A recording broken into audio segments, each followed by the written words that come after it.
standard for driver's licenses and requires states to link their record-keeping systems to national databases. Hmm. Let's see, why do we hate that? I guess anything that's a national database, people don't like. A whooping crane was spotted alive Sunday after it was believed killed with 17 others in severe Florida storms, according to an organizer of a migratory project. Organizers received a signal from a transmitter on the unmanned crane Saturday night, then again on Sunday near where the endangered birds were kept in Citrus County, Florida.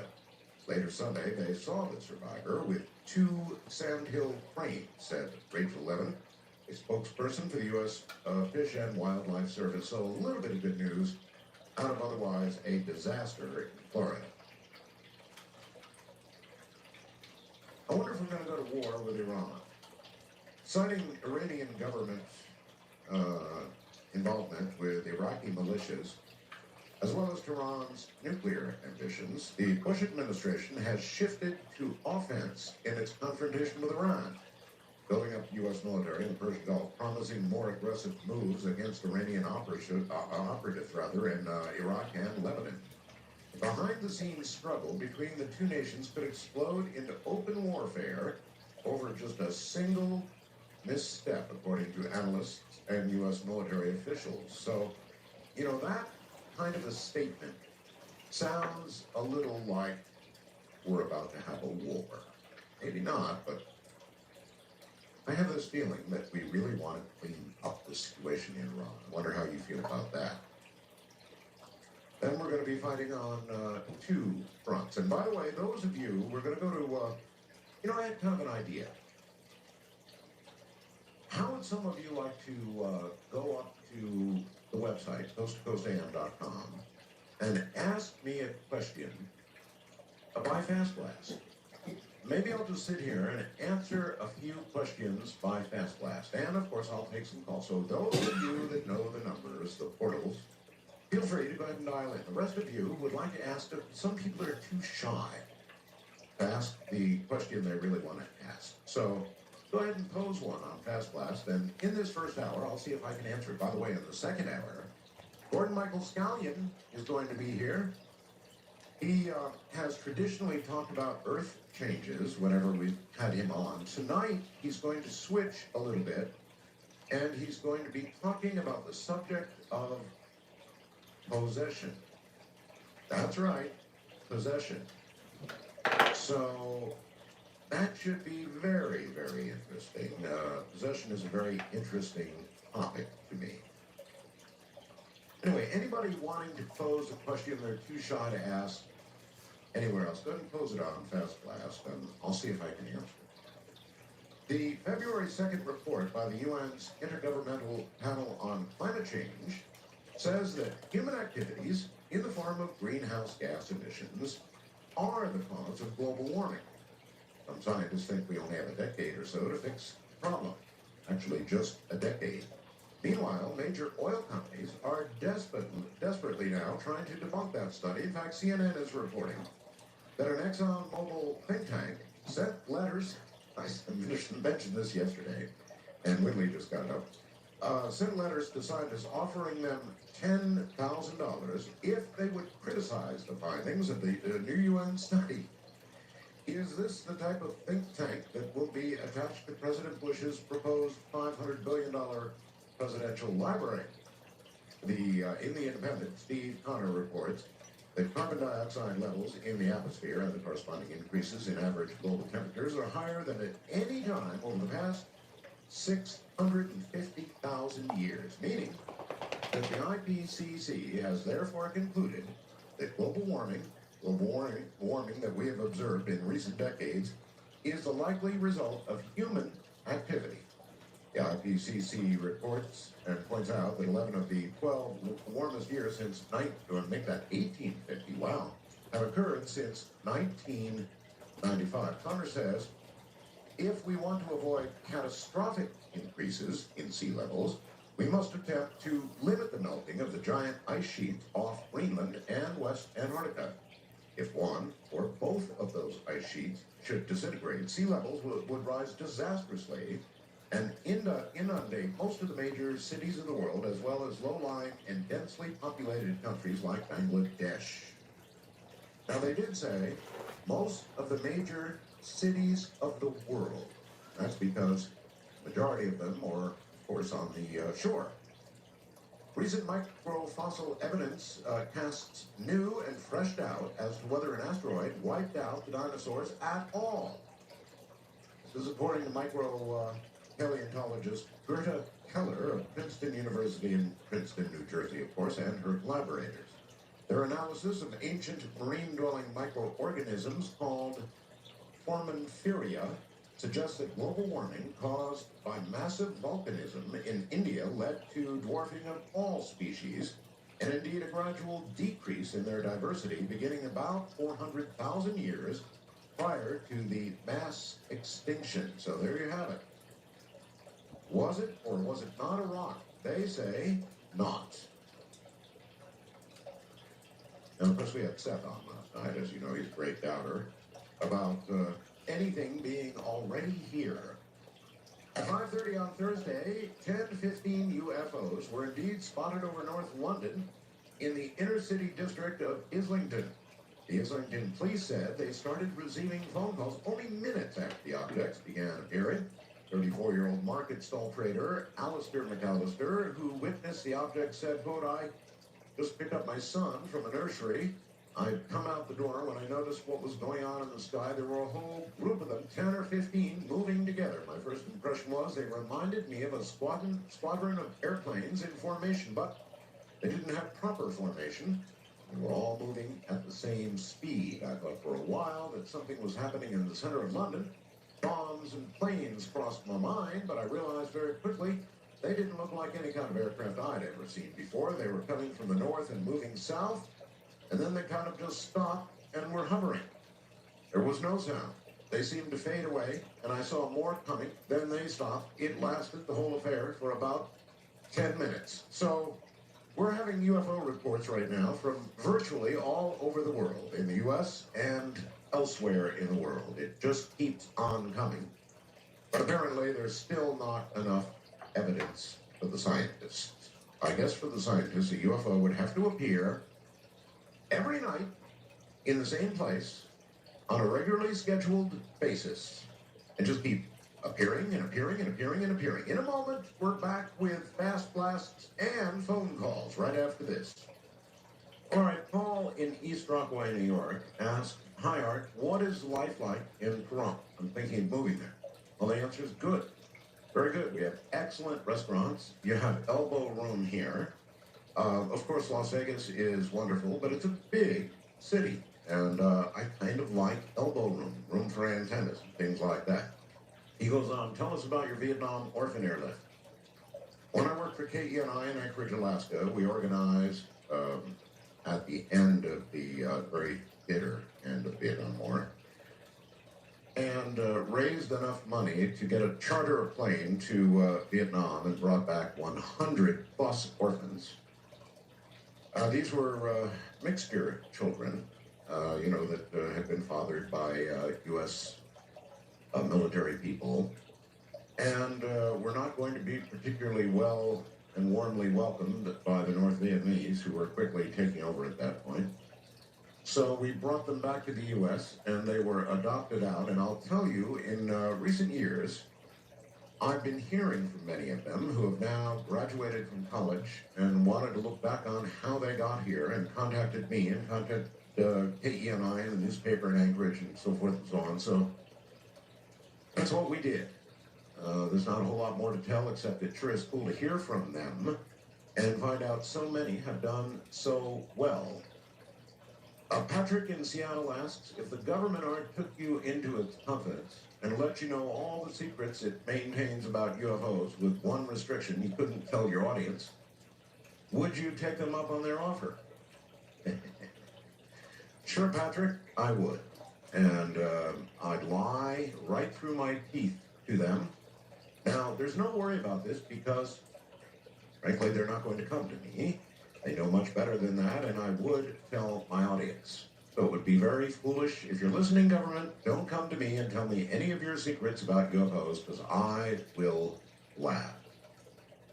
So I'll try to keep answering some of these questions as we go along. In the meantime, Wildcard Line 1, Jeff in St. Louis, you're on the air. Thank you for taking my call this morning. You bet. I have two quick comments. One is about this national ID. Yes, sir. I think it's they want to try to keep voting fraud out, and I think some kind of national voting ID would be a good idea. It might not be a bad idea.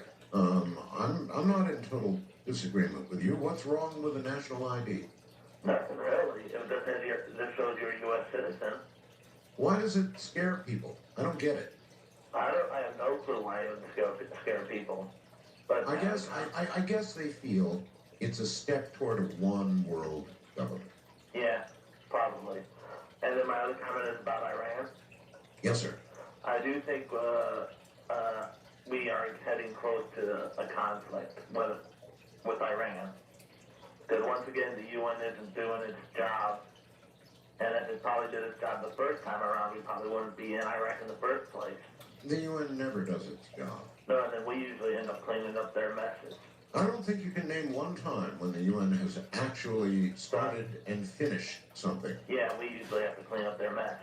Yeah, that's right. Thank you. Okay. Well, listen, thank you very much for the call. I hope that we don't go to war with Iran. We don't need another war, but if it has to be, it has to be. David in Louisville, Kentucky asks, are you taking Erin sightseeing around the country so she doesn't think the whole place looks like Saudi Arabia? Do you know what she thought it would be like here? She thought it would be like portions of Kuwait, and she was thinking we'd have a house among large hills of blowing, drifting sand. That was her image of the desert, and she was happily surprised to find out, indeed, that is not at all what it's like. Luella here in Trump, I'll be darned, listening to KMYE FM 95.1, says, did you hear anything about 3 cougars sighted in South Pahrump?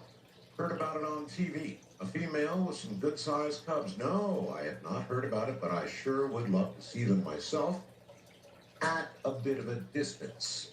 Tim in Wisconsin, you're on the air. Is that me, Art?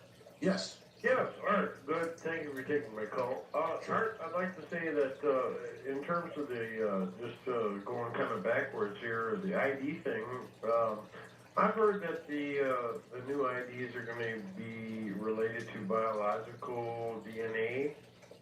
Well, they'll probably look at, who knows what, something hopefully very good, DNA or perhaps an eyeball scan or whatever. And it just seems that that's getting, I don't know, it just kind of seems like if they take a piece of your DNA and put it on some sort of a card or a little chip on this thing that,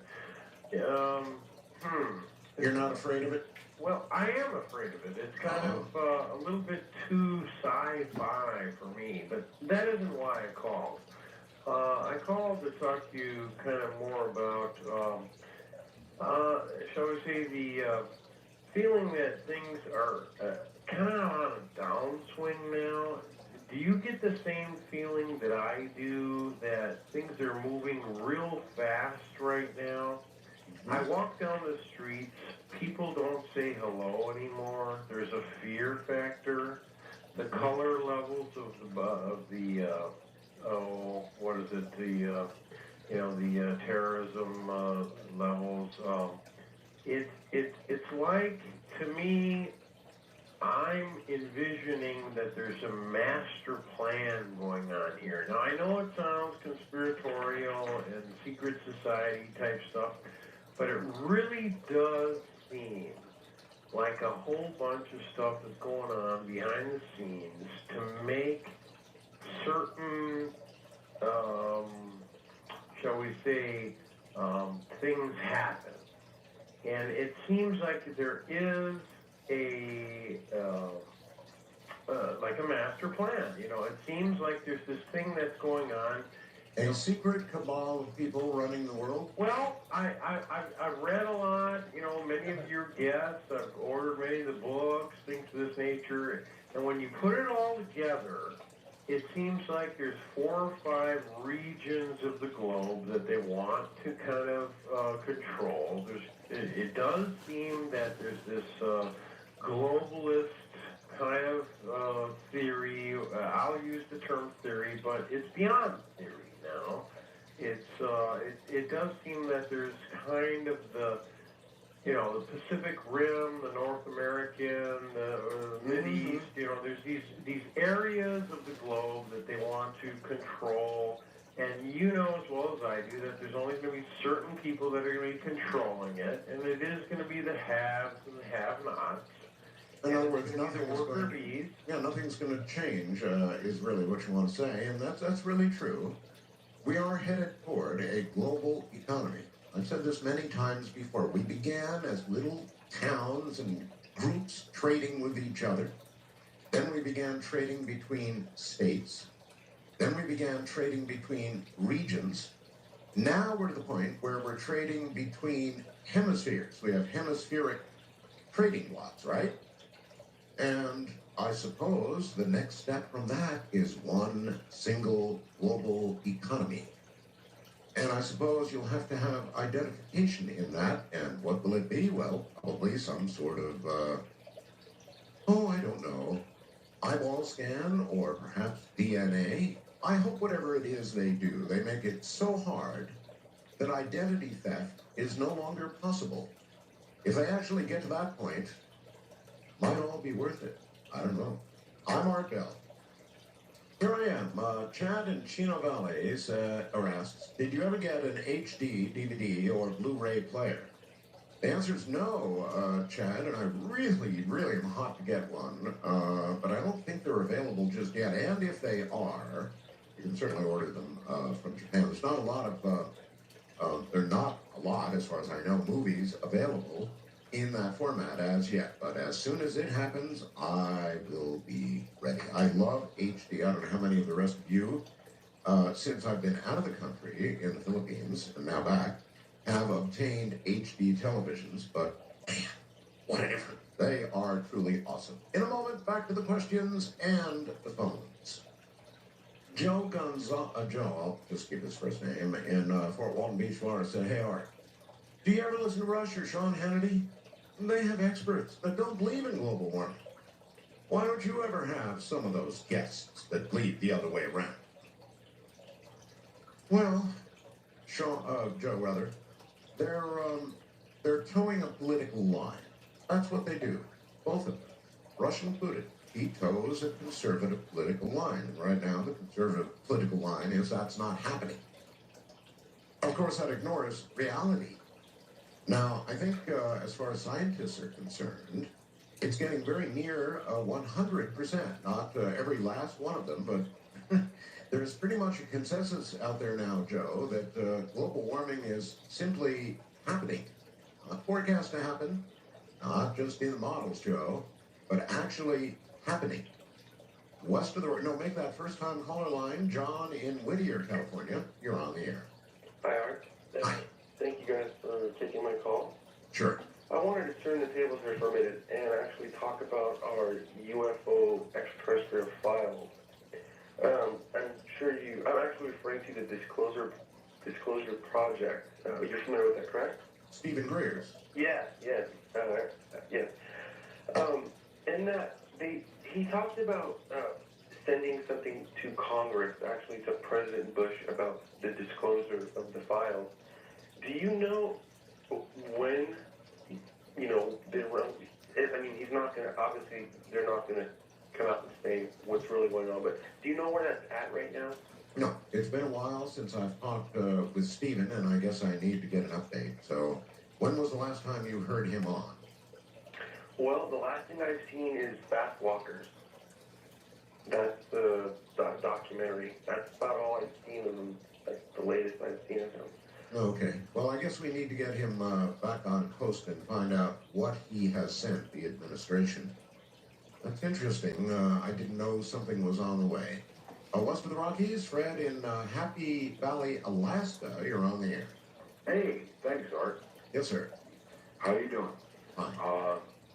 I got a problem here. I've got somebody. I know this isn't what you're doing now, but I've got somebody that he makes his presence known. He's a ghost, or a Oh, you have a stalker, ghost. whatever You you have a want to ghost. call him. You have a ghost. It kind of bothers me. I'm doing a house. It's a place I used to live in. You mean you're building a house? Well, we're remodeling. Remodel. Okay. Yeah. And he's making his presence more and more known. Maybe somebody he out doesn't there like your right taste now. in remodeling. This I know for a fact. Maybe There's he doesn't somebody like... out there that is. Hello? Can you hear me? Yeah, I hear you. Maybe he doesn't like what you're doing. Yeah, I don't know if he likes it or not. And he's literally, he's been getting to where he's showing himself more and more all the time. I have two dogs that I have here with me. One of them is a dog I'm taking care of for somebody else, and one of them is mine. And mine actually knows when that one's when he's here. But there's somebody out there that actually knows what he is. And he is a specter. You don't understand what I'm saying, specter? No. He's a ghost. That I got. All right. I don't understand. There's somebody else out there that actually knows what I'm saying. Well, okay, then that may be the person you need to speak with, because I'm not quite able to put together what you're saying beyond the fact that there's a ghost involved somewhere in the remodeling of your house. And I'm certainly not an expert on what you do when you get a ghost. East of the Rockies, Frank in Michigan, you're on the air. Hi, Art. Hi. Mega Million 6 Below Zero greetings from Bridget, Michigan. That is cold. Hey, Art, I have, instead of a prediction, which I failed to get into on the show, a wish. You have a colleague by the name of Stan Monteith, Radio Liberty. Mm-hmm. He interviewed a Green Beret by the name of Colonel Dan Marvin, who authored a book, Expendable Elite, and it chronicles Colonel Dan Marvin's experiences in Vietnam. Really wish you could interview him sometime. And then there's an IDF veteran by the name of Barry Shamish, who discovered in his research who it was that exactly murdered Itzhak Rabin over in Israel. Oh, and by the way, you mentioned possession. Sam Monteith also interviewed a fellow who did a documentary called They Sold Their Souls for Rock and Roll. Remember Malachi said that people he had known had actually made willing compacts with Satan? Yes, perfectly possessed, I believe was the phrase he used. Yeah, well, according to this author of They Sold Their Souls for Rock and Roll, many of those name brand rock and roll celebs have done that. But I thought that would make for some very interesting interviews in the future. Well, it might, and I'd be glad to look into it. Sold their souls for rock and roll, huh? I kind of miss the way rock was.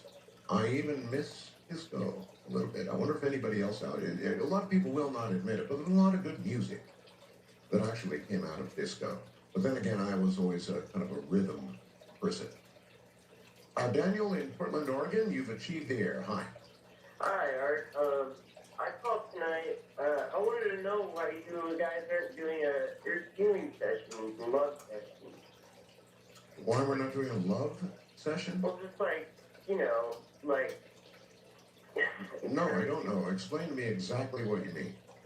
Well, I mean, just, healing, we're healing sessions, encouraging people to drop their weapons and love their fellow man and all that good stuff. Hmm.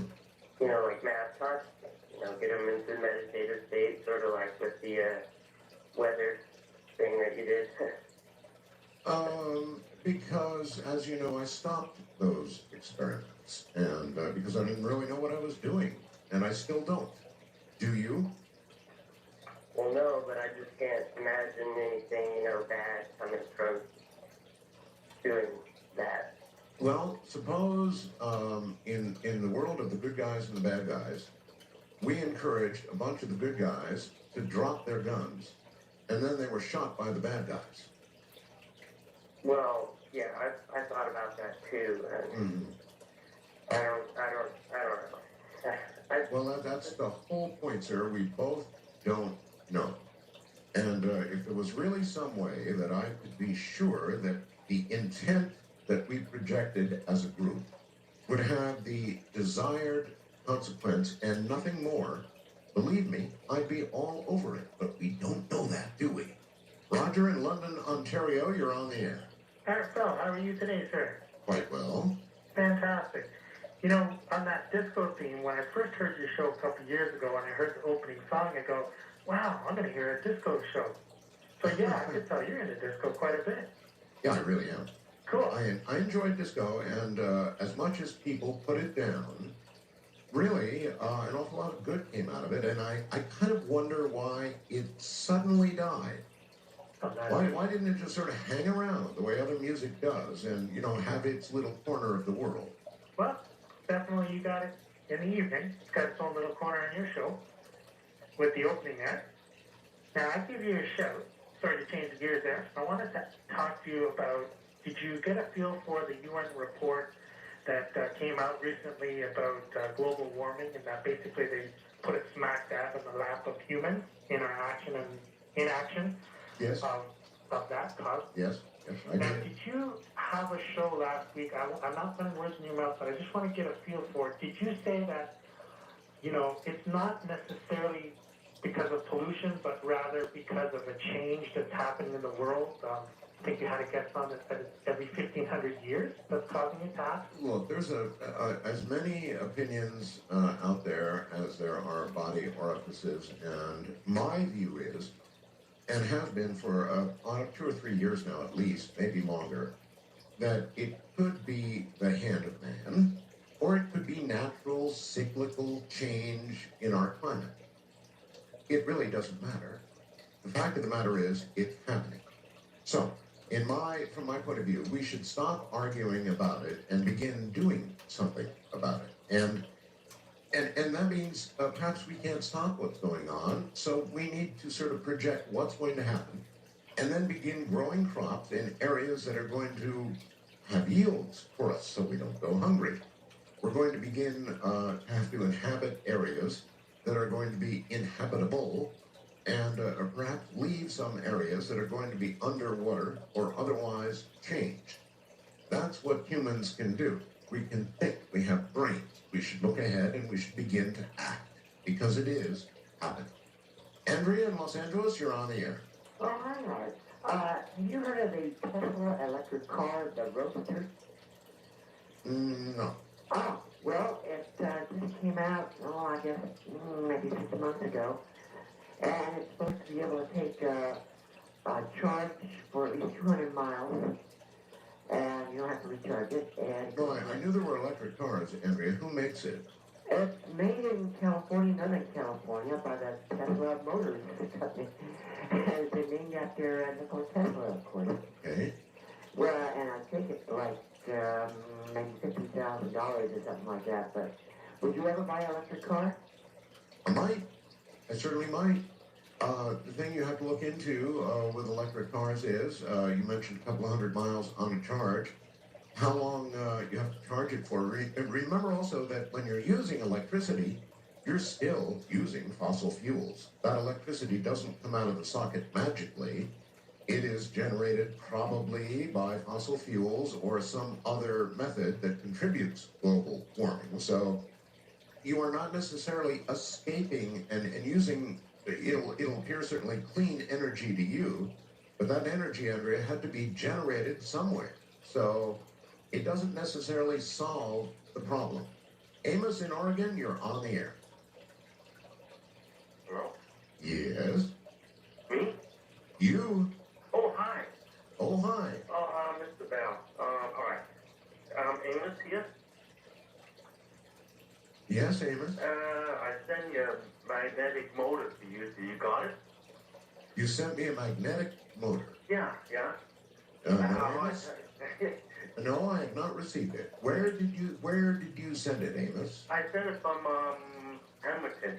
Not from where? Oh, To to where? your place. My place where?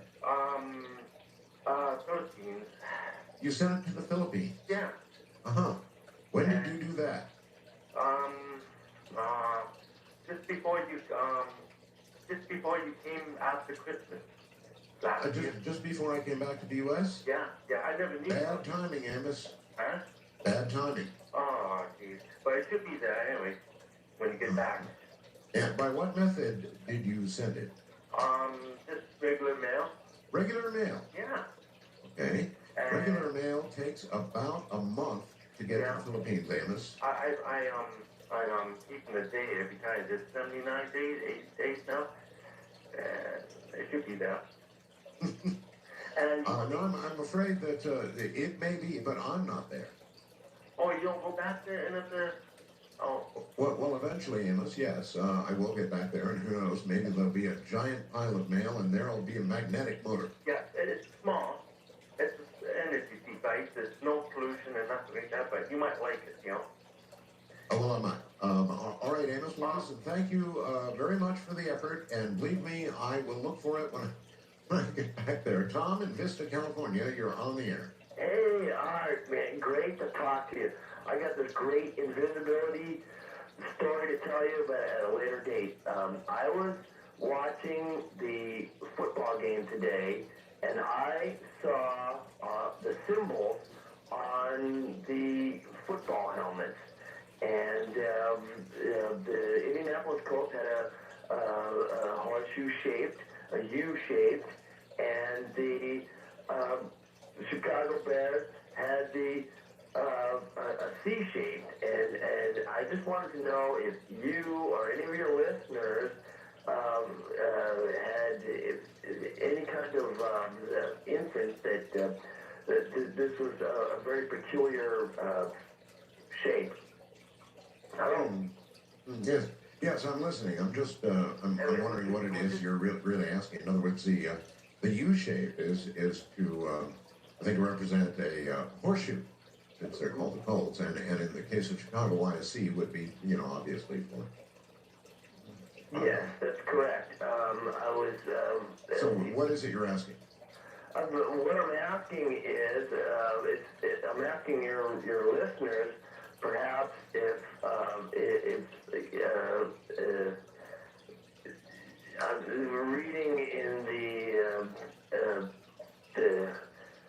You'll get it out. I really want to hear this. I do.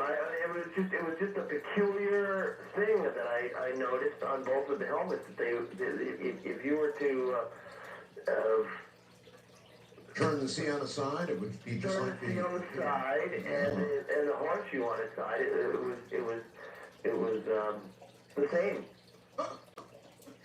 All right. Yes, I guess those who watch the game may or may not have noticed that. Max in Canada, you're on the air. Hello.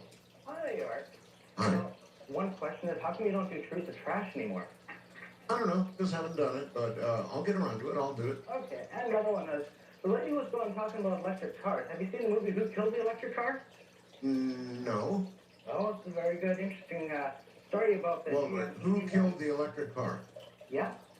Do Who? you actually have No, I'm asking. I'm asking. Who killed the electric car? Carb out of California, GM. If you watch The movie, usual. yeah, if you watch the movie, they cover it quite well. I see. But there's also another company out of California. It's called Phoenix Motor Company, and they have full-size trucks. And they're talking about $55,000 for those things. Really? Yeah. 55,000. And they go how far? They say at about 200 miles on a charge. 100 miles on a charge. Sounds like the Tesla car. Yeah, different company. Uh-huh. Well, maybe we're moving in that direction, but again, for what it's worth, ladies and gentlemen, please think about this when you think about electric cars. That electricity doesn't magically get to your socket to charge your car.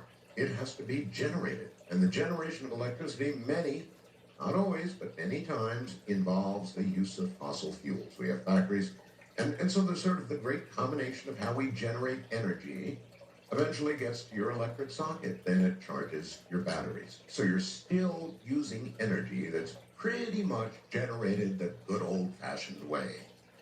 That doesn't really necessarily solve anything, but it feels good on a local basis. Coming up in a moment, Gordon Michael Scallion on possession. Here I am, and I've got an announcement for you. From now on, beginning next weekend, whenever I'm doing open lines, it's going to be unscreened open lines. No more screening when we do open lines. We're just going to let it ring, and I'm going to just pick it up the way I used to do in the old days. I can do that here, so we'll let the screener go take a little coffee break or whatever it is the screener does when the screener isn't screening, and we'll do on-the-screen calls beginning next weekend. Coming up in a moment, Gordon Michael Scallion is a futurist, and he's author of the Future Map of North America. I've got a big copy of it out in my hot tub room. He is the editor of Intuitive Flash. That's a newsletter which contains his latest insights on the future and how consciousness is forming that future. In 1979, he experienced a health crisis, which led him on a path of self-discovery and eventually resulted in his ability to access higher states of consciousness. This access allows him to view future realities where you will get glimpses of what our world will be like, from technology and future societies to the consciousness of children born with super mind powers. So coming up in a moment, Gordon Michael Scallion is going to move away a little bit, although we'll get an update on Earth changes. That's what he's concentrated on pretty much. And tonight we're going to talk about possession. Stay right where you are. Gordon Michael Scallion, it has been a long time, my friend. Welcome back. Welcome back yourself. That's true. Yeah, I'm just looking at my notes before I came over here to my studio, and I see that we've been doing this almost a decade, or over a decade. Don't remind me, but you're right. It's been about that long. Yeah, I remember back then we were talking about the things that were going to happen with earth changes, tornadoes and floods and ice melting, things of that nature. And it all seems to be underway. It does seem that way. Gordon, before we turn to an unusual topic for you, possession certainly is unusual for you, what about all the predictions you made? Now, certainly to some degree, it has all started to become true. Is there any way to sort of reflect on what you told me so long ago? I recall you said I would be guiding people out of California after a terrible disaster, a big earthquake, and so forth and so on. Is that still all ahead of us? Yeah, I believe it is. I don't believe it's changed. The timeline is difficult. When a visionary or a futurist or anyone looks at some prophetic vision of potential realities, it's hard to get timelines. You have to look at like little signs along the way that might indicate, when something might happen. So, I was really off, as was many others, like Casey. We all saw this happening around the turn of the century, and it didn't. Yet the patterns that we spoke about are happening. So it seems like it's occurring, but it's occurring later. It seems like it's moving now, and we're heading towards something. I mean, we're getting tornadoes where we just didn't have them before, and we're seeing massive melt-offs. So It's horrible. Yeah. Absolutely horrible. And the changes are clear, and I think even most of the scientists now are on board. There are, of course, a few detractors, the administration and a few others, but most of the scientists are pretty much on board now and saying it's underway. It's not in the future. It's happening now. there is a consensus now. I mean, there's still a group that the argument now is not so much that global warming, whether it's here or not, because that was the big issue. Was the conspiracy issue, and now the issue is what's really causing it. So now consciousness has changed. It's got to the point where it's grown enough so that we see the reality of what's happening. We just turn on the TV every day and we see another aspect of it. But now the question is, what's really causing it? That's right. Do you have any input on that yourself? I think it's a duality of things that are going on. I believe that the Earth's pole, a pole shift that I have been speaking about for since '79, I believe it has occurred. I believe it's begun, and that the core of the Earth itself is slowly shifted its position. So if you can see, the core is moving at one speed, and the mantle working at it moving at another speed. Right. This has shifted somewhat, and that's what I believe is triggering the increase in temperature from the core outward. At the same time, we see a relationship with the sun. I mean, we almost had a double sunspot cycle. We're seeing a lot of activity on the sun that we just hadn't noticed before. Now that we have satellites pointing at it and studying it, we can see the patterns. It's true, and now the scientists are predicting this coming sun cycle to be perhaps one of the biggest ever. I believe it's going to, back in the 50s, the IGY years, I was really, like you, I was very active in ham radio and emergency preparedness. And so I was very active during that sunspot cycle. Well, I think this one is going to be many times that. I think we're going to. Yeah, I think we're going to be right off the charts on this one. I think this cycle is not only going to be more powerful, but I think it's going to last a lot longer. There are those who predict some sort of cataclysm from the sun.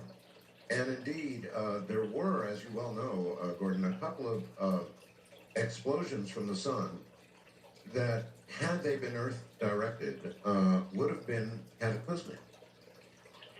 Yeah, and these are recent too. I mean, I assume you're talking about the recent activity that's going on, and we're supposed to get at the bottom of the cycle here, and yet we're seeing this massive release of energy. And then, I track what happens when we have these kind of flares, regardless of whether they're pointing at Earth or not.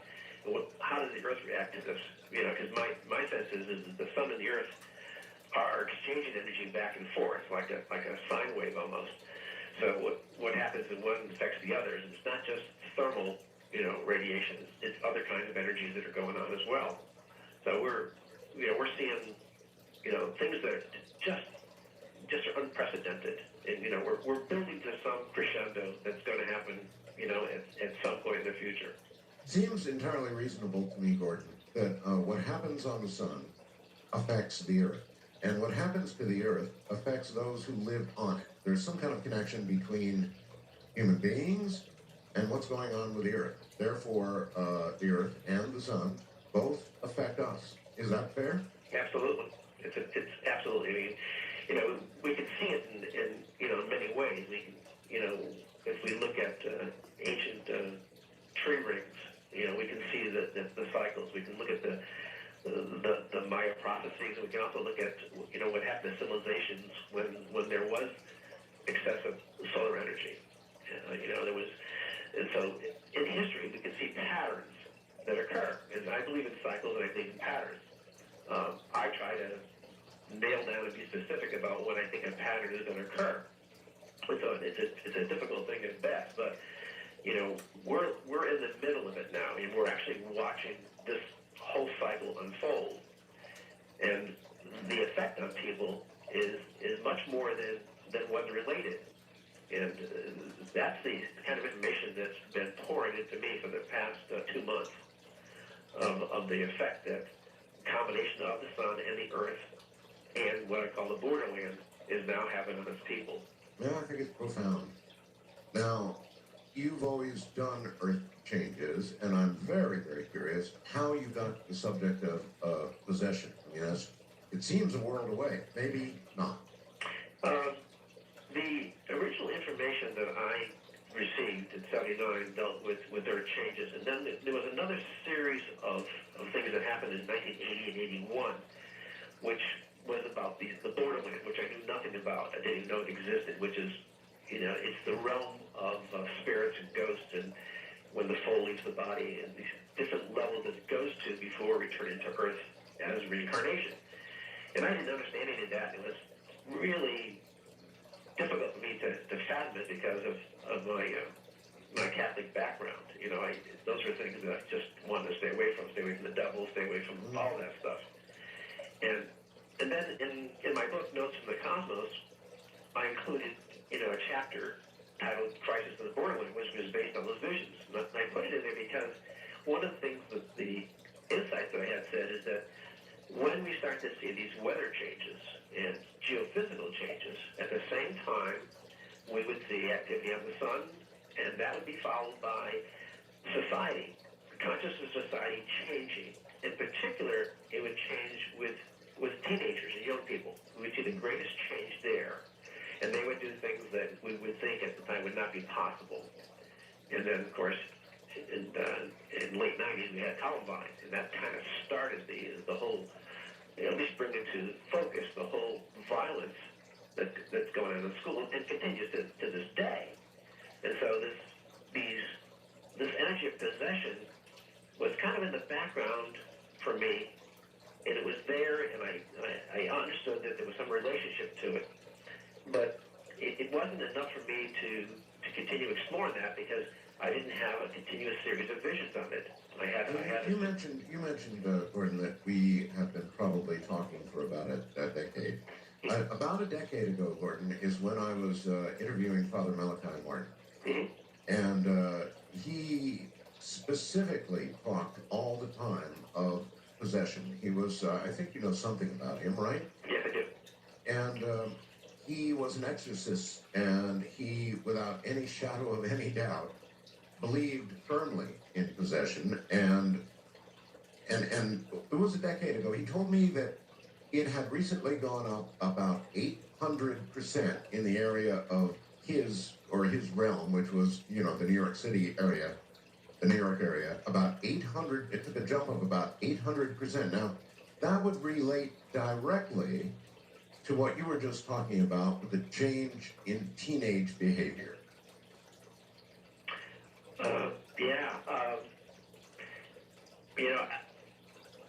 I'm aware of him, but I haven't heard his tape or the interview you did with him, but I've been aware through your show of your interview with him. But it is interesting because a lot of people of faith have been talking about possession for long time periods, and I kind of dismissed it. A lot of it is hellfire and damnation, and I'm looking for some kind of substance to, what's really going on and what's really happening and how is it happening? How is possession possible? And so, in my out-of-body experiences, I ventured into the borderlands, and I was able to learn more about it. Now, this is not a new thing. I've been doing this for some time, but it's the kind of thing that it was part of my own journey to understand this rather than something that I would go public with. I did, like I said, include a chapter in my book, but that was about it.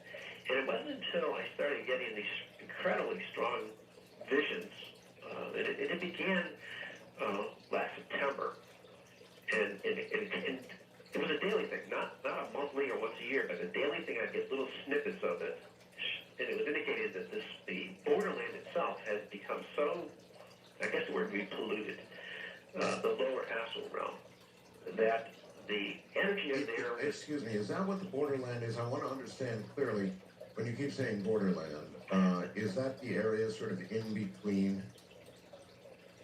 It is. It's from the physical Earth. The levels that go up, of which there are 7, the lower ones are called the astral planes. It's kind of the place where you see ghosts and things of that nature.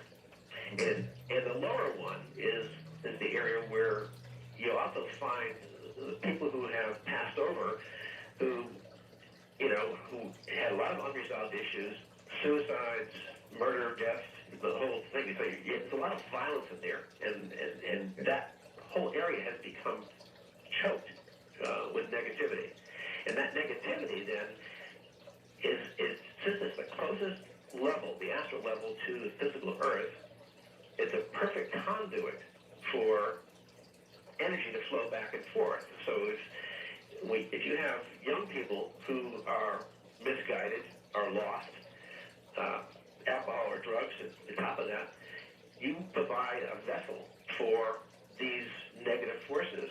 We can call them demonic, we can call them whatever we want, and they can be groups. It doesn't have to be an individual, it can be a whole group of this acting as one entity. And they can literally feed on a physical person who is susceptible to it, in which case you then see these actions that people say, he was a nice guy, I don't know how he could have ever done that. And you get a lot of that all the time.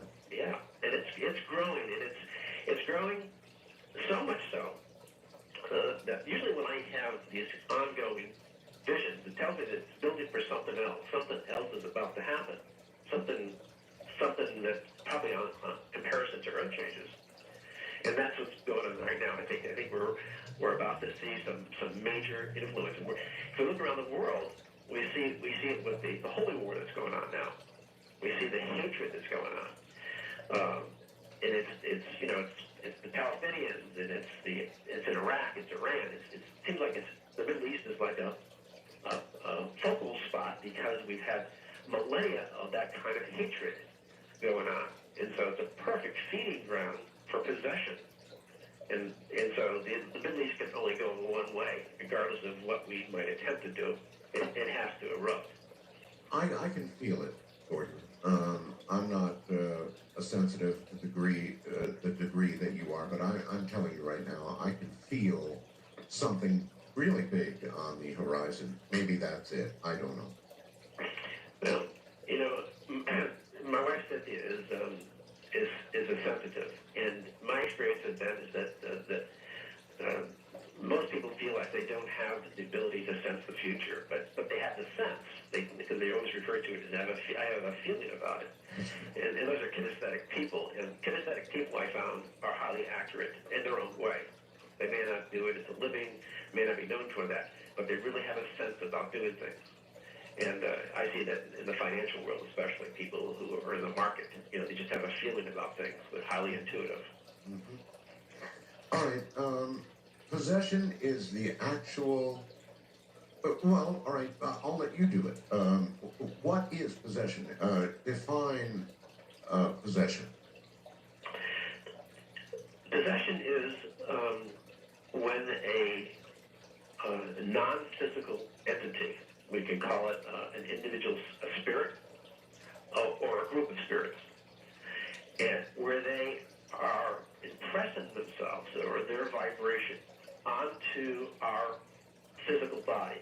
Now, it does this through one of our bodies is called the etheric body. You can look at it as a double of our body. If you were to take the physical body away, the etheric body could be considered like an astral form. It could be considered, this is your ghost form. Well, that etheric form is a very susceptible part of our physical bodies. It's part of our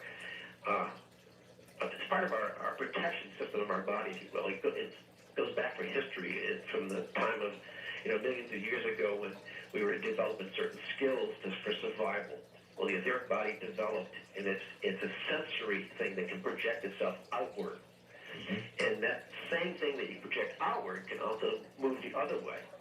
So possession is where a spirit or a group of spirits will attach themselves to this etheric body of ours, and they kind of feed off of it. And as long as the thought patterns of an individual are a certain way, then it can stay. It feeds on it. Now, if that individual comes in contact with, say, another student who's also, misguided, now that energy builds, and then that same possession can literally possess more than one person at the same time. Can you define the kind of personality or the place a personality gets that makes them so susceptible to being possessed?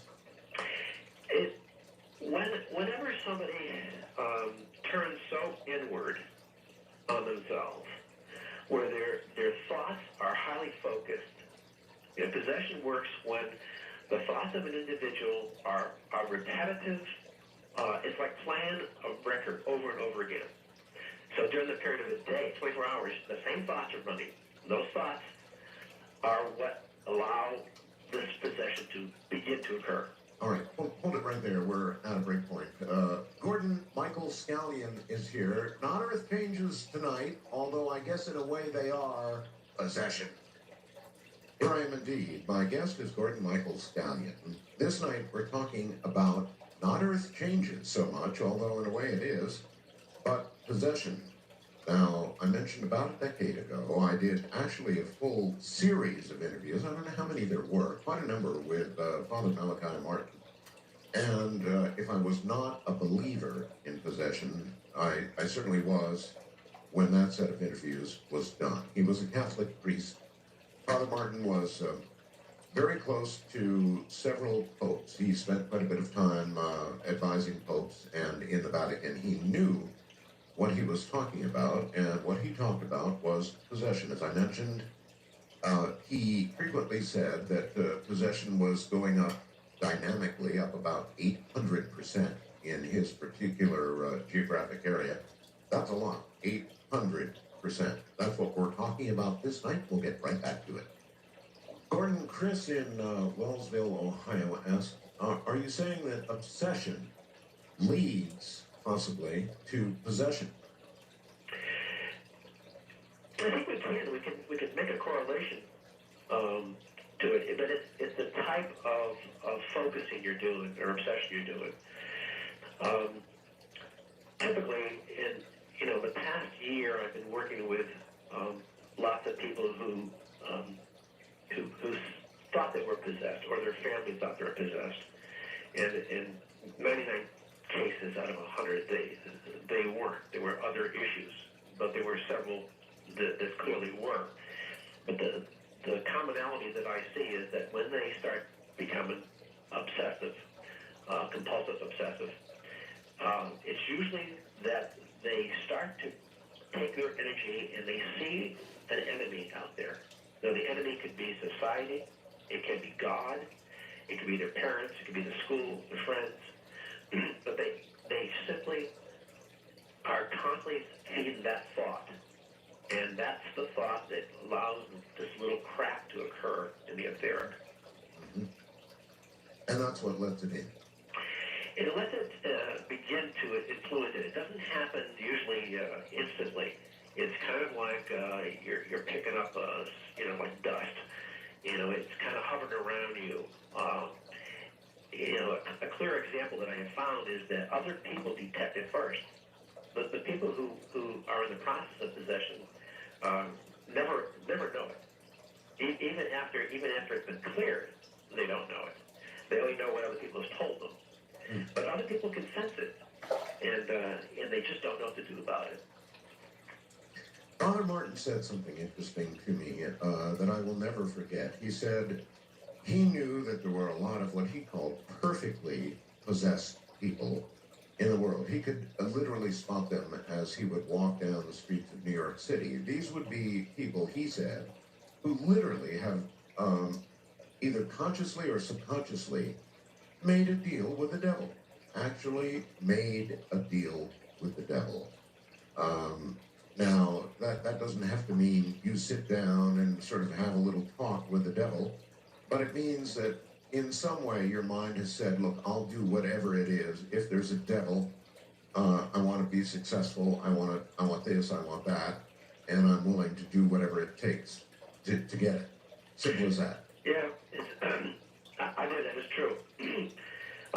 There is this inner thought process that goes on where you almost become schizophrenic, where you're talking to somebody. And this is why you'll see, on television when they're doing, court TV or something, where they talk about someone who's done these violent murders, and they'll say, or a mother, kills her children, and we're all in shock and say, how could that be possible? And she says, well, God told me to do it, and that God told me to do it is another example of this energy. Now, possession typically is an outside influence coming in, But there's also another type of possession, and that's when the actual soul that's in a body has had previous incarnations of what we might call just pure evil, pure negativity. And as that person grows up and becomes older, that just pours out of that person's own consciousness. And then in turn, it draws more from the borderland or the astral realm into themselves. So, there's two things that are going on. People who have souls that are kind of pure, who try to do the right thing, they may not be religious even. They're kind of like self-protected. And this is why you'll see, some of the most incredible healers that I've ever seen happen to be people of faith. They could be rabbis or priests or anybody who has a strong faith belief. And if that belief is strong enough, then they have the ability to rid possessions, such as Father Malachi probably. Yes. How are you? You said that 99% were not, but you have run into a few that were the real McCoy. How do you make that determination? How do you know? I can usually tell immediately. They're, people who, work in the metaphysical field tend to develop an ability to see auras. And so when someone comes in, you can see it in the aura. You can see this be etheric, and you can see what's going on with it. You can see patterns and colors. Sometimes you can see forms and shapes. So, it's the ones that are in between where you can't quite tell. It looks like something's building, but it's not there yet. When someone is full on possessed, it's very easy to see it. And then from that perspective, you can then begin to deal with it. By the way, have you attempted to deal with anybody who really was possessed? I have had some experiences. What I've tried to do is to find out from the family what their belief system is, if they have a belief system. And then I try to get them to work with their local minister or some therapists. Now, there are a group of therapists around this country who specialize in this. They tend to be very quiet and not very visible, but they do it. And so I try to direct them that way. One of the things that I have done is I've actually, if it's a single entity, and you try to communicate with that entity, they're usually not willing to do that. If it's a group entity, I find that they're very willing to talk. They're very willing to communicate. They go through it's like a Rosemary Baby deal, where the language is off the wall, the conversation, the different languages that come out of an individual. I mean, the things you see in the movies happen, but it's so rare. It's not a common occurrence, though I believe in the next couple of years we're going to see more and more of it. I think we're heading for an epidemic of it, in fact. All right, that's what I was wondering. So you two, you're beginning to use words like epidemic. I think so. I think that, the Earth itself is going through this incredible change, and everything on it. It's like you were saying earlier that, what happens on the sun affects everybody on Earth. And so this energy, and the things that feed all this negative energy is the quality of the air, believe it or not, the pollution. Positive ions is another breeding ground for things to go on.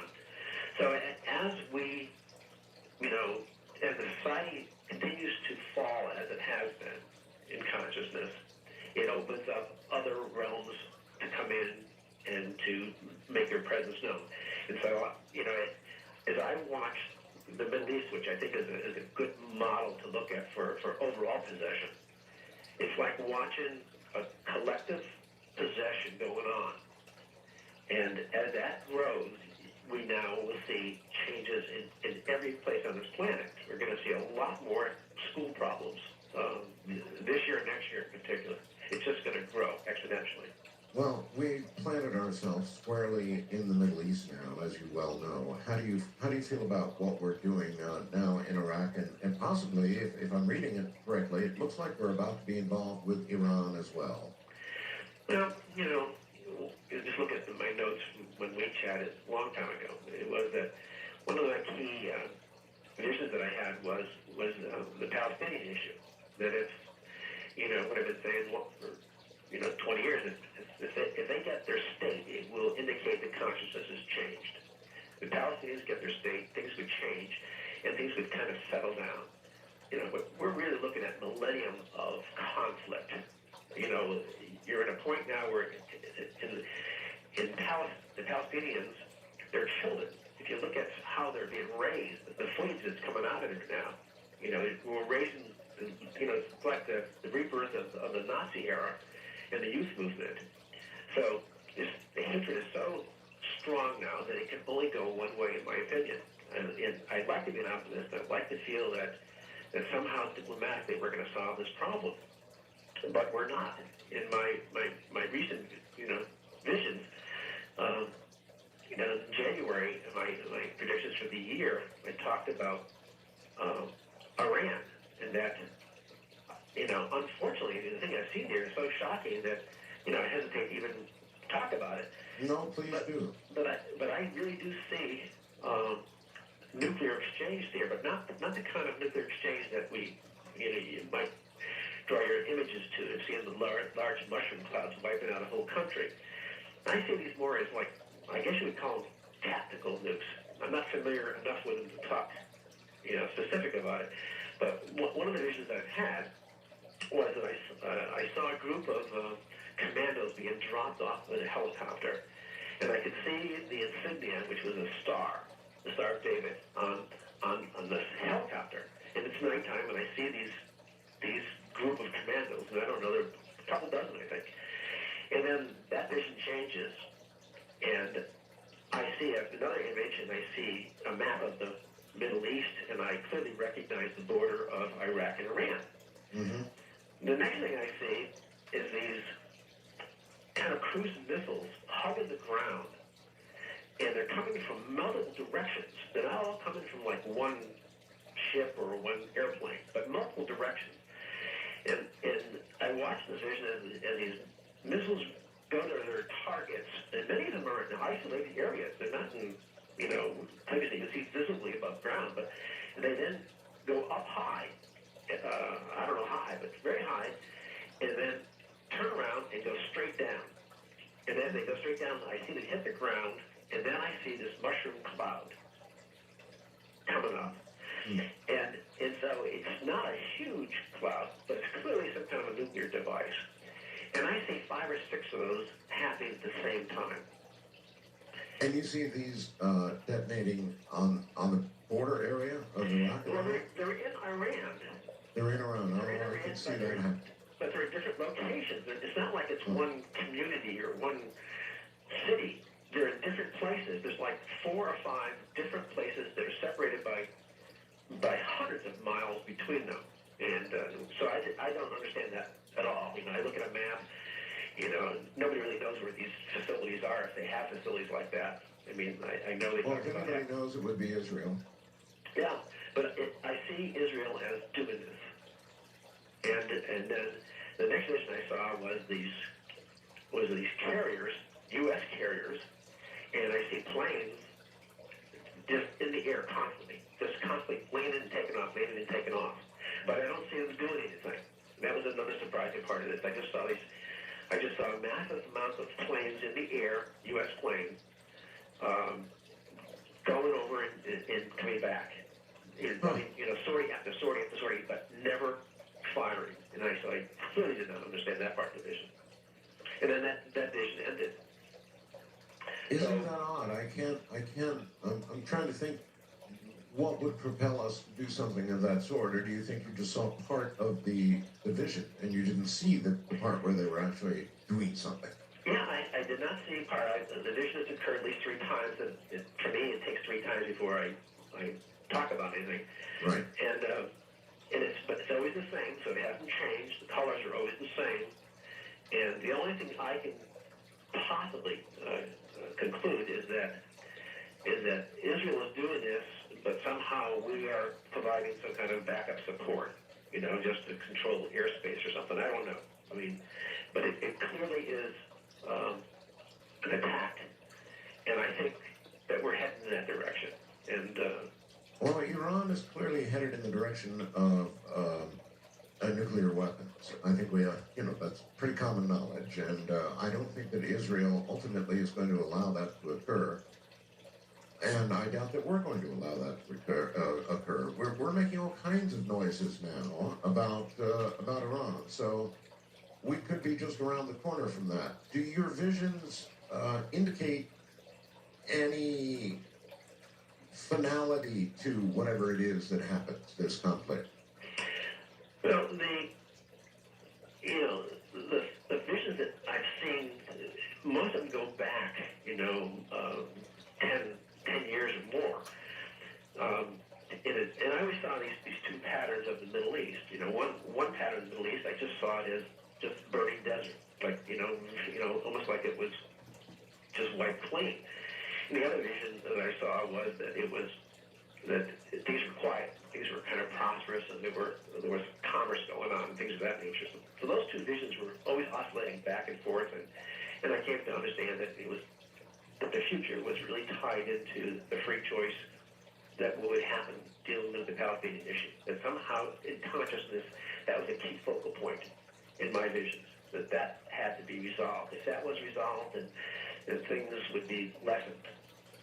But at the same time, I was seeing, the turmoil. I was also seeing volcanoes going off and eruptions.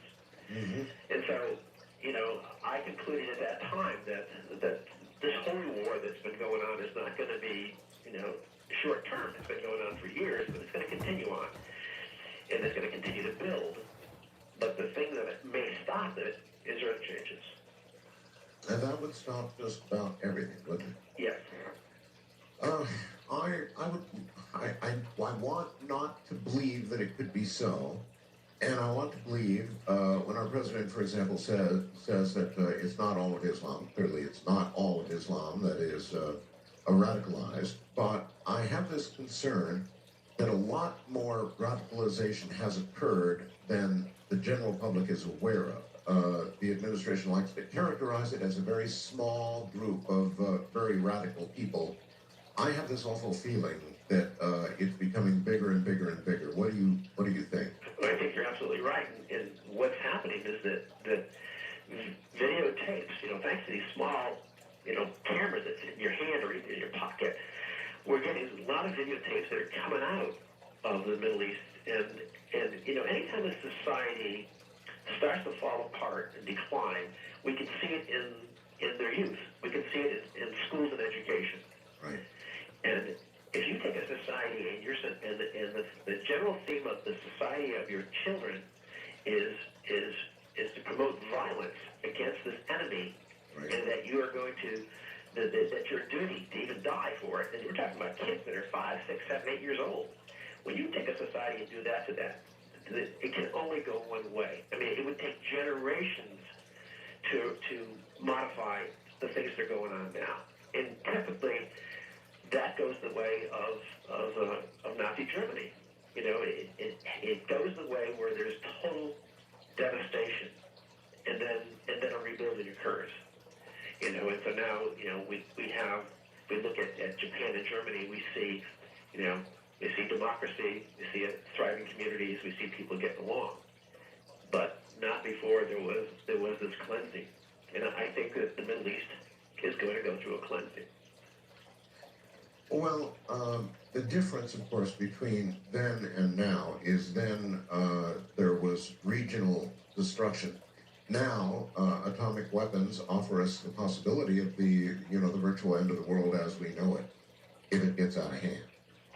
Yeah, my visions have never shown that part of it. I've always seen very limited things.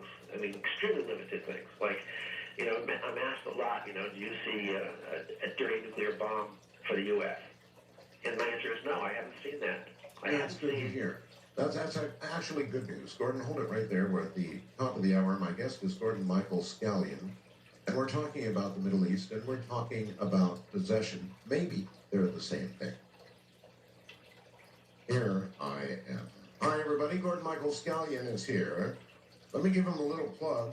GMS has been a futurist now for 25 years. He's the author of Notes from the Cosmos, a futurist insights into the world of dream prophecy and intuition. Normally, that's a $16.95 plus shipping type book. Now, available for you listening to this program for only a shipping and handling fee of $6.95. Now that's saving $10. Only $6.95. Available now at earthchanges.com. Or there is a phone number. We'll find out when it's manned. Go ahead and jot it down. It is area code 603-256-6520. Once again, 603-256-6520. We'll be right back. Once again, Gordon Michael Scallion. Gordon, that phone number I gave, 603-256-6520. Is that 24 hours or during the day or what? It's 9 to 4. East 9 to Coast 4. time. Okay. But there is a message center that can at least take phone numbers if they want to call. Okay, and they'll return calls. Yes. Okay. The Middle East and possession, is it possible that an entire region or entire peoples could, in essence, be possessed? I believe so. We spoke earlier about the fact that there can be a group possession, and individuals have karma, individual karmas. We all do, but there's also a karma of a city or a town, and there's a karma of a nation. And so if we look at the Middle East, because the U.S. is new, we're a couple centuries old, but if we look at the Middle East, we're talking about thousands of years, probably tens of thousands of years, and so there's a lot of karma there, and that karma can create a group dynamic. And so you already have the mechanism there to draw in very large negative forces from the astral plane. And so I clearly believe that the Middle East is possessed. That's the only way I can't make it any simpler than that. It's in a state of possession, and it's being fed. The negativity in the astral plane is just feeding it back and forth. And there's, in order to cleanse that, you have to use one of the basic elements. It's got to be fire or water. It requires a cleansing. Just like when a priest, for example, works with possession. They use holy water, the act of purification with water. The same thing is with the Middle East. It'll be fire, which we know what that represents, or water, which could be, flooding. Do you think there's any possibility that the Middle East will just somehow calm down, or is there going to have to be fire before there's peace? In other words, it's headed toward an inevitable catastrophe. I think we're in the middle of, when I said the middle, let me change that. I think we're in the end of a cycle where, biblical and non-biblical prophecies are all coming into play. And so, there's always that hope. There's always that hope that some master who's alive and walking on this earth, goes in and Gandhi type person and somehow makes this thing all better. I don't see that, and I really would like to see that. I mean, I'm hopeful, but it looks like it can only head one way, and that is a purification. Purification, yeah. Coming back to the individual level for a moment, and possession, what kind of effect do drugs and alcohol have? On the one hand, you would think they would dull a person's ability to sense that sort of thing at all, or does that open doors? It opens doors when, our bodies and our brains and our minds are always on alert. We always have these senses that are always on alert. We may not acknowledge our sixth sense so much, though today intuition is becoming, more acknowledged. But it's a natural function of us. We have these. Now, when we deaden those through alcohol, obsessions of some type, or drugs, then we break down those protective barriers that are natural to us. And it's that breaking down those barriers that allows the crack to widen a bit. Like I said, it doesn't happen, instantly, though it can.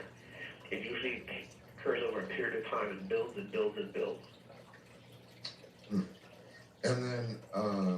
And then all of a sudden you're seeing a report on television of somebody who took a rifle and offed a bunch of people, and then himself, and the inevitable interviews with people who say, gee, he was such a loner and such a nice guy, and last guy in the world you'd expect to do something like that. It's becoming all too common, and of course, things now are much different than they were in the 50s or 60s. Here we have this instant communications network of television, satellite media, the internet, and so, it brings into focus all these things that are going on all the time.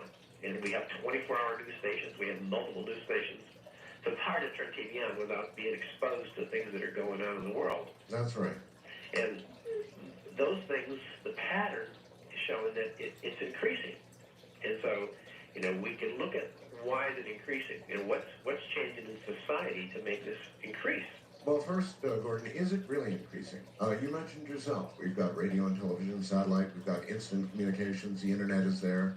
There's nothing you can't find out nearly immediately. So we're hearing a lot more than we used to aspect of this. To balance against, there is much more of this going on. There is, but what we're seeing, even if we didn't have the 24-hour news stations, we only had newspapers, for example. We go back to the 50s time period. You didn't see the kind of things that are happening now. You didn't see the Columbine kind of stuff. That possession took a different path back then. It was more individual, and it had more to do with different elements. Possession existed. It's always existed. Anytime, we fall from our central place, we're susceptible to influences. Now, these influences are not always possession. These can be very subtle influences, so we make what we consider stupid decisions, or we do things that we say, why did I do that? Right. These are all the effects that are going on in the invisible world, the astral plane. But the events have always been going on, but the acceleration now is that we see it involving a lot more damage, a lot more people. If we look at Jamestown, if we look at Sharon Tate, we look at that time period of possession. Where charismatic leaders drew groups to them, and then were able to literally possess the whole group. One individual was able to do that. And so we see that. So now, when I look at television in places, I look at the leader. I say, what is the leader like? Because that will tell us a lot about the society of that particular country. Because the body of the country elected those leaders. So, you have to look at it and say, okay, what's the relationship there? And where might this go based on the leader's philosophy? How possible is it, Gordon, that this is self-perpetuating? In other words, I can read 5 minutes of Associated Press news, and it's nearly all negative. They don't report good news. Mm-hmm. Save one story about the Super Bowl, if you consider that good news. Mm-hmm. Everything else is negative. It's about how many died in Iraq. It's about who picked up a gun and started killing a bunch of people, or whatever other catastrophe is going on. Now, I've been doing a lot of work in consciousness lately. A lot of shows on consciousness, and I've begun to wonder whether this is all self-perpetuating, and the more negativity that we feed to the general public, the more negativity is allowed to come in. I think that's true. I think that's very true. And I think that, two things happen. Either you get tired of watching all this stuff and you turn the channels off, you don't watch them anymore. Yeah. Or you become obsessed with what's going on. Now, part of that may be because if we are focusing on somewhere else, if our thoughts are, somewhere else, it takes us away from working on ourselves. You know, we see the misfortune someplace else, and we can feel the compassion of that. But it may literally keep us from working on our own issues, what our own personal consciousness is, and how that's going to develop. You know, it's in the 50s we had, you know, typically we had a family. We had two parents. One was working, one wasn't.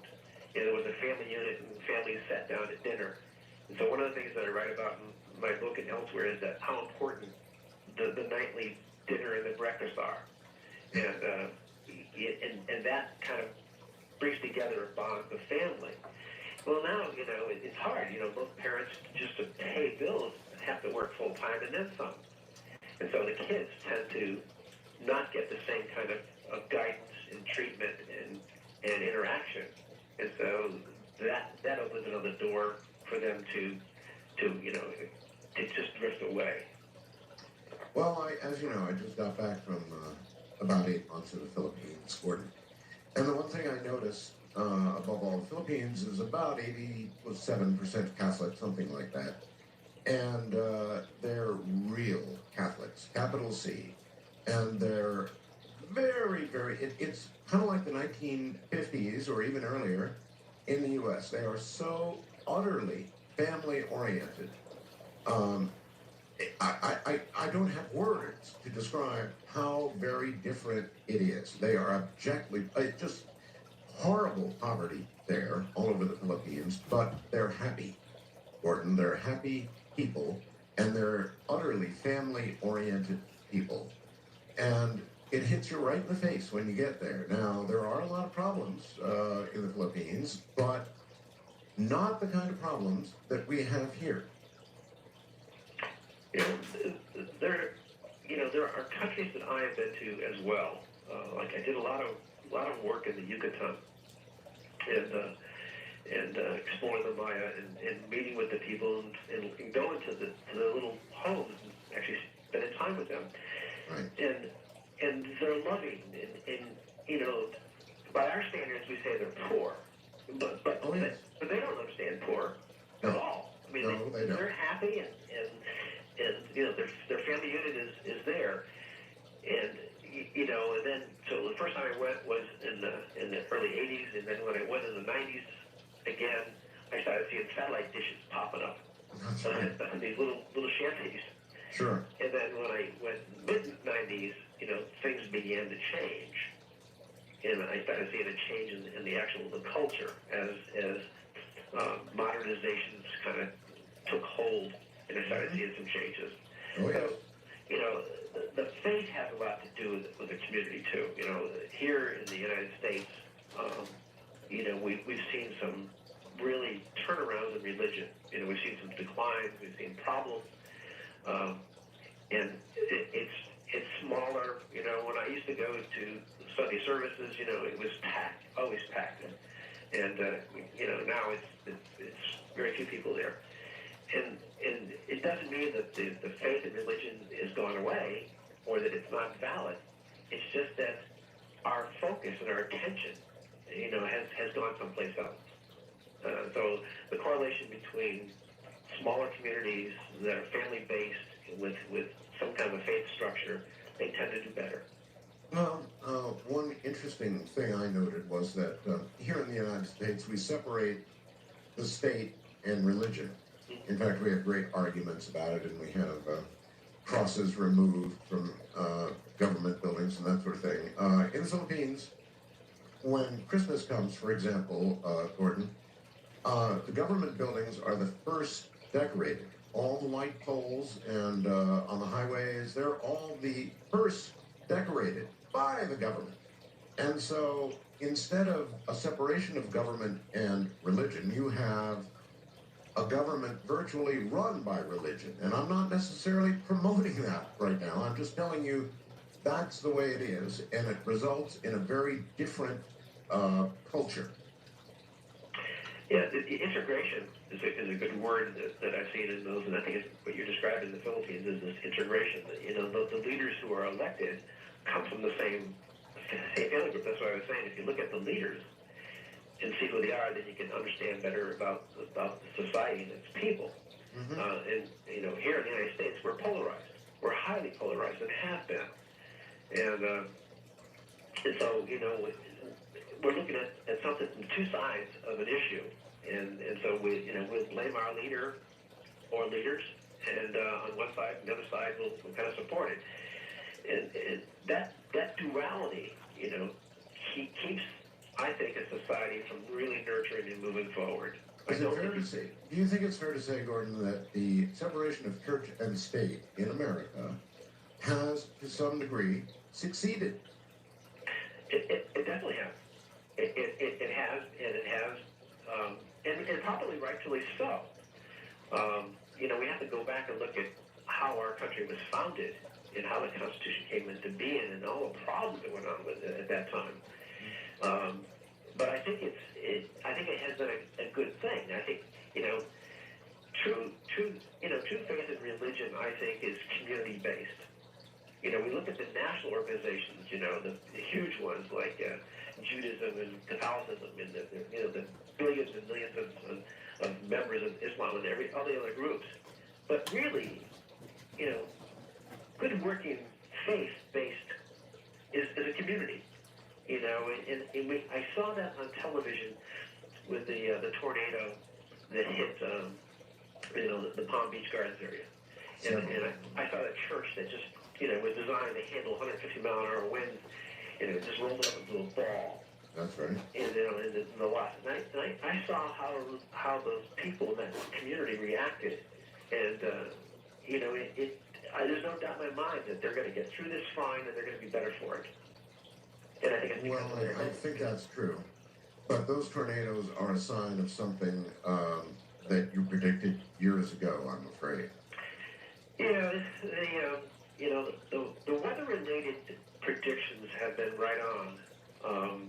The mega earth change things have not been right on. But the weather stuff just continues to roll on. Like this year is, I call this the year of the wind, and also it's going to be the year of drought. We're going to see both these elements play out all year long. So we're going to see, you know, more of this wind, especially in areas where it hasn't occurred before. We're going to see it in strange areas of tornadoes. They're going to fire up. You know, this one here was only an F1, I think, or F2. I'm not sure. But we're going to see things that are going to go off scale. We're going to see F4, F5 kind of stuff that's going to go on. And maybe the weather people agree with you. They just recalibrated the Fujita scale for tornadoes. It's going to be interesting to see what kind of year is coming. I think they too believe it's going to be a very, very bad year.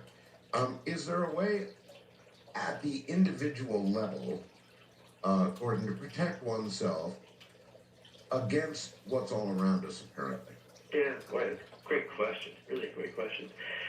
Let me tell you that the research work that I've done, and this comes from about 10 years of research. As parents would, you know, bring their kids to me because they felt that there was something was influencing them, and typically they come into me thinking that it's a ghost, it's some kind of a spirit. Sure. And that's how it starts. And as I look into it, I see that there's outside influences that indeed it's kind of a spirit, but it's really an astral, borderlands kind of thing. And so, you know, I tried communications. I tried working with having them, you know, change the positions of their bed, how they sleep at night. I found made a difference. I found if you can sleep about 50 here, at least here in this hemisphere. In this hemisphere, if you can sleep about 15 degrees east of magnetic north, so you get a compass, you put a compass down by your bed, you look at 15 degrees east of it, and get the head of your bed pointing that direction. All right, hold it right there. We're at a break point. This is a perfect place to pick up, and a lot of people want to hear about exactly this, the protection part, when we get back. Something very little bit different that we normally discuss with Gordon Michael Sky. And Earth Changes is where we normally go, but tonight, no. For the most part, we're talking about possession. And at the moment, the protection part of possession. Yes, it's all out there. I think we can all feel it. We know at some level that these influences are around us. Believe me, I'm considering very carefully what I do here on Coast to Coast AM and how that may or may not contribute to some sort of self-fulfilling prophecy. I have that under active consideration. GMS back in a moment. Okay, Gordon, you were beginning to talk about protection and the positioning of the bed. Nevada, interestingly, in Fernley, Nevada, somebody named Nevada, says when Edgar Casey was preparing to do or go into one of his trance-like readings, he always made sure that he was lying down with his bed oriented north-south, his head to the north. True? I don't know that. I've never heard that.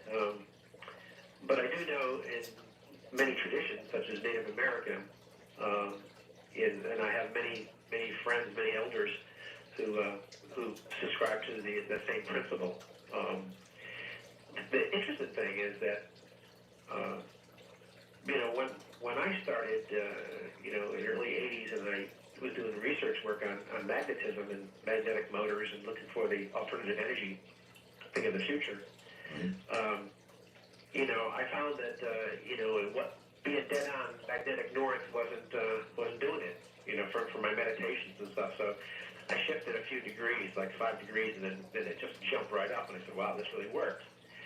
But interestingly enough, and since that time, it's now 15 degrees.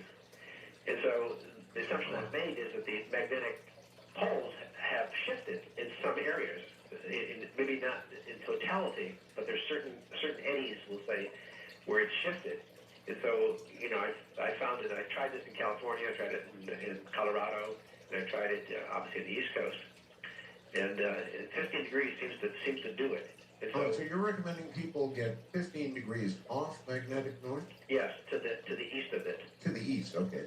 So it would be 15 degrees on the compass would show. Once you line your compass north, magnetic north, and then the 15-degree mark, if you can do that. Now, obviously, not everybody can do it, but at least you can try it. You can do an experiment with it, and the results are kind of interesting. The first result that I saw was that I would remember every day. I remember at least 2 or 3 dreams.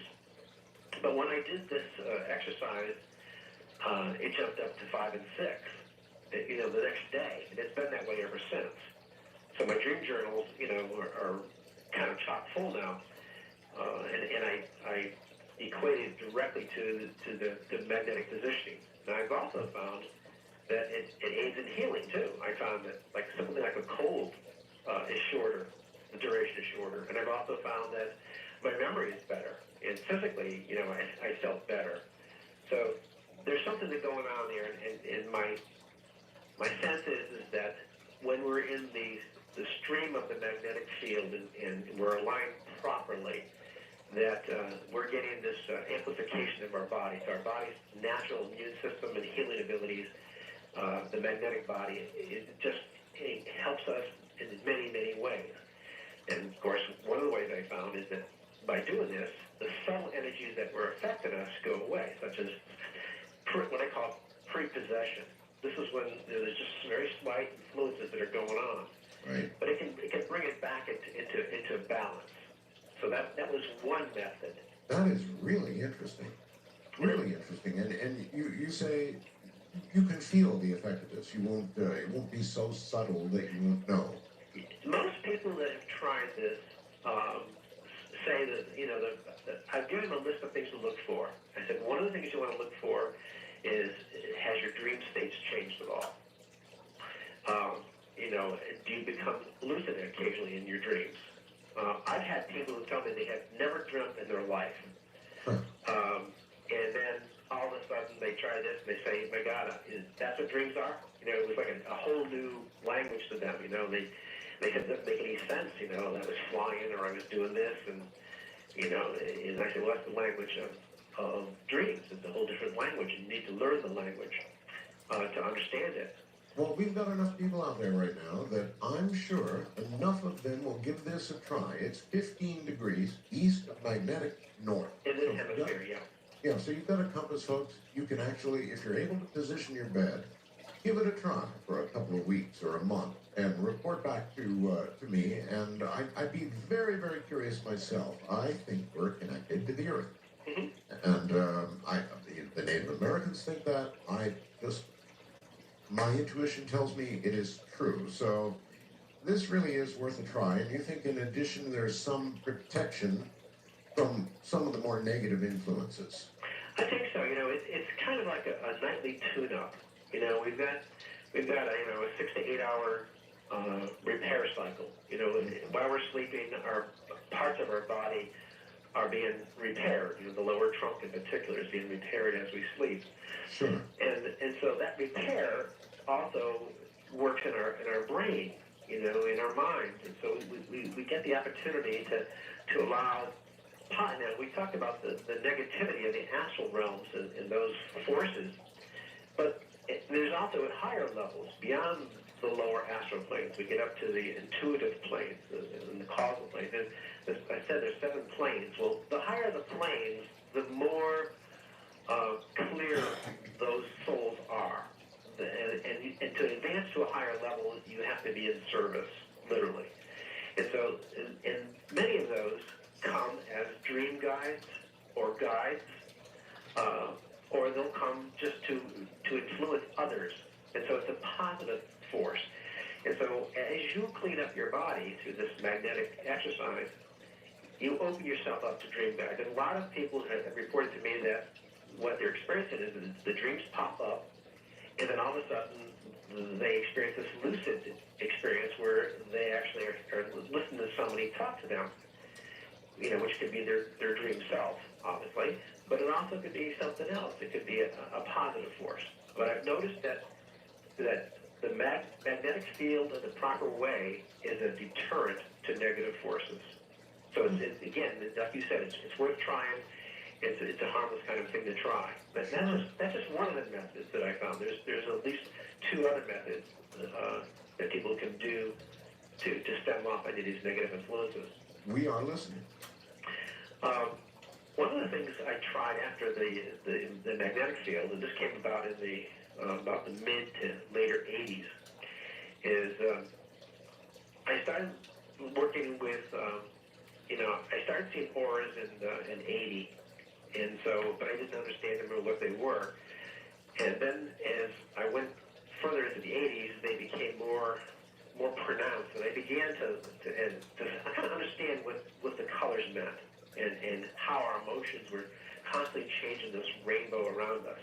Okay. And then quite by accident, I went to a meditation. It was a nightly gathering. It was a meditation room, and so I went to it just to experience it. And they were playing a specific type of music called Baroque music. And I listened to that, and as I listened to that music, when I started playing it, I watched all of the auras in the room in unison start to harmonize, color-wise, with the music. Oh, isn't that interesting? And I said, wow. And so, I talked to the people afterwards, and I said, well, how did you happen to come across this music? And they said, well, it's, we follow music that was produced by Bach, and we think he was a master, and they went on this whole New Age thing at the time, and I didn't understand what they were talking about, but I did notice the change in the music. So I went and I got as much of that music as I could. It's played it on myself, and then as people would come, I would do that, and then I noticed that when people came to me who I thought were, in a state that they could become possessed in the future, that they were definitely being influenced by an outside force. And so I would put this music on in the background, very, very, very, you can barely hear it, but it was playing. And they'd come in and they would be agitated. And so when the music played, they would be agitated. And then after about maybe 15 minutes of us just talking, music still playing, that agitation would go away. And then, I'd see them again in a month, and they'd come back in a month, and they would come in again, they'd be agitated a little bit, but after about 3 times, the agitation went away, and the parents said that they thought that whatever he was going through, he's now through it, or she's gone through it, and she's kind of back to normal again. So it appears that that magnetism is a way of doing it, and it appears that music, specific types of music, Baroque in particular music, can be not so much of a protection, but it can help, clean up your aura, so to speak. And by cleaning up your aura, you're actually providing the protection. That makes so much sense. It really does. Music. So, position of bed, 15 degrees east of north, and Baroque music. And while a lot of people no doubt will chuckle about all of this, I'm not. I know the effect music has. And while we're on that subject, there's a lot of different kinds of music, aren't there? And if Baroque has that effect, then I wonder what rap does to people. Yeah, I have not had that much experience with that. I have had experience with a very loud drum kind of music. When there was the era of Kiss and other groups out there, when the heavy metal sound was out and it was large, I noticed an incredible increase in my correspondence with people visiting me, with parents in particular, talking about their kids, and then the whole thing about rock and roll is evil and so forth and so on. And basically what it is that music, has a series of vibrations, and the way I look at it is that our body is like a tuning fork, and it's a multiple faceted tuning fork, granted, but ideally, if we're perfectly in harmony with Earth and Sun and nature, if we're in harmony, our tuning fork is just vibrating perfectly. And when it's not vibrating perfectly, then things start to happen, and we'll see that effect in one of our major endocrine system glands. One of our organs will start to react to it. So it makes sense to me if I induce another vibration, whether that vibration be magnetism or color or sound, that our bodies are going to react. They're going to either react in a positive way or a negative way. Or hopefully, it could be a neutral way, which would be good if we're looking for our perfect tuning fork. I guess so. No, all of that makes a whole lot of sense to me. And it's worked for you, and you've also seen it work for others. I have. This is we have now about 25 years of work and research doing this type of work. I mean, most of my work is not earth changes. Earth changes is a small part of my work, and from the beginning it has been a small part. And most of it has been about consciousness and how consciousness functions in metaphysics, and how metaphysics forms reality, and how it forms what society is and what society will be doing. So it's been studying all of that and then seeing how we can interact with it and how we can bring about positive changes in consciousness. Okay. Gordon, you did predict some extremely ominous Earth changes that did not occur, at least yet. And, what you said did affect many, many people, scared the hell out of a lot of people. And I wonder if you have any thoughts, reflections on how you missed it, whether you misread it, whether it was something that was one of those things that could have happened and did not, or now that you reflect on it, what do you think? I clearly missed it, and as I started seeing those visions and sharing those visions in the 80s, and then into the 90s, we saw a pattern of things, and I was given a whole series of events that would have occurred, which is like Northridge and different things in Mountain Hill, and so that confidence level was that these things have happened that I put in print would happen, and they did happen. And so it looked like the pattern was moving towards this time period. And unfortunately, it's hard to pinpoint a date, but the pressure at that time for me was from everybody was to, especially television, was to bracket a time period. And I said, well, the warning signs are here, and so the next warning sign probably will be that we're going to see a splitting of the United States.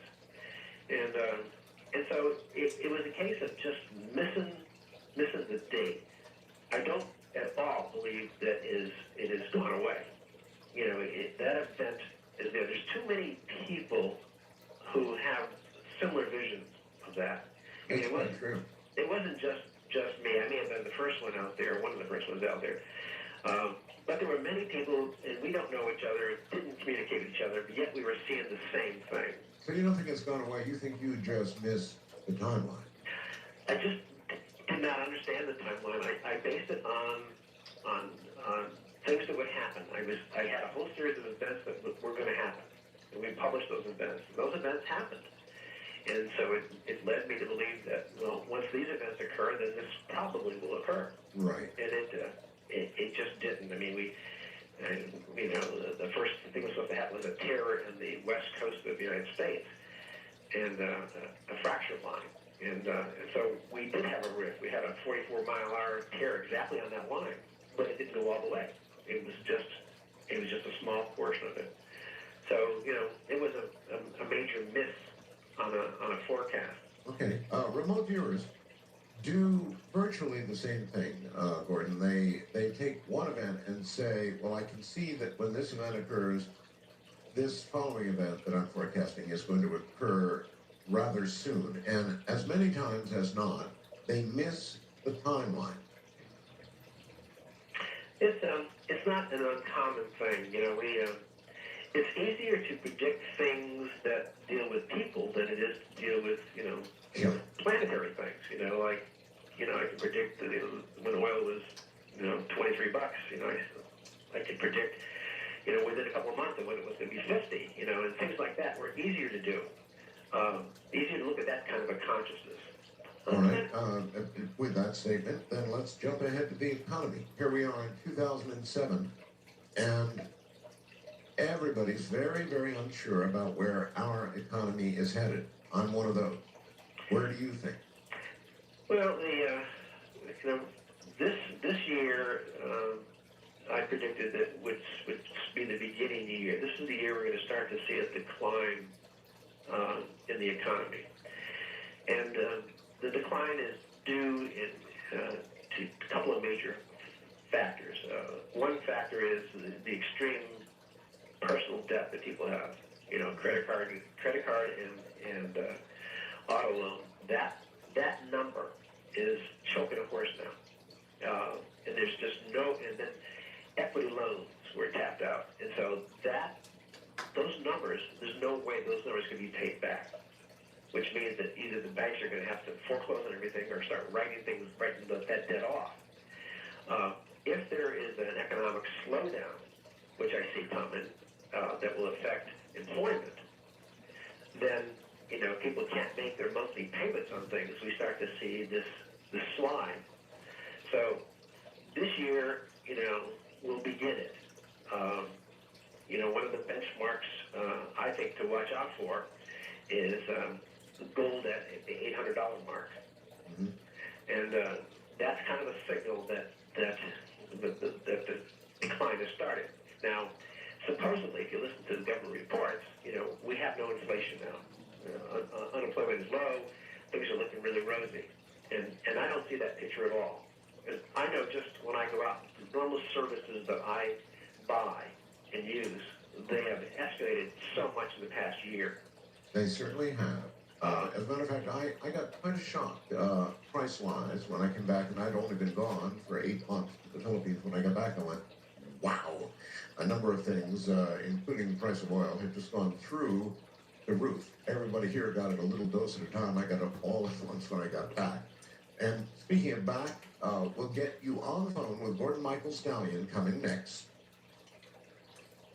Well, we're all on the ride. Maybe the issue is the quality of the ride. And on that score, Gordon Michael Stallion has had a couple of suggestions so far that I consider to be really well worth trying out there in the audience. All of you, give it a shot. What do you have to lose? If you're able to do it, move your bed 15 degrees east of north so that your head is at 15 degrees east of north. And then beyond that, provide yourself with some Baroque music. And then there's a third item of protection, an item of perhaps increasing your quality of life. In a moment, we'll get to number 3. Here's what I'm going to do. I'm going to keep repeating this, and then I'm going to assume, I think fairly, that a lot of you, or at least some of you, are going to try this. And then what I'd like you to do is report back to me.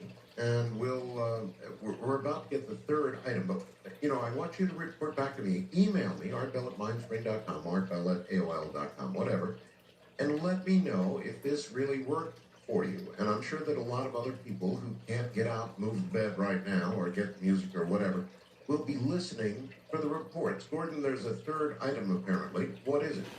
There is a third, but let me add something for people who can't move their bed for whatever reason. You can try this too.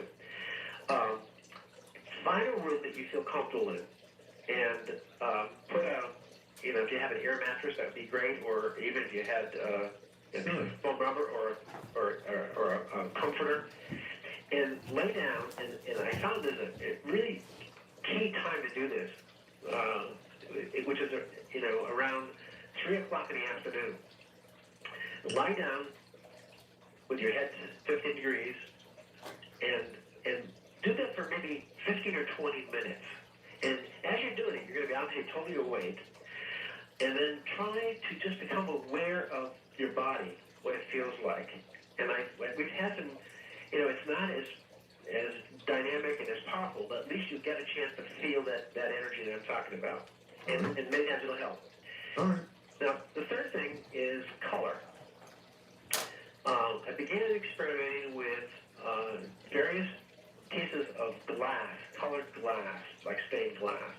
And I found that in the morning, early morning in particular, sunrise, where you can see the full sun above the horizon, just as it breaks above the horizon is actually the best time, but it can be anywhere from that time to maybe 10 o'clock.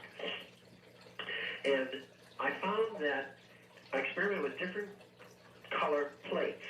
I started with greens, thinking that was a healing color and that should work, and there was very little effect that I saw with that.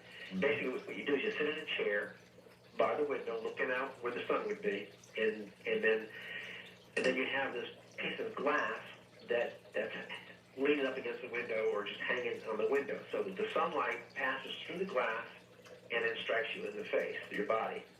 And you can be about 3 feet or 6 feet from the window. And I finally found that the color indigo, and to give people an idea of just what indigo is, there's some water. I can't remember the brand name, but if you go into the supermarket, you'll find some bottled water. It's fairly expensive, and it's in these purple bottles. And it's that color. That is the color. In fact, you could take that bottle and use it as It's kind of purple? Yeah, it's indigo. The bottle, I think, people think it's a dark blue-purple. But the color is actually indigo. So, if you have a computer, you can easily go and do a search and find out indigo and find out the color indigo. You may have some trouble finding stained glass that color, so there's another option that I've experimented with. Mm-hmm. You go to an art store that sells all kinds of plastic, thin sheets of plastic for art and crafts. And if you look through there, they'll have blues and reds, and they'll have an indigo piece of plastic, and you can put this in very thin sheets, probably only a couple of mils, if that, and you just stick it on your window. And these things come in sheets. The ones that I found in my art store were 11 by 17, which worked out really well. But they probably have all kinds of sizes. Another option is you go to a stained glass shop. You just go in and say, I need a piece of stained glass that's indigo in color. So there's different suppliers that you can find for this. And then you put that in the window and you let that strike your body for about 20 minutes. And again, being aware of how your body feels. And if you do this faithfully, I found that there's a rhythmic cycle to the human body. And there's 28 days. That I found if you do anything for 28 days, you can break any pattern. You can establish a new pattern. So if you start this on day 1, and you do this for 28 consecutive days, the influence of this will become part of your auric field. It will actually, what we're doing here is we're tuning up your etheric body, the auric body, and we're trying to rid it of anything that would try to come in and cause harm to you. So it's a form of a protection by a tune-up. Well, you know, all this sounds really sort of new agey, but I've got this intuitive feeling that it works.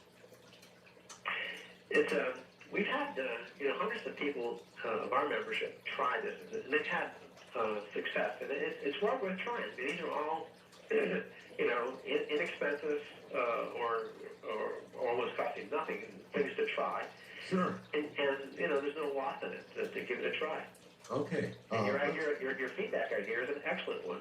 Yeah, that's the way I can decide for myself, I guess. And a lot of others will take the same tack. They probably won't go into it, but if I start getting a lot of emails saying, "Oh my God, it worked," then maybe we're really on to something, Gordon. So it's worth a shot. Yeah, feedback.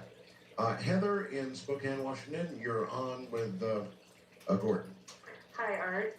I have a specific question when I do move my bed because it's delineation of true magnetic north. Is that where, because, there's north, and then your compass has it delineates about, 15 to 18 degrees. Are we to be pointing the bed toward the magnetic north or true north? You're to point it at 15 degrees. So if you were to take your compass, place your compass in your bedroom, and then you rotate your compass until the needle points to north, and that will be magnetic north, of course. So once you have that aligned in your room, and you know exactly where magnetic north is, then 15 degrees from that, to the right of it, is where you want your bed to point and your head to point. Okay, because usually you have to adjust your compass toward, wherever you're at in the United States, towards the magnetic north. That's right. There's true north and magnetic north. Your compass will tell you where magnetic north is. And he's saying 15 degrees to the right or the east of that. Okay, wow, that's quite a bit more. All right, great, I'm going to try it. Yeah, oh good. Give it a try. And how about the music and the light? Does that make sense to you? Yes, it actually does. Me too. As I'm listening to the show more, I definitely believe in vibrations. I will try the music. I'm a little lost, though, on how to obtain the colored glass a little bit, I guess, that he was just talking about. But I'll put up on my website all the information I have on that. Give me a day or two to do that, and then it'll give you the things that I found and maybe some sources and some diagrams that might be more helpful to you. Okay, good. Yeah, the indigo sounds the toughest of the three. Is there any one of the three that is quite a bit more important than the others? You gave them sort of in order. I take it the bed 15 degrees of north, east of north is probably the most important. The ones, the night bed, your sleep state, I found to be the most powerful and the quickest results. The other ones, the music requires a discipline of listening to it. Sure. I tried putting a CD on a loop with Baroque music at night and tried playing it all night long, thinking that maybe the combination of the two would work, and that did not. So the music works best when you just need to meditate. You just need some quiet time. Good. And then the color is, again, something that requires 28 days for it to work. Okay, that too makes sense. Life in 28-day cycles. Ann in Huntsville, Alabama, you're on with Gordon Michael Scallion. Hi. Good evening, Art. Hi, Gordon. Hi. I had a question for you. Back in the 70s, we used to study the, alpha meditation, and what? No. We've got to try to have one conversation at a time here. Pardon me? We've got to try to have one conversation here at a time. Okay. Somebody's talking to you in the background or something. So. Yeah, okay. I'm sorry. During the alpha meditation, I became aware of a matrix. And they are now in this particular period saying divine matrix. And I'm wondering if you know if there's a difference, or it's the same, or is it just an exchange of words? Is it the same thing? I'm not sure what you mean by the matrix. I didn't get that either. Although I recall long ago in our interviews, Gordon, you began seeing geometric shapes. Remember that? Yeah, that's the Earth. That's the new Earth grid matrix that's evolving as the Earth evolves, which it is now. Earth is a consciousness, and it's evolving just as we are evolving. And so this pattern are kind of like the cells of the Earth, and they encompass the whole globe. And they have a particular pattern to it, and that pattern is just been growing and growing and getting stronger. In the ancient times, the sites like Stonehenge and Avebury and Egypt and different pyramids and the Great Pyramid, these were all located on these energy patterns, or they call them ley lines now, but they were part of a grid system of the Earth. And this is what I was referring to, that grid is still present. I've heard people define it as the divine grid, but it's the Earth's own cell system. Okay, Gordon, I take it you're aware of all the recent flurry of investigation, scientific investigation, I might add, into consciousness. Is that an exciting area for you to watch? It is, because it's where I started and continued on. I mean, all of my workshops since the 80s have all been about metaphysics and consciousness. So it is exciting because, consciousness moves very slowly, and first it's the few people that say something and everybody says, well, that's ridiculous, that just is not possible. Right. And then, little by little, we get more scientific background that kind of indicates that there's something going on. Like, I can remember in the 80s, talking about the magnetic body, and everybody says, the scientific community said, that's not possible, that's not true. And now, of course, we have the instruments to measure the magnetic body. We know that there's this influence of this body and how it, and then we also now know that there's other bodies, but we don't know what they are. So consciousness moves that way, slowly, the few, then the many, and that's what's happening right now. We're now to the next stage, the next race of people on this planet, our next evolution is what I call the intuitive race, the intuitive society, where if we were to look ahead 100 years and see what people were like then, we would have a telepathic race. And that's where consciousness is heading for. Okay, well, we're certainly going down that path. Carolyn, in New York City, you're on with Gordon Michael Scallion. Hi. Do you mean Carolyn? Well, Carolyn is how they spelled it. Oh, okay. I didn't hear everything you said, but hi, Art. Thanks for taking my call. And hi, Gordon. Hi, Carolyn. I would just thank you for a wonderful show. You really touch on a lot of subjects that are really important. And I kind of make two comments. First of all, you gave me a really important piece to a puzzle. I like you and a lot of listeners kind of get messages or whatever you want to call them, and you often don't know immediately, what they're really about. And just last night I kind of had something in a dream. I'm not biblical, I don't follow any, organized religion, but I got, briefly this message that Jesus built 4 wormholes. I don't like the word wormholes because of the sci-fi implications, but what you spoke about in terms of borderline areas where souls trapped, that kind of makes a lot of sense. Maybe that was, one of his purposes was to, build exits for, souls that were trapped. Well, in his actually words, I mean, if you look, in the New Testament of the words that he's actually has talked about, I mean, one of the things that he did was possession. He did he worked with people who were possessed and drove, the evil spirits out. Mm-hmm. And he also talked about that he would return, so he was really talking about, the immortality of us and the fact that we return is part of reincarnation. And that, and that there is this war. And the war was going on then. Revelation is really about this war that's going on, and it's been going on. And it's a war between, the earth and and the people in the physical and our minds and our brains here, and this borderland that is, you know, it's an opposite polarity at the lower levels.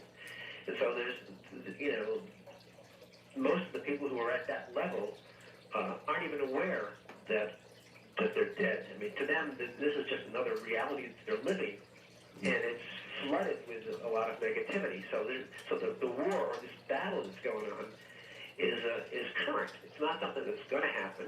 It's been going on, and you know, depending on what plays out here on the Earth, you know, in this century, will determine, I think, you know, what that borderland is like. I would like to believe that sometime in the future that's going to be cleansed, that the things are going to be, you know, as was prophesied by, you know, by Jesus and others. Okay, to Dennis in Phoenix, you're on with Gordon. Hi. Yeah, good evening, gentlemen. Good morning, actually. I've seen these days coming. I'm in my mid-50s. I saw these days coming since them coming over 30 years ago. Been trying to prepare for them. But anyway, one afternoon I was looking for a safe area. I have a question for you, Gordon, about your map. I was looking for a safe area, trying to reason one out. Pretty much tired myself out trying to figure it out, and fell asleep in a nap, and was shown in the dream was shown a map, the Southwest Coast, the new Southwest Coast, where Phoenix and Tucson were on the coast. Now, Gordon, I don't have your map. I have Lori Toy's. I hadn't seen yours or hers or anyone else's before I had this dream. It was only afterwards that I found out that there were others. My question is simply, I saw Phoenix and Tucson on the new Southwest coastline. That's what you see? This is a commonality. Last count, I think there's an excess of 100 different maps out there. And the very first map really wasn't a map. It was just information that Casey brought through. And basically, in his information, he had said that there would be a great divide, that Mississippi would widen and become a waterway, and that the West Coast would be over where the new West Coast would be Phoenix. And so, you know, he was like the first one, but all of us have seen pieces of it. But yes, the West Coast happens in three areas. California gets split twice, and then the third split brings it to the new West Coast. So you really haven't changed in what you're saying about it, not at all. Have you? I still see the same positions have not changed. And if it hasn't changed for 25 years, I have to assume that I may be wrong with the date, but at some point in time, we're going to see this. And there's too many other people who are seeing things that, just like Dennis, and he had this dream, shows them the same thing. You know, so it's happening with individuals, not just map producers. Very good point. All right, Gordon, hold it right there. Gordon Michael Scallion is my guest. If you have a question, you should know the portal numbers. If not, we'll repeat them for you shortly. I'm Art Bell. Here I am. Gordon Michael Scallion is my guest. Perhaps it's just a slight adjustment of the ride. I want everybody to be very clear about this. Gordon is suggesting adjusting your bed, or your sleeping, or even awake self, so that you're lying 15 degrees east of north, i.e. get a compass, find out where north is, adjust your bed 15 degrees to the right or to the east of north, and that's where you will sleep, with your head pointed toward 15 degrees east of north, your head. Then beyond that, music, Baroque music, if you can find it, during the day, time perhaps when you're relaxing, and finally color. Filter the sun coming through a window, the early morning sun, through something indigo colored, and spend some time in that color. These are all easy, relatively easy, simple adjustments you can make. And then I want feedback. I really want to hear from you. Send me an email at bell@pinespring.com or bell@aol.com. Let me know if any one or all of these work for you. Gordon Michael Scallion back in a moment. I know full well these things sound kind of new agey, but I have this really strong intuitive feeling that they work. So we'll find out from those who decide to give it a try. Right now, back to the phones, and let's see, I guess we'll make it the third wild card line. It looks as though Michael in San Jose has been waiting quite a while. Michael, welcome. very much, Art. Our first-time caller, long-time listener. And Art, first question I have for Gordon, and hi, Gordon, how are you? Hi, Michael. Gordon, first of all, in your defense, some of your predictions way back in the early 90s, in your defense, I understand your Earth change thing, that you said some things came wrong, but if you'll remember, and I think Art will, because I was listening to the show way back then, about the buildings that were falling, the glass shards and debris from the buildings. Yes. I think that was pretty reminiscent of what happened on 9/11. So the visions you saw with that, I think, were pretty right on about that particular vision that you did see. Well, it was the other coast. On the West Coast, Art? Yes, it was. Oh, because I kept, everyone was listening tonight and hearing that and thinking, I wonder if that was something similar to what you had seen. It was similar in the sense that glass, but no, it was definitely the West Coast. It specifically was Los Angeles.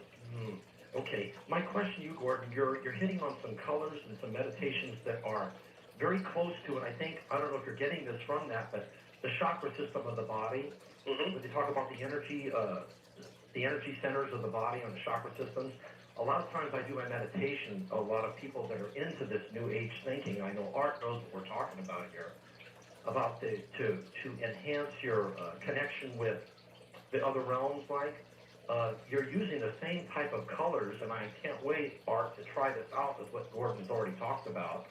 I will try this out, and I totally agree with Gordon that 3 o'clock in the afternoon time frame seems to be I don't know what it is for other people that are listening, but a very high-pitched time for me to do my meditation and to get calm and to listen to this music. I haven't tried the music that Gordon's talked about, but I'm going to try that. Good. I will expect a report. Thank you very much. And Carrie in Needles, California, you're on the air with Gordon. I can hardly believe I finally got to talk to Art Bell and Gordon Michael Scallion, two of the people that I've really listened to for quite a while. Thank you. I was just wondering, Mr. Scallion, how do you feel about God? Do you believe there's a God, or? Yeah, absolutely. There's no question. As you get more into metaphysics, as you begin to see that, people tend to separate science from God, but yet it's all the same. And, right now I happen to have a lot of young grandchildren, and so I spend a lot of time with them. And I find that, I'm totally different than I was, 20 years ago. When I go out with them and they ask me what, a flower is or what something is or an animal is, I see that God in it, and I see it everywhere. 20 years ago, I didn't see it at all. I was blind. So the simple answer to your question is yes. That's quite a change for you, Gordon. I think the out-of-body experience in '79 got me started, and then I went into a period of denial where I was just terrified of what I was experiencing. And then, I had a religious background, very strong. I was the altar boy. I went to church, every day of the year. I never missed any days. And so I had the religious background, but it didn't have the awareness. I didn't have this what I would call a higher consciousness awareness. And when that happened, something changed in me. Now, it took a long time for that to finally, take hold of me. Because you and I have similar backgrounds in electronics and communication. So, I tended to try to database what I was experiencing. So I was into the linear part of it, but not into the right hemisphere. And that took some time. And then finally, when it did catch hold, the religion was more of a linear thing for me. And then when I had the experience, it merged it. I then was able to take both the understanding of my religious background along with with science and put them together and say, wow, there's this thing called consciousness, and this consciousness is spirituality. Gordon, I hope that reincarnation is real. My complaint about reincarnation always was that of what use is it, since you have no conscious memories of it. And I've come to understand that you have a subconscious memory of it, and there is some good reincarnation. My complaint, though, is we begin to get this wisdom and such a greater, deeper understanding of spiritual things as we get older. And then we die, and it's gone. I mean, all this maturing, all this deeper understanding that we acquire as we get older is suddenly gone. So the only hope for it meaning anything is reincarnation. You know, I've been fortunate that I've been able to do some you know, serious work in reincarnation. I mean, very serious work.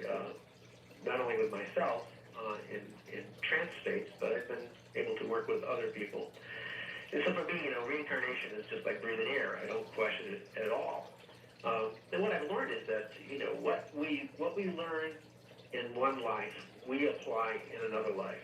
Or what we have done that is good in one life helps us in another. And then what we have done wrong, you know, we get an opportunity to balance it off. You know, when we're in the physical world, we should be in the physical world. We should be living in the physical. The spiritual world and the world hereafter, if we do enough right things in this life, you know, it's going to take care of itself. You know, and to dwell on it, I tend to agree with you. I don't think we should dwell on it unless there's some aspect of it that would help us to understand. You know, there's been some karmic issues in my life. A classic one, and it's in my book too, is that I had chronic asthma when I was born. And then I finally learned what caused it, and then in '82, I had an out-of-body experience, and I understood why I had chronic asthma. And I was told in this out-of-body experience, if I would just do a certain thing, it would simply go away. And within 24 hours, my chronic asthma was gone.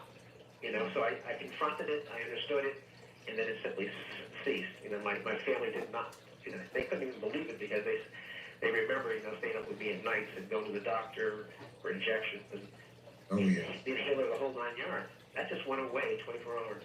So to me, it's very real, and to me, there can be some benefits if we explore it correctly. Okay. Jim in Michigan, you're on with Gordon Mike Scallion. Hey, Art and Gordon, I got something important to tell you. This affects your bet. Project Horizon was on a Tuesday night with George. Says that the galaxy is going to be passed through by our solar system. It's going to create a gravity wave that's going to flatten everything by the year 2012. I think that's what your map is talking about. It's going to move the equator up to Kansas or someplace like that. I'm not familiar with the Horizon project, but as you describe it with the gravity wave, where, you know, there's a thing called the precession of the equinoxes. It's a cycle that lasts about 23,000 years or so, and it's how we move from astrologically from one sign to the next, you know, from Pisces to Aquarius and so forth.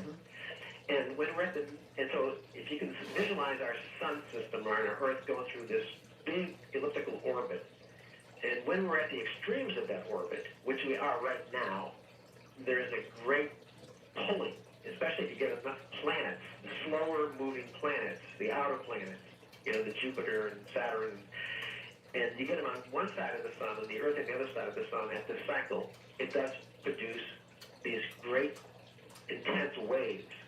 And so I have no difficulty with what you're saying as being a possibility. I don't know about the date, and I don't know about the equator portion, but in theory, I have no difficulty with it at all. Okay. Tyler in Vancouver, Canada, you're on with Gordon. Hey, Gordon. Hi, Tyler. I'm actually a music theory student, and I was wondering if we could discuss for a sec your ideas on Baroque music. Do you really have an idea as to why it has the effect that it does have? I believe that if we look at Bach, and as a student, I'm sure you're been exposed to it, and I don't know how severe, but I believe that he, you know, we can use the old 80s analogy of channeling. I believe he literally channeled this music, and this music is what I would call music of the spheres. It's written in such a way that these notes literally electrify the body, the human body. It's a tune-up process. The only way I can describe it. And so, I think that's the key to it. I've played it on vinyl records. I've played it on digital music. I've even gone to live concerts. And in the order of the effectiveness, the live concert was the most effective. And I assume that's because the vibrations of all the instruments were right there. Can I add something to that? Sure. Yes. Because I thought you studied quite a bit of music theory, and I mean, I'm not saying I know exactly why it has this effect, but I do have sort of an idea as to why it might. And if you look at Baroque music, how it's constructed, it's actually, one would say that it's exploring the pure musical relationship. If you know what a scale is, it's built on a series, what's something called the harmonic series. And these are naturally occurring relationships between notes, and that's what we base our scales on in the Western tradition. And so, in the time period of Bach, the music around that time was exploring these ratios in a much more pure way than, say, Beethoven or Mozart or Wagner or Stravinsky, where they started to actually explore ideas of breaking these rules and going in the opposite direction that nature wants these fundamental ratios to go in. So Bach, at that time, was actually, I mean, when you listen to that music, you're being flooded, literally flooded with natural ratios, with ratios and mathematical fundamentals that occur in nature all around you. And definitely that's going to have an effect on you. Yeah, in the end, it's all mathematics. It really is. Everything can be broken down mathematically. If we look at our human body, and we look at all the electrical impulses that are going on, and all the different frequencies that are going on. So, I hear what you're saying, and it helps me understand it a little bit better. I know that only from the results end of it, but not so much the theory end of it. So it's good to hear it. I really have a feeling this stuff is going to work. And I have this feeling I'm going to get a lot of feedback that says it worked. We'll see. Michelle in Chicago, you're on with Gordon Michael Stallion. Hi. Hi, good morning, Art. Good morning, Gordon. Good morning, Michelle. Gordon, I had a quick question, two questions, if possible, if time permits. But the first question is, I was really interested in knowing what you felt about it was on the Coast to Coast website, actually, about the blue star. Mm-hmm. And it's about an object that is actually made up of these light beams that appear in the sky. And I was wondering if it had a question that related very quickly to a very quick dream, if it relates to potential future events that, I don't know if it relates to light directly, but that you're describing, but it was like discs, light ships or something, not light ships, but silvery discs, crafts, appearing, many of them, appearing in Israel, actually, where the Haifa, Israel, where the Baha'i gardens are, and they were there, and like several bundles of these discs were looking for people in the world. They were trying to, in this dream, find people, take them up, and they were just innumerable discs in the sky. Do you know anything about this, Gordon? The blue star I know about it because I did a paper on that. The dream is, I don't think relates to the blue star specifically. I think the dream relates to, as all dreams do, they relate to us and our journeys and things that we're feeling today and trying to help guide us. And they also give us insights into the probable future in our lives. UFOs are a common dream symbol today. If we look back at the dream journals from the 30s and 40s, we don't see it. We see it after the 40s, big time. So the blue star is it's like, the way I can describe it would be, it was like the three wise men coming, and the star appeared, and the blue star is kind of like a sign, if you will, a sign in the heavens of higher consciousness, of evolution, or of a greater coming, that the prophesied coming. So, the UFO thing is very real today. I mean, because we have so many little portable video recorders out there, we're capturing everything. And someday, the truth of all this will come out. And hopefully it'll be sooner rather than later. I hope so. I really hope so, and I hope it's in some repetitive way that science cannot ignore. Chris in New Mexico, you're on with Gordon Michael Scallion. Hi. Hi, Mark. Hi, Michael. I'm glad I can get on the air. Okay, my question is, can Michael be a little bit like Edgar Cayce used to? Are you there? Yeah, I'm here. Okay, sorry. Can you see a little bit like Edgar Cayce used to, when people are sick and what conditions they have? And I don't know if you can do that on the air, but that's another story. Mm-hmm. Yeah, you're talking about seeing the auras or the vibrations that are given off by the endocrine glands of the body. Our body has these glands, these ductless glands. They're called endocrine. They're also known as the chakras. There are 7 of them, and the combinations of those give off this aura, which has colors.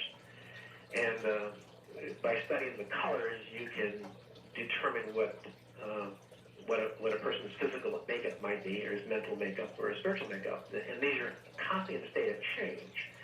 And as a person gets into a state of dis-ease, the colors become muted because the endocrine glands that are keeping the body healthy are starting to decline. And so we see muted colors, and then these colors eventually get very gray-like. And then, of course, if it continues that way, it doesn't. Seeing auras used to be a big deal. It was very few people. Now it's very easy to see auras. There's some simple exercises you can do to see them and develop them. Most people, just assume not have that ability. It can be very distracting. Okay, well, it's going to have to be a subject for another program, which I am sure we will do. In the meantime, you certainly have given us lots of food for thought, Gordon. Thank you for being here this night, my friend. You bet. Have a good night and take care. Sorry, folks, we're utterly out of time. But these were all good suggestions. I hope some of you will try it and report to me. I'm artbell@mindspring.com or artbell@aol.com. It has been my pleasure being with you through this weekend, and I look forward to the next. Good night. From the hot desert and the great American Southwest, I bid you all good evening, or good morning as the case may be, across all these many time zones, stretching from Tahiti and the Hawaiian Islands, all the way across flyover country, most of us, east to the Caribbean and the U.S. Virgin Islands. Gosh, I got it right. South down into South America, we know that for sure, and north all the way to the pole. With a good antenna. This is Coast to Coast AM live overnight talk radio that will not politic you to death tonight, because we're going to do something a little different. Have you heard about HARP? Do you know what HARP is? Well, the one we're talking about is not played by angels, nor administered by them. I'll tell you more about that in a moment. My guest is going to be Dr. Nick Begich, and he wrote a book, actually by the same name, called Angels Don't Play This Harp. And I'll explain in great detail why we're having Dr. Begich on again, besides the fact that so many affiliates have joined since his last appearance. But I've got a number of things that I've got to get out to you of some urgency. I got a very troubled call earlier today. And by the way, it has been a very, very, very, very unusual day, and I can't tell you about it. Someday I'll be able to. But it has been a most astounding day, to say the least. I got a very, I'm even trying to think of the right word, frantic, worried, concerned call from Bud Hopkins. You should know Bud Hopkins as one of the premier investigators, UFO investigators in the world, author of the million-selling Intruders and Missing Time. Bud Hopkins called me from New York, and he said that he had been talked into doing a science program, a supposed science program, for public broadcasting's NOVA. And according to Bud, Bud Hopkins and John Mack from Harvard University are about to get slammed again. And apparently what occurred is that the Nova people set them up. And what they anticipate is a hit piece in about a week on Nova. And Bud definitely wanted to get some airtime to tell you what it is they're going to do before they do it. And I have offered that to him. And so he will be here Monday evening. Bud Hopkins.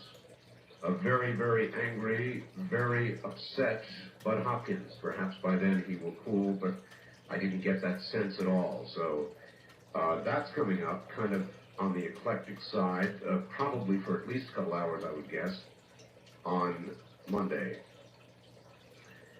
Then we'll dive into the coming, of course, then we'll be into Tuesday morning by that time, and we'll be in politics, I'm sure, with the New Hampshire primary. In the meantime, I'll not miss it that much. You all pretty well know what's going on. You know about the tight race going on in New Hampshire. And there's not a lot more to say about it than that right now. We said most of that last night. Now, I've got another little notice for you here. Whether or not you are aware of it, there have been mammoth quakes going on. And when I say mammoth, I mean as in many. And I'm going to give you a readout of how many earthquakes have been occurring in the Mammoth area.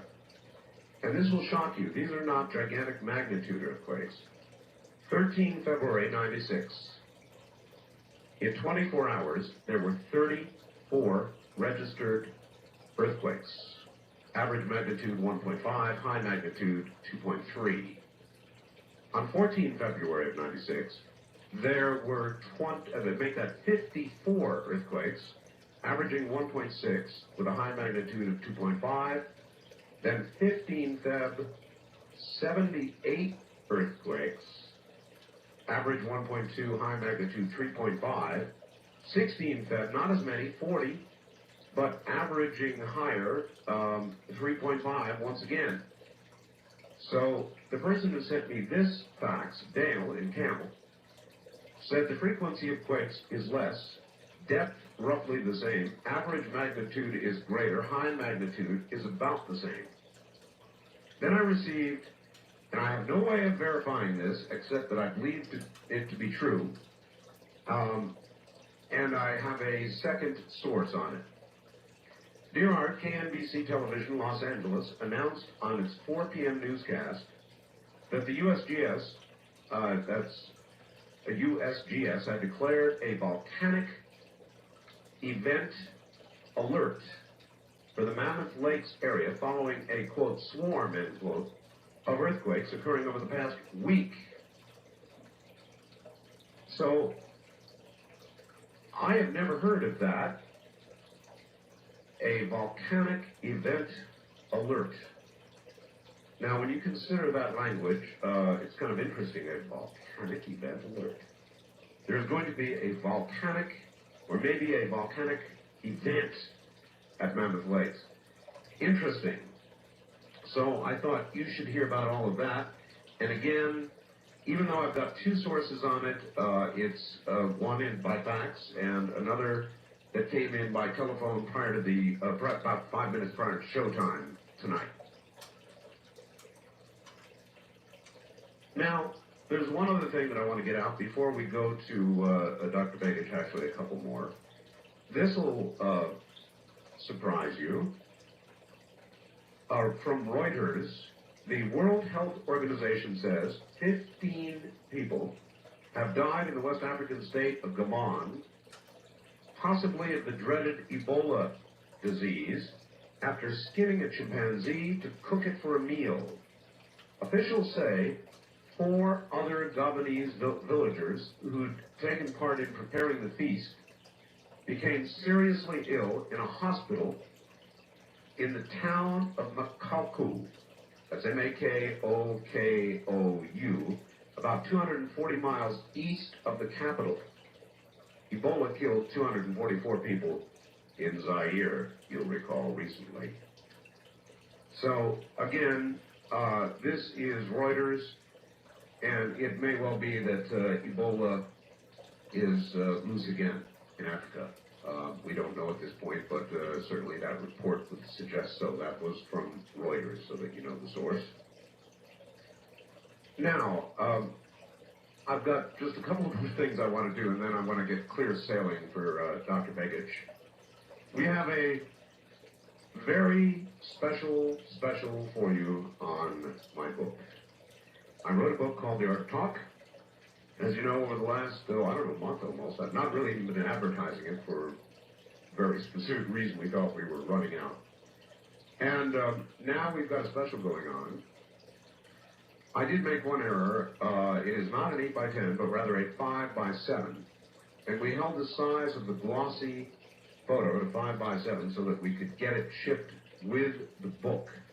Because we were afraid that shipping it to you in some other way, either A, it would not arrive with the book, or B, it would get mangled in the shipping process. So, the audiobook is out. That's right. You can order my audiobook. It's 4.5 hours long. I did the reading. I did all 4.5 hours of it. Thank you.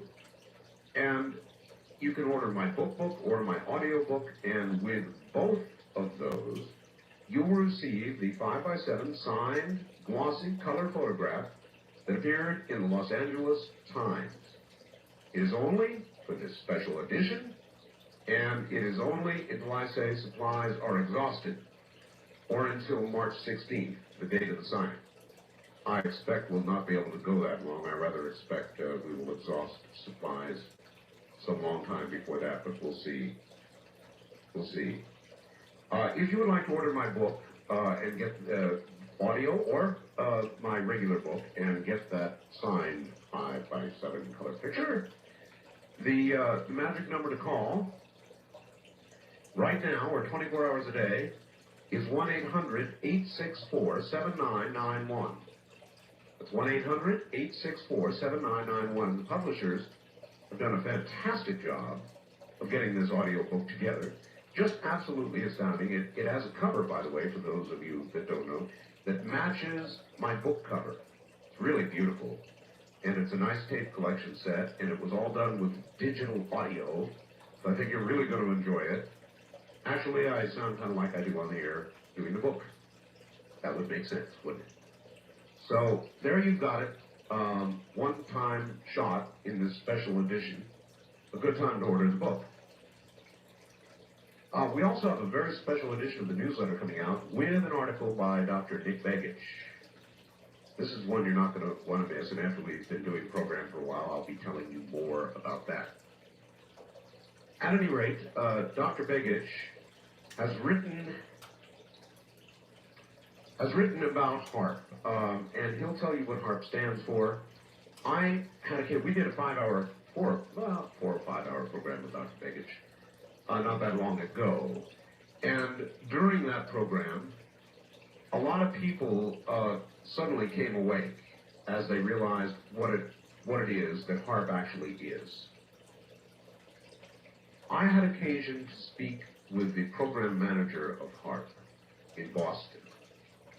I spoke with John Heckscher, that's Heckscher,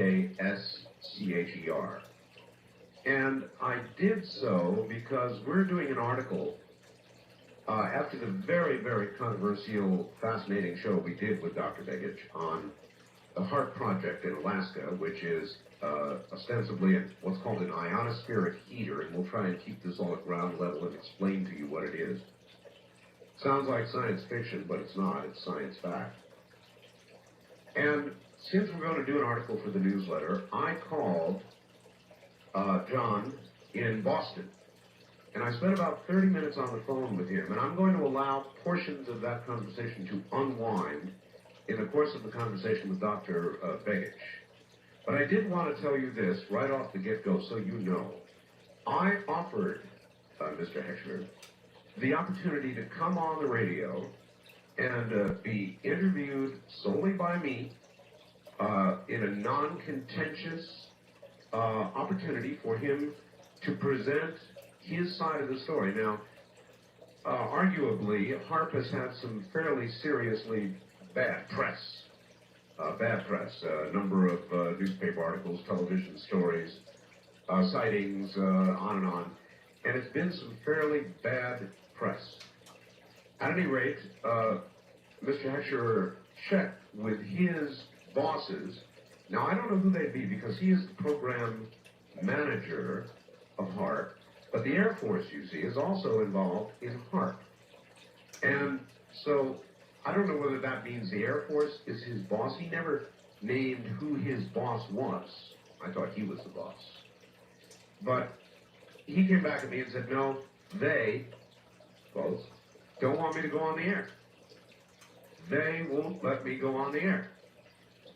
So that's the answer I got to that question. And that so provoked me that I thought I'd better have Dr. Begich back.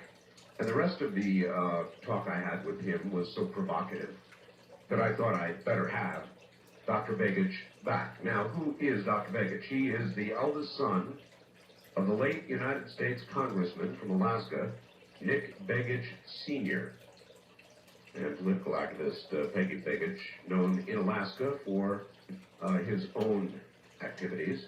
He is a past president of the Alaska Federation of Teachers and the Anchorage Council of Education. He's been pursuing independent research in the sciences and politics for most of his adult life. He received his doctorate in traditional medicine from the Open International University for the Complementary Medicines in November of 1994, wrote the first major story on the HARP project, published in October of 94 in Nexus, an international magazine based in Australia, where Stan is. His research files on the project and related technologies include more than 400 documents spanning 80 years of technological developments. That is Dr. Begich. Nick, we, I guess, could call him. And so what I'm going to do is bring him up right now, Dr. Begich. Hello, how are you this evening? Oh, it's good to have you back here. I guess the way to begin this, and I'm going to let, as I said, the conversation I had with John Heckscher kind of unwind here as we go. But for the uninitiated, we've got a lot of new radio stations. You are now in Anchorage? Yes. Okay, for the uninitiated, what is HARP? Okay, HARP is an acronym for High Frequency Active Auroral Research Project, which is a jointly managed project between the Air Force and Navy that's being sort of front-ended a little bit by the Geophysical Institute, the University of Alaska Fairbanks, and it's designed, it's a system of, really it's a proof of concept or a prototypical weapon system that's being operated here in Alaska. It's in its first phase of operation. It's at its first power level, which has an effective radiated power of up to 1 billion watts, 1 gigawatt. That's what it's designed to handle. They've been running it at about a third of its potential, and they're getting ready to initiate some additional tests here in March. Doctor, how long has it been running at a third? What I understand is it's been running since December 15th, 1994 is when they fired it up the first time, and it's run intermittently with what they call campaigns, which are periods of time where they run specific tests. The first year or so, primarily they were dealing with the whole issue of getting the circuits all to work correctly, getting the system to integrate correctly, and then they began more serious testing going into last fall and going into this year. All right, Doctor, there are a lot of computer types out there. If you happen to know, there is a web page on the internet, is there not, where there are photographs available of the, of the HARP antenna arrays? Yes. I would like to give that out now, if you have it, just so the computer people, during the course of the show, can go up and download and take a look at the antenna arrays that comprise the HARP project. I have one of the photographs. It's amazing.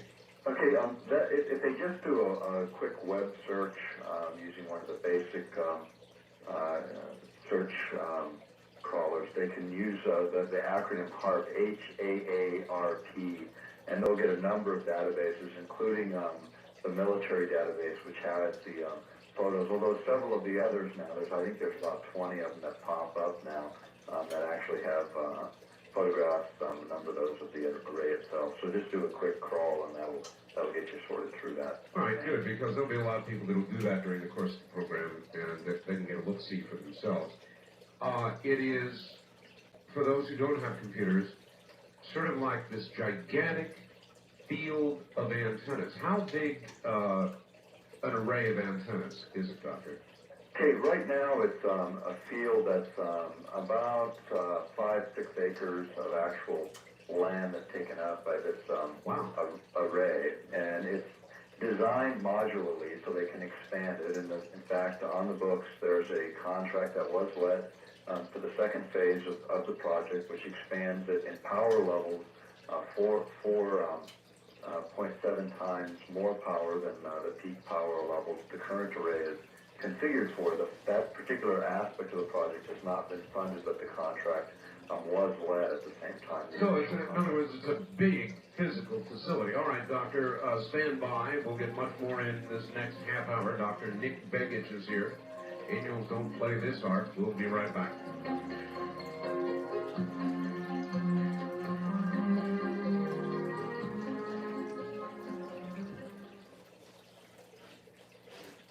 Now, the earthquake that we believe has occurred near Indonesia, close to New Guinea. And if the information I have is correct, I'm almost afraid to read it because of now the known location. Good Lord. This would be precisely as predicted by our friend Mr. Scallion. I'm going to read you what I have. If it's inaccurate, somebody will probably hang me. The Alaska Tsunami Warning Center, NOAA, NOAA, has issued the following. This is a tsunami advisory bulletin for Alaska, British Columbia, Washington, Oregon, and California only. At this time, repeat, no watch or warning is in effect for Alaska, British Columbia, Washington, Oregon, or California. An earthquake with a preliminary magnitude of 8.0 occurred at 2100 AST, I don't know if that's Asian Standard Time, on Feb 16th, or 2200 Pacific Standard Time, February 16th. So in other words, at about 10 o'clock this occurred. 0600 UTC on February 17th. The earthquake was located in the general area of West IRIAN. Orion? Could it be? Arian? Irian? I'm not sure. I'm told it's Indonesia, close to New Guinea. The Pacific Tsunami Warning Center at Eva Beach in Hawaii has issued a tsunami warning and watch for the epicentral area. In other words, and it says, it goes on, evaluation, a damaging Pacific-wide tsunami may have been generated. You'll be kept informed, at least hourly, by further bulletins from the Alaska Tsunami Warning Center. So we're going to try to get all this confirmed for you. It goes on, a tsunami warning and watch is now in effect for Palau, Yap, Guam, the Chuk, C-H-U-U-K, and the Philippines. A tsunami watch is in effect for Japan, Taiwan, the Marshall Islands, Marcus Islands, Wake Islands, and Russia. So that's very, very sobering news, if it's true. And I warn you at this time, though what I have appears official, and we have made one call. I still want more information on it. But an 8-point quake, ladies and gentlemen, falling in the area near Indonesia, close to New Guinea, I'm afraid would fit squarely in with the pattern that we have been hoping not to see, particularly quakes of this magnitude. Dr. Begich, I would like to apologize to you. I'm getting all this information hitting me all at once here, and I'm trying to get it on the air. An 8-point earthquake, as you're well aware, I'm sure, Doctor, is a serious event. Yeah, in fact, I went through one of those in the Alaskan earthquake in 1964, so it is a real serious event. There was another 8-point earthquake, Doctor, north of Japan, seems like now about a month ago, and we were hoping not to see one of this magnitude in southern Pacific area, where this appears now to have occurred, if it's correct. At any rate, back to the subject at hand. We discussed what this is. It's acres of antenna. Antennae, I guess, that is designed to transmit specifically a very narrow beam width, incredibly strong signal to our ionosphere. Doctor, what is our ionosphere? It is it can be visualized simply as an energy bubble around the planet that keeps incoming radiations of various kinds that would be damaging to us, like X-rays and cosmic rays, from entering our immediate environment, where they would make life impossible on the planet. So it actually can be visualized as a protective layer. It's approximately 50 to 620 miles above the Earth's surface, and it is in fact, you might consider it a naturally occurring safety shield around the planet. Would probably be the easiest way to describe it. Did you say 50 to 650 miles? Yes, above the Earth's surface. Oh, that's remarkable. We have satellites that orbit the Earth at about 250 miles, don't we? Yes. Low orbiting satellites? Yes. So the ionospheric layer extends well into what is space. More or less. When we looked at, when you look at the way it's diagrammed, in fact, we show a diagram that comes right out of the Air Force record that's in the front end of our book. It kind of lays it out in a few different layers, and I'm turning to that as I'm talking to you. And it lays out the ionospheric layering. And what you see, essentially, is the regions are broken into three areas. The lower region, actually 37 to 56 miles up, is the area where we see the aurora, or the northern lights as they're called. And then you have the E layer, which is approximately 56 to 93 miles up, and then the F layer, which is the high ionospheric region, which runs all the way up to 620 miles. All right. I'm making you explain all this. I actually do understand this. I'm doing it for their sake. I've been an amateur radio operator since I've been 12 years old. And I depended on those various layers of the ionosphere for communications. In fact, I almost prayed to them at times. And when the sunspot cycle is in a favorable portion of that cycle, we get F layer reflection, which being the highest layer, of course, if you go up, you can go down and come in one hop, literally, almost to the other side of the world. And it makes for a very efficient, long-range communication when we have a favorable sunspot cycle. So that's what hams use it for. The military also uses it. I suppose not to the degree they once did. They've got a lot of satellites up there now, but they use it. Shortwave broadcasters use it. That's how we're able to hear these signals that come from the other side of the world reliably on shortwave. So, Doctor, when they turn this on, what are they endeavoring to do? What do they want to do? Okay, there's a number of differing effects that they can realize with these ionospheric heaters, is what the military calls these large radio frequency transmitters. And one of the effects, in fact, the first effect they identified as the Department of Defense effect, is to modulate or cause the ionosphere to vibrate in a certain way that causes an extremely low frequency signal to come back to the Earth, which they can manipulate for the purpose of communicating with submarines, because that long wave will penetrate the Earth and the oceans to reach submarines. And that was the initial discussion, at least the public discussion, about what this particular device was going to be used for. Later, they revealed an additional use, which was Earth-penetrating tomography. This is the idea, in the vernacular, it would be like X-raying the Earth, or looking into the Earth several kilometers deep. And with instruments on the ground sending this extremely low signal in, they can actually locate underground tunnels, nuclear facilities, shelters, mineral deposits of various kinds. And this is actually the testing mode that they're in for the 1996 year, because what happened when they went to the Congress and they talked about this particular application to Congress, said, hey, wait a minute, this is a major priority of the United States Senate, United States House. We want you to make it a top priority, or at least a higher priority in your program, which they did.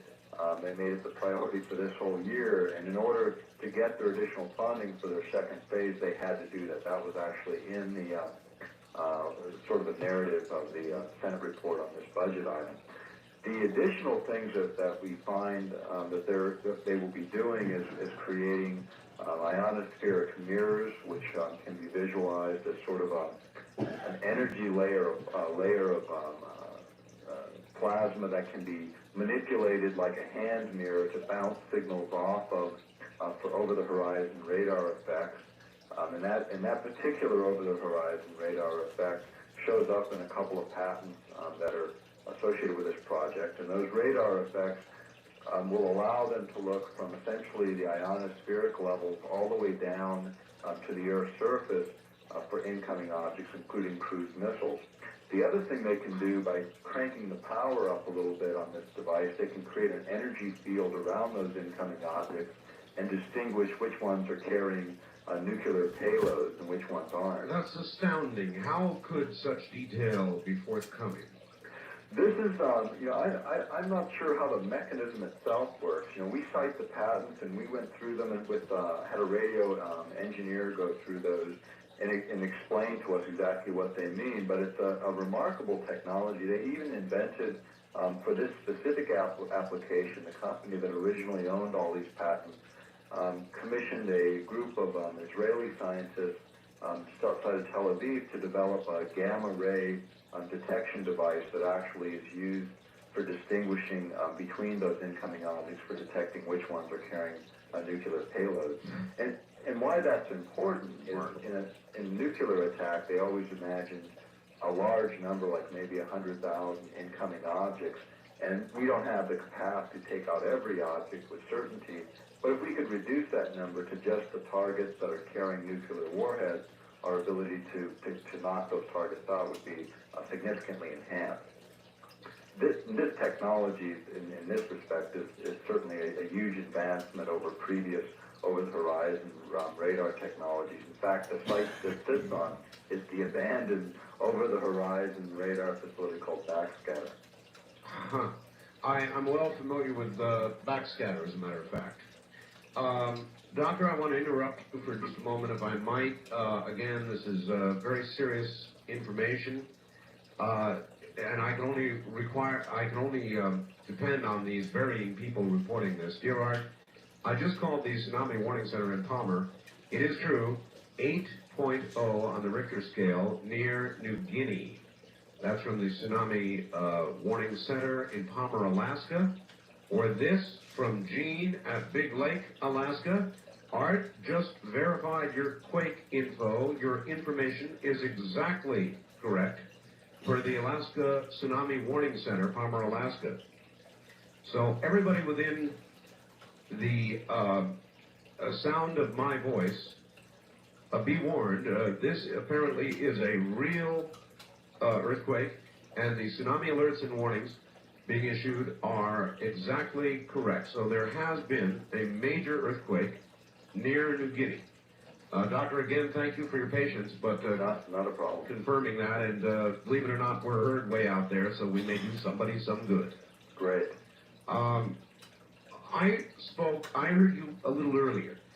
Right before the bottom of the hour, you used the word weapon. Now, yes. When I had my conversation with John the other day, John Hesher, the HARP program manager, he calls himself, or his title I guess he is. Yes. He absolutely bristled when I used the same word, a weapon.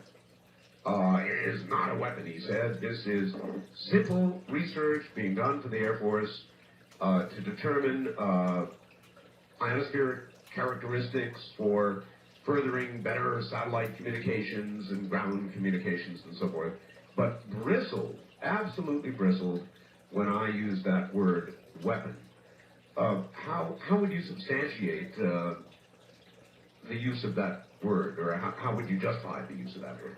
Well, I think a careful review of the patent materials themselves leave no other conclusion, quite frankly. And when you look at it from his perspective, okay, and you look at the way he structures his written materials, and we've got a pretty good volume of the written materials on the project, and what they essentially do is they call this a proof of concept project, where they're really just trying to prove certain things are true and work. But that is the precursor. Isn't that what the atomic bomb was? Exactly. I mean, you can split some fine hairs here, and he does a really masterful job of it. I grew up in a political family, and I thought politicians had the franchise on wordsmithing, but I really found in researching this project, the military's got one up on political folks.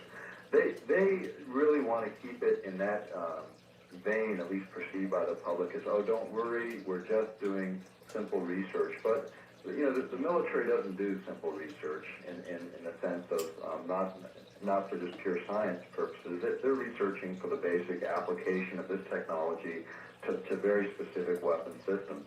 When you talk about over-the-horizon radar and distinguishing between objects and communicating, those are all integrated parts of this system. When you look at it in terms of higher power levels, using that same over-the-horizon concept, and you get it up above the power level for just identifying incoming objects in terms of payload, you can actually increase the energy level so you can burn out electronic circuits.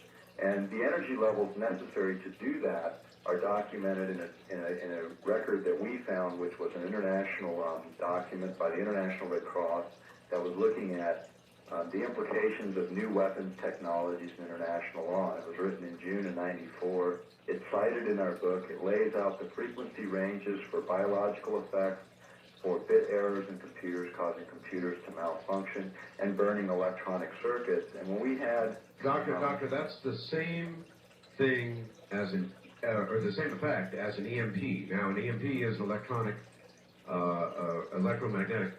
pulse. Right, and that is what is described in some of these patents. Yes, but what I was going to say is previously to achieve that, I believe the theory, or in fact it may have been proven, is that you detonate a nuclear weapon at high altitude, and right. the pulse that emanates from it would destroy computers as you have described. That's right. Now you're saying HAARP can do that without a nuclear detonation. That's right, and it's spoken to right in the patent. The beauty of it from a military perspective is you don't have the radioactive fallout. But from a practical standpoint, and then people remember these reports, numbers of years ago where they were saying, one thermonuclear blast above the United States just would knock out all our communications and fine electronic equipment, and making, the nuclear war just sort of end on us. And, this technology advances that whole idea much, much further. Now, granted, this particular HAARP transmitter at its current stage couldn't do it over a very, very large area, like was envisioned in those early reports of thermonuclear detonation. But where they're headed with this technology, what our information shows, and it's not just ours, we just collected it. It's their records, it's their statements. And it shows that the power levels that they desire this system to go up to at some juncture is 100 billion watts of effective radiated power. 100 billion watts. That's correct. And that shows up in a technical memorandum 195, which John Heckscher denies knowing anything about. All right, well, I want to stop you again. Back to my conversation with John. We talked about power levels, and John said, why... What we're doing is no more power than the voice of America. You don't buy that one, huh? No, I'm afraid not. I lived on the island of Okinawa, Doctor, and I remember a 1 million watt transmitter, which was one of the biggest I knew about, operating on the island of Okinawa. And that would bother people, and fences, electrified fences, and turn on lights in villages nearby, and so forth and so on, aimed toward Korea, propagandizing Korea. And that was 1 million watts. And you did say, I did hear you right, that was 100 billion with a B watts?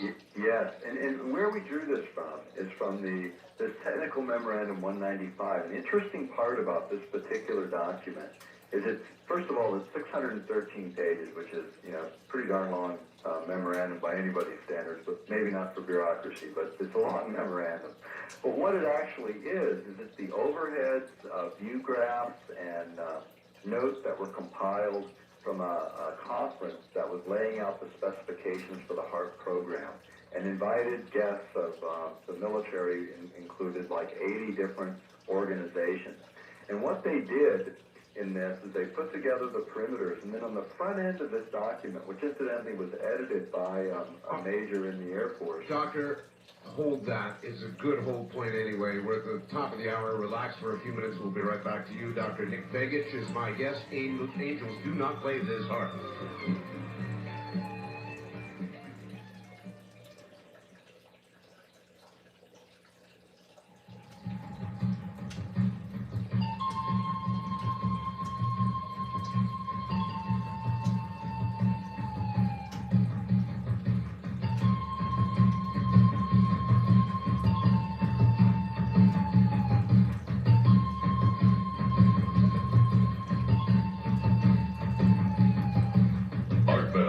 Taking calls on the wildcard line at 702-727-1295. That's 702-727-1295. First-time callers can reach Art Bell at 702-727-1222. 702-727-1222. Now, here again, Art Bell. Here again I am. With continuing apologies to Dr. Begich for stealing his time. Fortunately, with radio, we've got a lot of time. There's some things I'm going to have to catch you up on quickly here. Somebody sent me a fax that hits the mark. Art, hang in there, buddy. You're in the right place at the right time for the right reason. It gets scary as hell at times, but I'm also sure you've been through scary times before. I read your book. Talk to you soon. Larry in Medford. Well, Larry's right, and I'm just going to read you sort of a culmination of what I've got here, all right?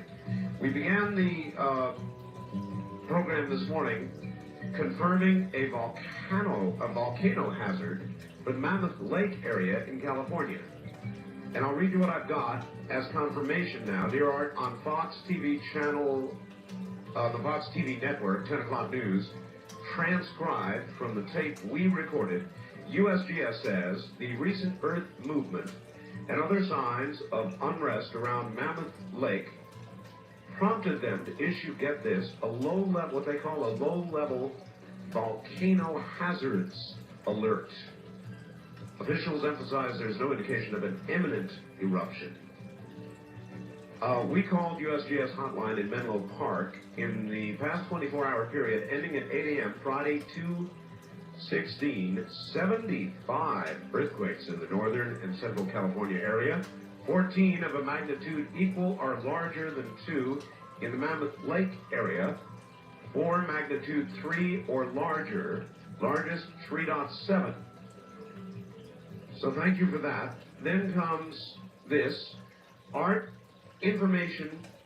I guess I better read the official version first. This is very serious stuff. In the area of Indonesia, which is a very, frankly, uncomfortable area to have this happen.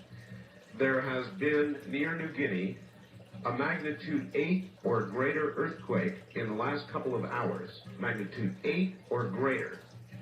And the following is a tsunami advisory bulletin for Alaska, British Columbia, Washington, Oregon, and California only. At this time, no watch or warning is in effect for Alaska, British Columbia, Washington, Oregon, or California. This is only an advisory. An earthquake with a preliminary magnitude of 8.0 occurred at, and I'll simplify it by telling you that it was about 10 o'clock Pacific time tonight. It occurred, once again, near New Guinea. And then this bulletin is for all areas of the Pacific Basin, except California, Oregon, Washington, British Columbia, and Alaska. A tsunami warning and watch are now in effect for the Yap area, Guam, Chuuk, I'm probably slaughtering that, the Philippines. A tsunami watch is in effect for Japan, Taiwan, the Marshall Islands, Marcus Islands, Wake Island, and Russia. And frankly, when I got this, as you might imagine, I was sitting on it, afraid to read it, but now I've got tons of confirming faxes. This one, for example, get this. Art, information received from a UMIB, Urgent Marine Information Bulletin out of Kodiak, Alaska. U.S. Coast Guard is now putting the magnitude at 8.2 and the coordinates at .5, that's 0.5 north, and 137 degrees east. If you get any information on depth, would you please relay it? Could be very useful in figuring if a tsunami watch or warning might be issued for the west coast of the U.S. Thanks for always keeping us up to the second with breaking news. Please don't use my name, as the information I'm giving you was received from official sources, so I will not. From Aaron in Carson City, great show, Art. Off the subject, Mammoth Lakes has had several earthquake swarms of large enough magnitude, they have little ones almost constantly, that USGS today issued a low-level volcano warning for the area. They've always said the next new volcano on this continent will be in the Mammoth area, maybe soon. So that catches you up with what I know to the hour. Obviously, the news services have not caught up with it yet, but I believe, based on the volume of faxes and confirming information, that this gigantic earthquake has occurred, and there are tsunami watches and, depending on where you are, concerns. So we're going to continue monitoring this for reasons that those of you who listen to the show are well aware of, and I'll try to keep you up to date as I get information. Dr. Begich is my guest. You wouldn't know it by the amount of talking I'm doing. I'm sorry, this is all breaking news, and we're talking about HAARP as well.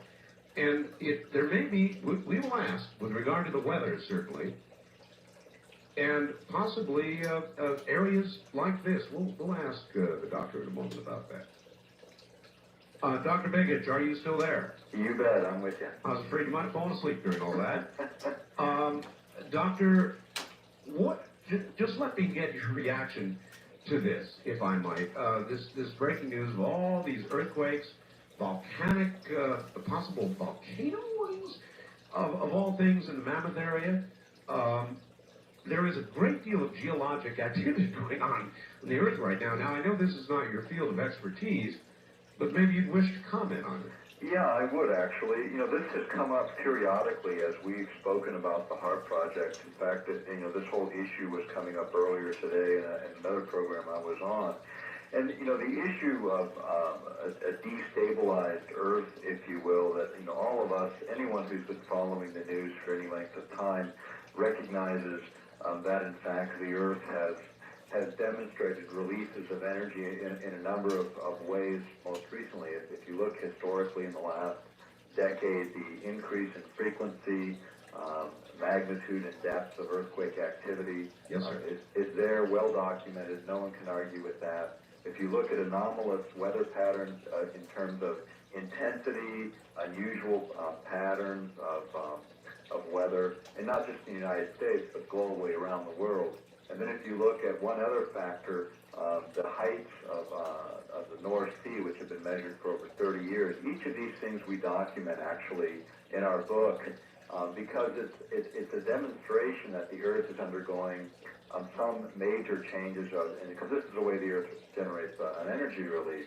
Yes. And part of our concern with the HAARP project is we're about to dump unprecedented levels of energy into a system that is already demonstrating that it's disturbed, perturbed, however you want to call it. Mm-hmm. But our concern is that maybe this is that last straw on this camel's back that's going to put us into a very, very chaotic situation. In fact, the individual that wrote the foreword to our book, Dr. Patrick Flanagan, that was his strongest statement in terms of this ionospheric research, is that we may in fact generate a chaotic event in the ionosphere that might chain react to this system we call the Earth. So, I think those are all legitimate concerns. The other consideration that I can point to is actually how the magnetic poles of the planet have shifted in recent times. In fact, in geologic times, they've shifted 80,000 years ago, they moved from a point approximately in the Yukon territories of northwestern Canada to a point on the off the coast of Norway, and then 50,000 years ago, they shifted from there to the point in Hudson Bay, which is, when you think about the last ice age, that would have been sort of the center of the ice field. And then 15,000 years ago, which is the beginning of the end of that ice age, it shifted to its current position. That's pretty young. All of those things are young in geologic time, and they indicate that the Earth goes through these sort of destabilizing periods. And I believe that we're in the middle of one of those destabilizing periods now. All evidence points to that. Here we are. It's a whopper. It's a whopper, Doctor, because my understanding, and it's a very loose understanding, of the number of 8-point or greater events that one can expect in any average year is not more than 1 or 2. It's very, very low number. Right. And there has been a series of quakes going on in the Pacific that's unbelievable. Right. And isn't that tied, Doctor, possibly to volcanic activity, the predictions of volcanic activity and all this swarming of earthquakes that's going on in the Mammoth area? Couldn't all that be tied geologically in some way together?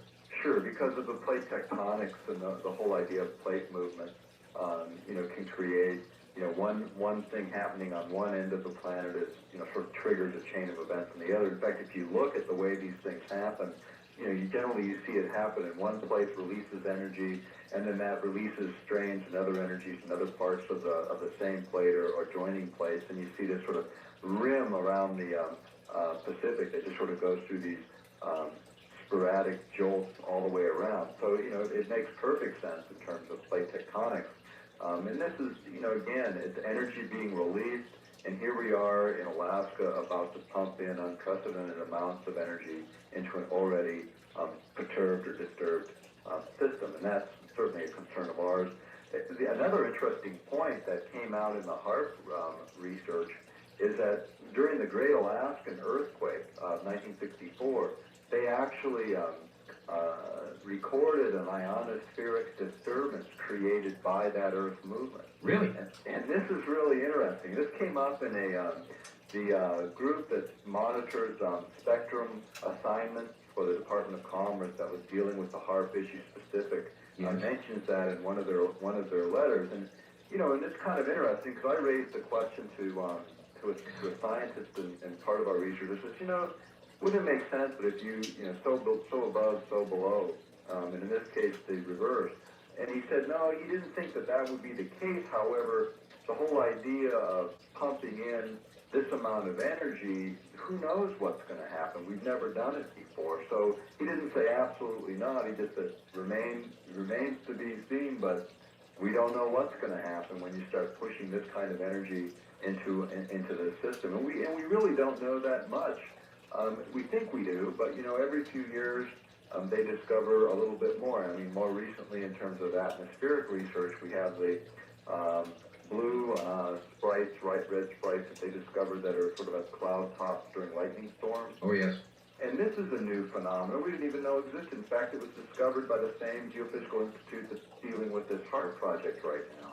So, we really don't understand the full mechanism of the planet. And to think we do, and to think we can get away with pumping in energy, we might get lucky, but then again, we might not. And our whole position on this project is this isn't something we can toy with. This is not a good time to be toying with a system that's already demonstrating huge, unprecedented releases of energy. All right. In addition to the statement that the HAARP program manager made me about why this is nothing more than a certain radio transmitter puts out, I'm pretty well aware of these acres of antennas that will transmit the HAARP energy are designed to produce a very narrow beam width. In other words, instead of energy being spread out over the ionosphere as a ham radio operator might send it, these antennas are designed to make a very narrow beam width that virtually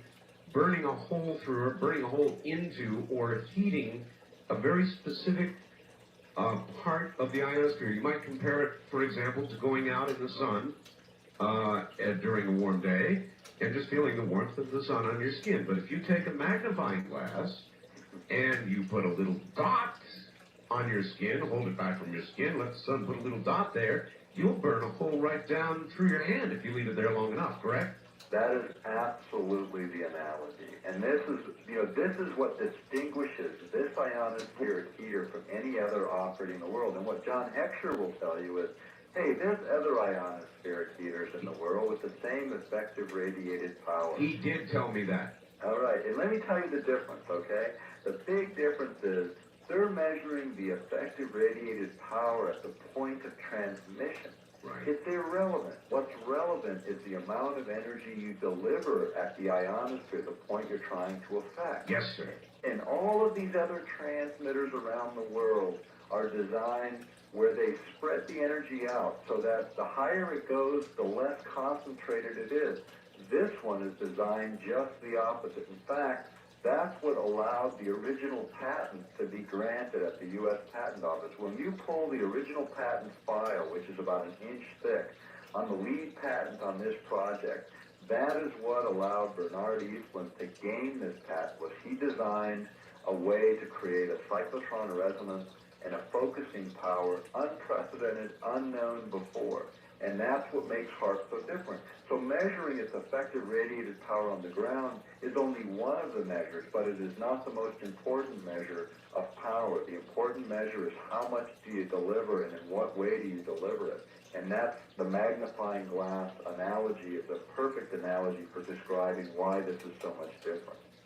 When you take it a little bit further, when we were talking earlier about the power levels, and this particular memorandum that Heckscher denied knowing anything about, at least he denied it on national television in Canada a few weeks ago. This memorandum, the reason they get away with some of this, they consider this an open project, nothing classified.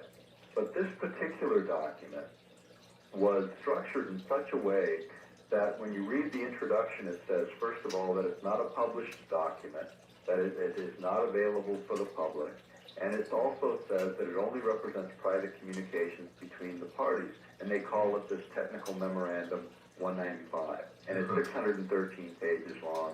And it's published. I mean, we've got a copy. We made it available to other media outlets. We made it available to Canadian Broadcasting. John Heckscher was on the attendance roster. He's supposed to be the program manager. He's supposed to know all this stuff. And on Canadian television, he says flatly, I don't know anything about that memorandum. And that's the memorandum that says the desired level the military wants to go is 100 billion watts of effective radiated power. And in that same broadcast, John Heckscher says that is exactly how much power you would need to have massive impacts on weather patterns on this planet. Doctor, at what frequency range will HAARP operate?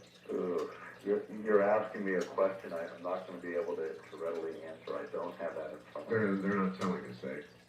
Well, it's in the documents. There's two ways to look at that question, and this is sort of the step outside of my field, and I rely heavily on people with that expertise. But the way the contract document reads that built the project, yes, sir. It has a very wide band of capability. But the actual assigned frequencies, what they're supposedly authorized to work within, are much, much narrower than what the facility is capable of doing. So there's two sets of sort of perimeters, and it's essentially pretty wide. I mean, from radio frequency all the way up into, I believe, up into the microwave range. So we've a broad range in terms of... That's interesting because the ionosphere at levels would react very, very differently to these different frequencies. Right, and they have a number of, as I said, they have a number of effects that are possible based upon the way they shape it. And that's the other thing, is the shaping capability of the wave is very broad. The perimeters in the contract document in terms of frequency. I don't want to get too technical. We have a slight delay, so we have to be careful here, Doc. I don't want to get too technical, but I assume they can configure the antenna array to deliver, depending on how they feed it, these differing patterns. Is that correct? That's right. And so they have this huge spread of capability. And it's, these are the things that we're concerned with, because when we matched, we had that radio engineer match off. That International Red Cross document I referenced earlier showing biological effects, computer bit error effects, and melting circuitry effects as an example. The HARP's capability has all of those capabilities. Now, it may not be in its specific authorized range at this particular time, but that's just for this particular set of tests. All of those things are subject to revision. The tool can do it. All right, Doctor, hold it right there. We're at the bottom of the hour. We're going to break here. I'm getting lots of confirmation of the quake, ladies and gentlemen. Probably got 20, 30 faxes in on it so far. It is real. We'll be back.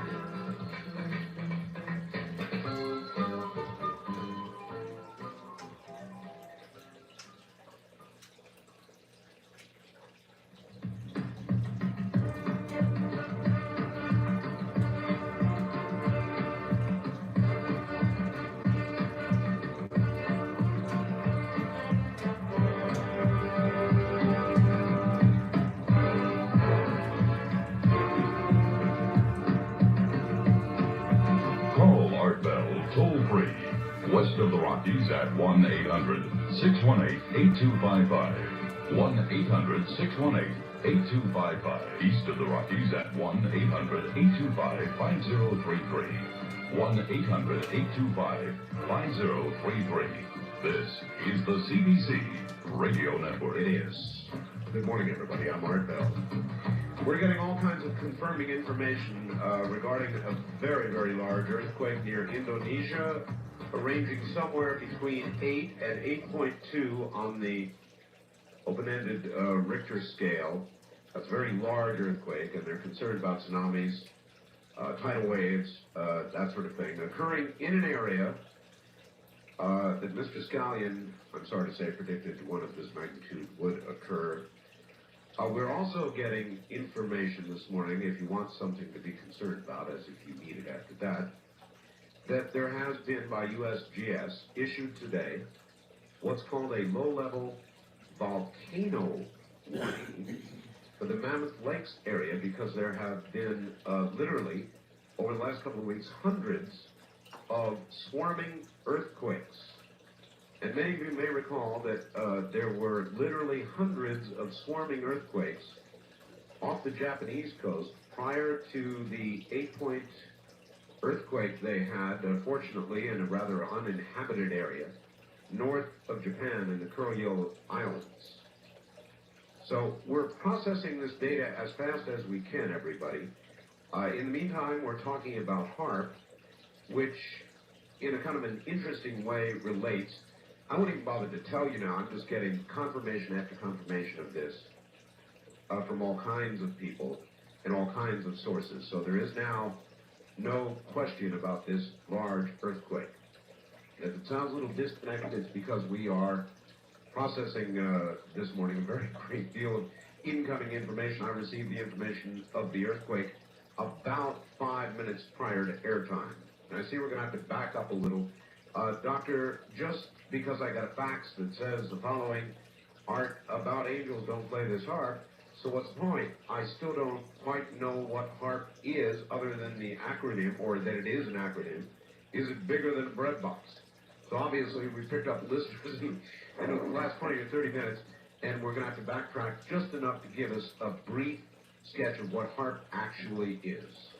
Okay, in terms of a project, it's a jointly managed project between the Air Force and Navy operating in Alaska. It's a very, very large radio frequency transmitter. The current configuration of antennas has the upward capability of 1 billion watts of effective radiated power at this time, and then it has the next phase, second phase, will take it up to 4.7 billion watts. That's billion with a B. In the next phase, and in the military documents that we have, indicates a desired level of 100 billion watts of effective radiated power. What all that will do is create a multi-faceted, multi-use weapon system that has both the capability of over-the-horizon radar for detecting objects, discriminating between objects. It has a communication capability. On the upper power levels, it has the ability to wipe out communications, land, sea, air-based communications, and yet still carry the communications of the operator or the military in this case. We also explore, in our book, Angels Don't Play This Harp, see potential uses in terms of weather modification and in terms of affecting human physiology, including the human mind. All right, in view of this morning's news, you made a very interesting statement when we were talking about the earthquakes. You said that there has been detected, and I'd like you to go over this again, it's fascinating, in the ionosphere, a reaction to an earthquake. I mean, that is absolutely incredible. I'd never heard that before. And do you know any details about what they detected, how they detected it, what they read? Because it ties in Earth movement, tectonic movement, or disturbance with an obvious reaction or a sympathetic reaction. I don't know what it would be in the ionosphere. It's the first time I've ever heard anybody say what you're saying. Well, it shows up in a government document, and it was like about 3 lines in the middle of a very lengthy document. And what it essentially said is that during the Great Alaskan Quake of 1964, that the government detected an ionospheric disturbance that corresponded to the quake. In other words, the quake happened, and then this ionospheric disturbance occurred that was related to the earthquake. Now, how that relates, it didn't go into any great explanation, but what it indicates certainly is the connection of this entire system we call Earth. And from our perspective, it was a red flag. In fact, when I first read it, I had never seen anything like it either, and I went, now wait a minute, so above, so below, as the saying goes. And I inquired about this to some of our fellow researchers and specialists, and what they said is they couldn't discount it entirely. It was, as startling to them as it was to us, but there was just nothing in the literature that would say, hey, this can occur. Now, well, we didn't mention this when we first covered it, but when we go back to a specific document that we uncovered in the course of our research, and it was a book called Unless Peace Comes, and within that book was a chapter written by Gordon J.F. McDonald, who was a geophysicist at UCLA specializing in problems of warfare, and he was also a science advisor to Lyndon Baines Johnson. And the chapter he wrote for that book was called How to Wreck Your Environment. Kind of a catchy name, I guess, but it was before the environmental movement. It was written in 1969. And he speaks very clearly and concisely about the use of small inputs to create large outputs. And what he describes in that particular chapter is triggering events that might cause Earth movement, tidal waves, an Antarctic meltdown in terms of as a weapon system. And he also discusses the ability to electronically stroke the ionosphere in a certain and specific way that would cause behavior modification over a very large geographic area. That's 1969 by a scientist who had world-renowned credibility, and certainly credibility with the President of the United States at the time, Lyndon Johnson. All right, isn't that the possible equivalent of sneaking up behind a sleeping tiger and poking it with a stick? Yeah, the same idea. It's a nonlinear event, and let me describe a nonlinear event because it's one of the things that the military is predicting in the course of their writings about HAARP. And a way to visualize it, a scientist named Al Zelinsky sent us this analogy recently, and what he said is, stack or line up dominoes from where you're sitting all the way to Paris, and you hit the first one with a 10-gram weight, and the energy released as it travels along to Paris is much greater than 10 grams. But then he said, now picture that same set of dominoes with each domino, say, increasing 0.5% in size with each successive domino, so that by the time you hit Paris, you've got one about the size of the Eiffel Tower crushing it. You still hit the first one with the 10-gram weight. And at the end, you crush the Eiffel.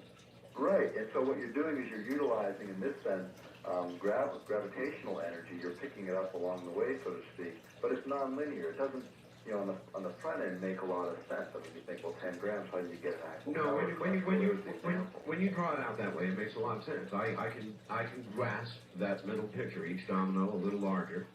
The final domino coming down on top of the Eiffel, and down she goes. Now picture radio frequency energy being pulsed into the ionosphere, which is already a very highly energized area.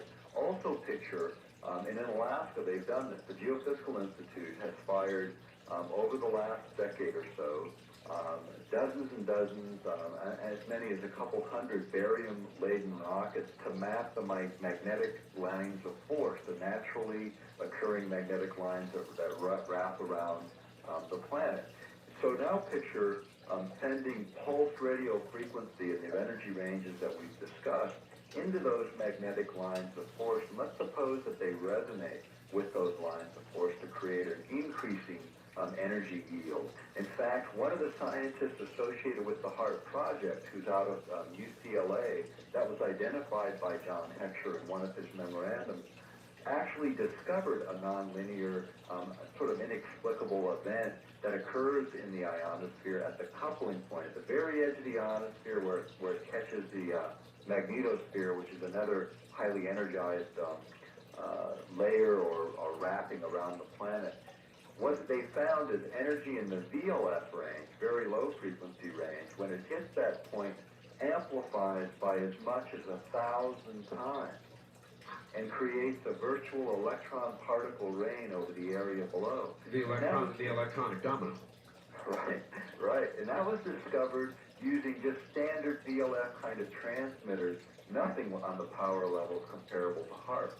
Now picture HARP with 1 billion watts at its current level, beamed up to that coupling point, and then whatever energy finally arrives here being magnified 1,000 times, and if lower levels created electron particle range, what the heck are we going to create with 1 billion watts of effective radiated power being focused in that way? We really don't know. What Heckscher said in the sighting segment that ran recently is, oh yeah, this thing will make some holes in the ionosphere, but don't worry, they'll sort of refill in a few minutes. Well, that may or may not be the case. The whole nature of experimentation is to find out the answers to questions you're posing, and that is one of those questions they're posing. You know, this is very, very scary science in the sense that, you know, we need the ionosphere. It's not something to toy with. More than that, some of the effects that are capable, that are possible with pulsed radio frequency is pretty profound. As recently as this last Sunday, there was a segment on 60 Minutes that amplified some of the things we said in our text. I was just about to bring that up. And they did a segment on non-lethal weapons research, and apparently it's the hottest, newest thing. They call it non-lethal, and perhaps it's planned that way, but the way you make it sound, it could be lethal for everybody. That's right. In fact, we talk about this subject at length. Our book came out in September. Our research was done, you know, well into last year. And when we looked at non-lethal technologies, what HARP represents is probably the biggest delivery system for this kind of non-lethal technology. And if people remember reading press reports on non-lethal, they talk about sticky foam and things that dissolve rubber tires and nets and this kind of thing, and at the very end they usually mention, oh yeah, send radio frequency, and they kind of mumble microwave weapons, and they move on. They talked about EMP research to stop automobiles. They talked about genetic soldiers and all kinds of things that they're beginning to get their fingers into. And I have serious worries, Doctor. For example, in a lot of medical experiments recently, we've been doing some genetic research of a baboon immune system. They tried to transplant that into a human being. They've got a rabbit virus going down in Australia, modeled after Ebola for rabbits, if you will, that now apparently has jumped species down there. We are, in science right now, whether it's HARP or genetic research or any other level, it seems to me, of science, out on the very edge of absolutely not knowing what we're doing. You know, and that is our concern. I mean, the military is not in the business of promoting human health. They're in the business of defending the country. And we believe very strongly that our country needs, and other countries of the world do need, a strong defense system. Yes. But we need to be responsible with what we're developing there. And we need to be open about some of that development. We don't have to tell people how to build some of these things, but we certainly have a right to debate the concepts behind these weapon systems in terms of their ethics, their morality, and their risk. All right, is HARP, I'll just put it straight to you, is HARP, in your opinion, an irresponsible project? At this point, I believe it is. It's irresponsible on a couple of levels. The first level is the fact that they're being deliberately misleading in the explanation of this science. And the second place think it's a project that needs to be stopped, or at least a moratorium placed on it until we can have an open review by independent scientists. And I'm not talking about scientists necessarily in university settings, because many of those universities derive a great deal of their money from the military establishment. I'm talking about truly independent scientists. This needs an international look. The ionosphere belongs to everyone on the planet. If one country, whether it be the United States, the former Soviet Union, or a country in Europe, starts to play with the ionosphere, I think everyone on the planet has a right to be involved in the decision-making process leading up to that, because it is too serious of a matter to just tamper with willy-nilly on the basis of creating new defense systems. Well, all right, then here I go again. The scientists, with regard to genetic research, or perhaps heart, or so many other areas, seem to be telling us about these things after they've done them. And it's sort of like, oh, by the way, we have done the following. Yes, there may be repercussions when they did the baboon transplant. They said, and there could be repercussions. We think it very likely or not very likely, but a disease could be passed from animal to human. And I believe that is how they think AIDS got started in the first place. Right. So it's sort of an oh, by the way, and it's an attitude of science, it seems to me, that is very dangerous, because they assume, seemingly, they can do what they want and sort of tell the world about it afterwards.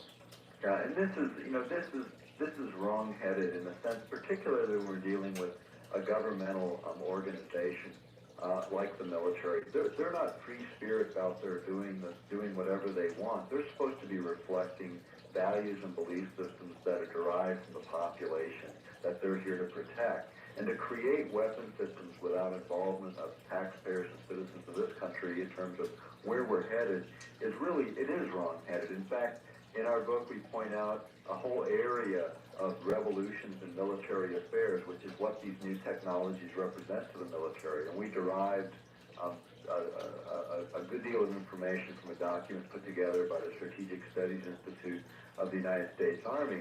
And what they actually say in this document is they talk about the idea that, we have all these new weapons technologies, but a number of these technologies will really kind of run counter, in fact, very counter, to American values. And so what they propose are mechanisms by which those values could be altered and changed by deliberate planning on the part of the military. And where I really have strong disagreement is no branch of government, the Department of Agriculture or the Department of the Army, have a right or an obligation or even should be in the business of trying to shape American values. They're in the business of carrying out policy that American values has already established.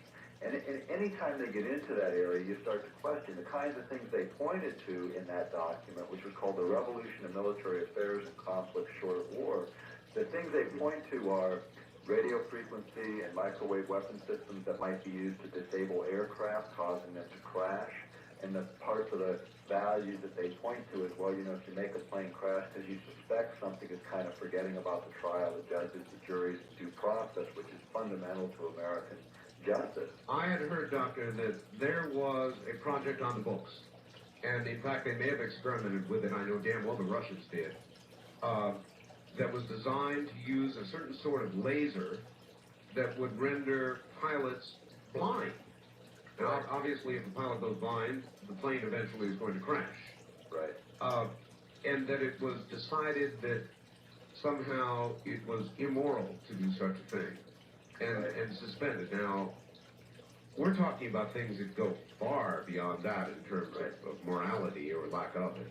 Right, and this is, going a little further, that same document talks about something that comes up periodically in a number of conversations when people have trouble pointing to the government document that says, hey, they might do this to human beings, is the idea of microcircuit implants for use in locating individuals anywhere on the planet. And all right, well, I'll tell you what, we're at a break point, so we'll touch on that. I want to ask you about the effects of HAARP with regard to the weather, and there certainly has been plenty of that lately, and the biological effects that it may have on human beings if it were targeted on human beings. So relax for a few moments and we'll get back to you. 8+ earthquake near Indonesia. between 8 and 8.2. We're waiting final word at 33 kilometers depth. We'll be right back.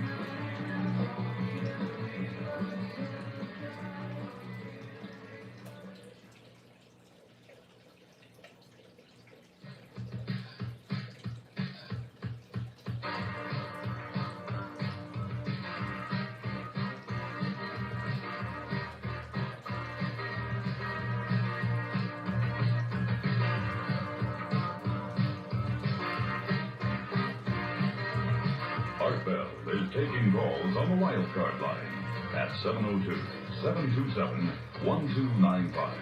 That's 702-727-1295. First-time callers can reach Art Bell at 702-727-1222. 702-727-1222. Now, here again, Art Bell. Once again, here I am. My guest is Dr. Nick Begich. He's the author of Angels Don't Play This Harp.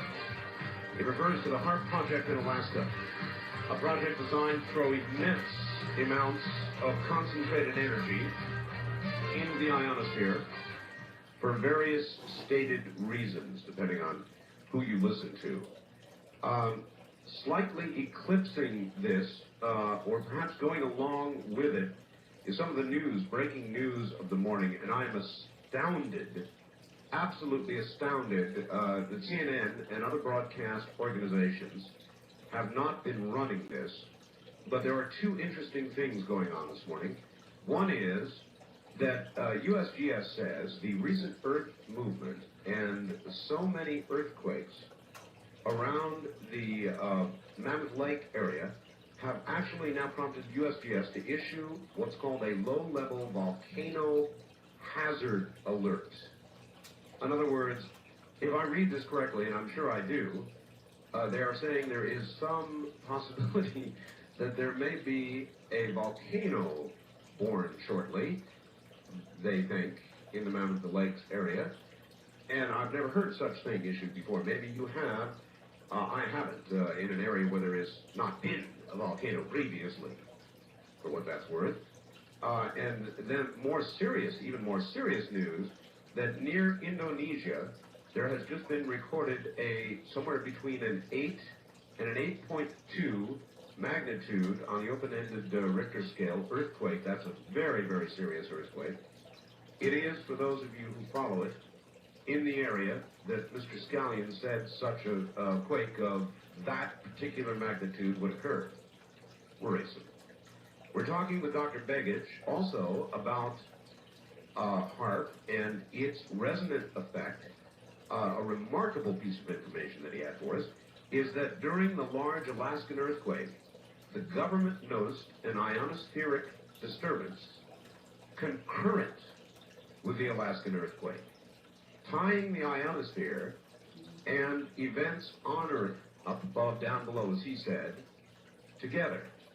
So all of this does tie together. Now, the tsunami alerts and warnings that were issued for the Pacific, including the Philippines and many other areas, have just been canceled. This quake occurred at a depth of 33 kilometers, if you're tracking that sort of thing. And that's all the news I have. We will continue to keep you updated as the morning goes on. If you're hearing this as a repeat on Monday morning, what you're hearing now occurred on Friday night, Saturday morning, as we interviewed Dr. Begich. I've got to think ahead because this is going to be rebroadcast. So here we are in the middle of a very great deal of breaking news this morning. And now, as you all know, or maybe you don't, if you're just joining us at this hour, some stations do, Dr. Begich has written a book about this Project HARP, that is operating presently, has been operating at one of its lower levels for some time. And that brings to mind the first question that I want to ask Dr. Begich, and by the way, we will get phones, be patient. Doctor, the northeast part of the country, and let us not even confine our comments to that. Alaska, I understand it's had a very strange weather season. Here on the West Coast, we've had flooding that is unparalleled in the Northwest for many, many years. They are setting records for snow in the Northeast. that have not been seen for 75 years. The South has frozen, crops have been damaged. The weather, in a nutshell, Doctor, has never been weirder. Now, I'm not saying it's HAARP, but I'm asking, could it be? You know, the answer to that is, to some degree, it could be. Now, here's the problem that we get into whenever this subject is raised, and it is raised quite often, is what we don't know and what is not being monitored independent of the United States military is the actual firing sequence and timing so that it can be closely correlated against anomalous weather patterns, which is extremely important. In fact, it's one of the things that we've been asking, and a number of people that have been supporting our work have been asking our state government to do, is to monitor this project independent of the federal government so that we can really see how those correlations take place. Now, could HAARP influence weather across the country? At this power level, I don't think so. However, as we said earlier, that the ability to magnify that power or increase or amplify that power once it reaches these magnetic lines of force, and once it reaches even more specifically the region in the area of the upper ionosphere and lower magnetosphere, it may in fact be able to create weather modification. Now, what John Heckscher said in a recent interview on Canadian Broadcasting System was that to create these kinds of massive weather effects, you would need something on the order of 100 billion watts of effective radiated power. And that's what Eastland, of course, envisioned in the upper end of this type of technology, and that's what the military is saying. In other words, using exactly that much power, 100 billion watts. Yes, that's what he said. Now the question becomes is that effective radiated power on the ground, or is that the power that might be amplified once the signal reaches the ionosphere? And that question wasn't posed to him, so we really don't know the answer. I mean, maybe in fact HAARP can, but again, these are the kinds of questions that we're asking, that other scientists around the world now are asking, and the military is not really coming straight out and answering. They keep saying a lot of things that just, they don't leave you with a very strong feeling of confidence that they really know all of the implications of this project. And we sit here and we put together very carefully, Gene Manning and I, this book. And the reason we spent the time and effort on this because we really felt it was important enough to do. It took us away from other work we were on, but it has been a labor that just needed to get done. We spent a year putting it together. There's 350 footnoted sources in that book so that anyone that reads it, first of all, it's in plain English so you can understand it, but then anyone that has the inclination to dive into the scientific literature, it's all laid out there. I mean, it's all right there, easy to source out and get deeper into the subject.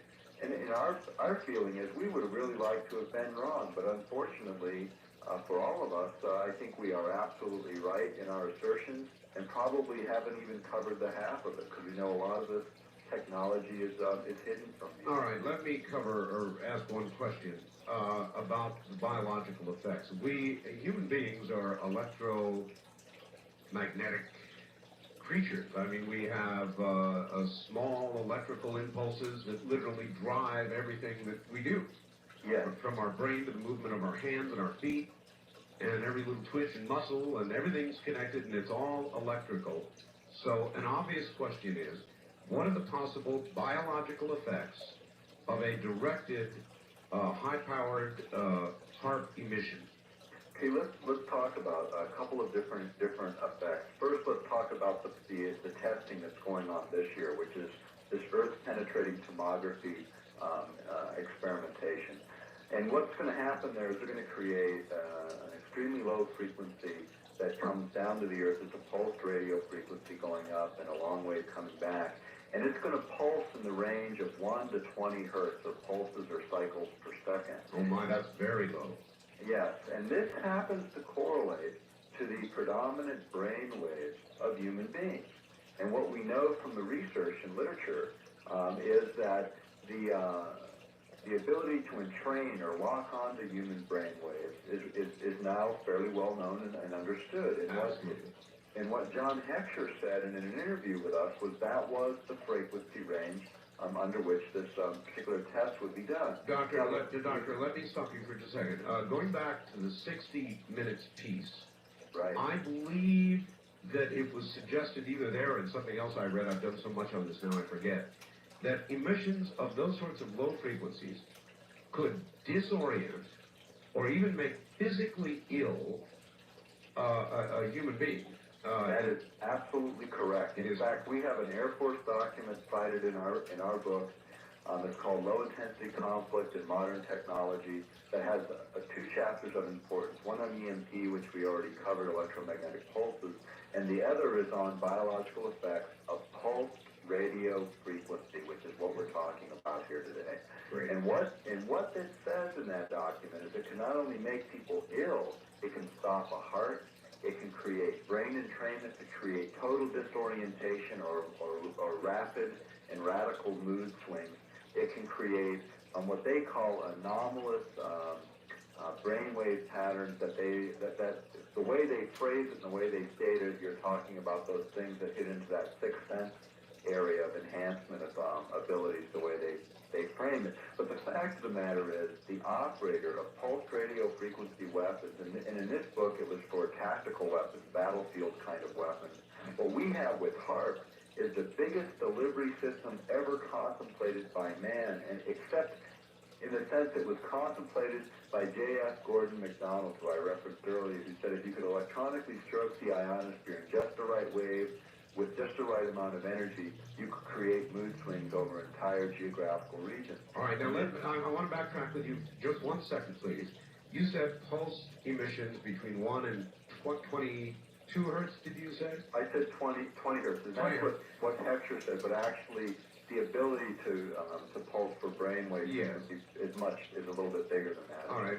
But what I'm getting at here is, if the goal of that is to map things underground, on the Earth, then standing upon the ground and absorbing more radiation, arguably, would be poor little electromagnetic human beings that are strolling about. In other words, it's got to go through us into the Earth, and God knows it's got to be strong to get into the Earth to do that mapping.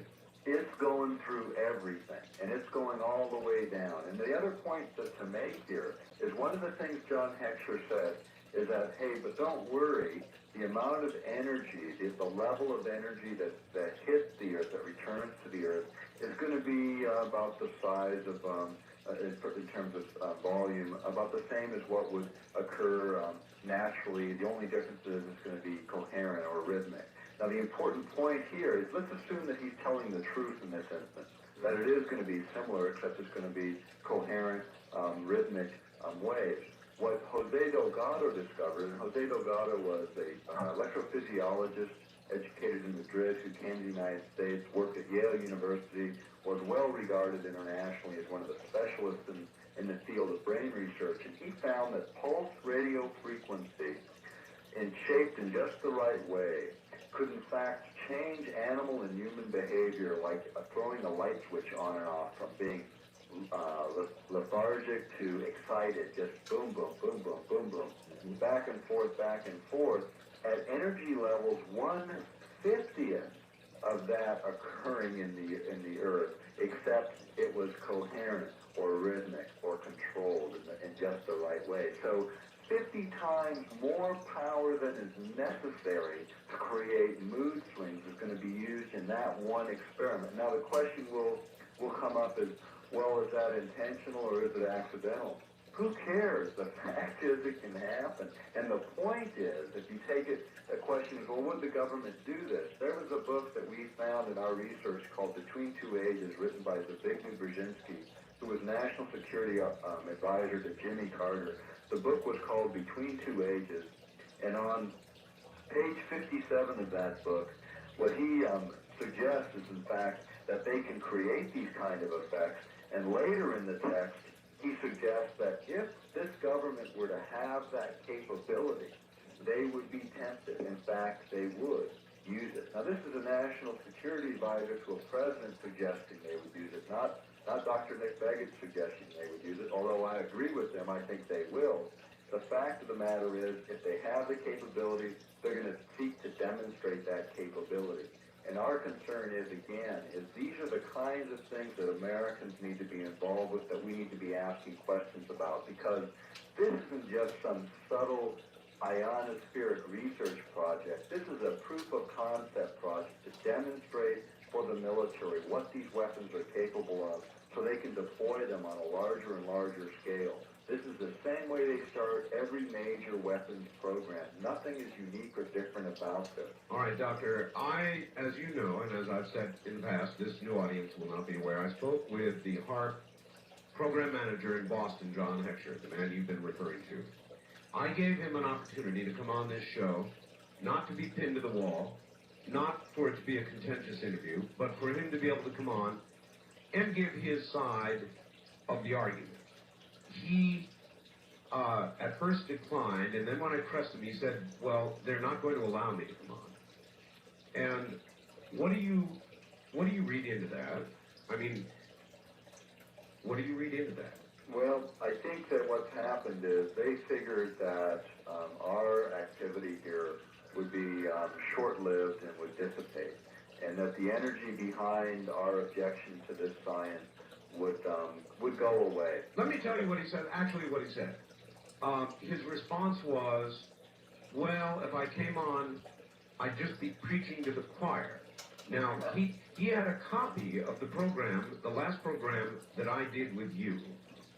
And I think I had the feeling, I had the sense that it scared him. And I began to ask him some technical questions about the focus of energy on the ionosphere. With the narrow beam width, in other words, the exact opposite of the other ionospheric heaters. He mentioned those to me. And I said, yes, but HARP is going to be focusing the energy from the ground, if you think of it, to a tiny little spot at the ionosphere, and you're going to be delivering so much more than has ever been delivered before, and he just went silent.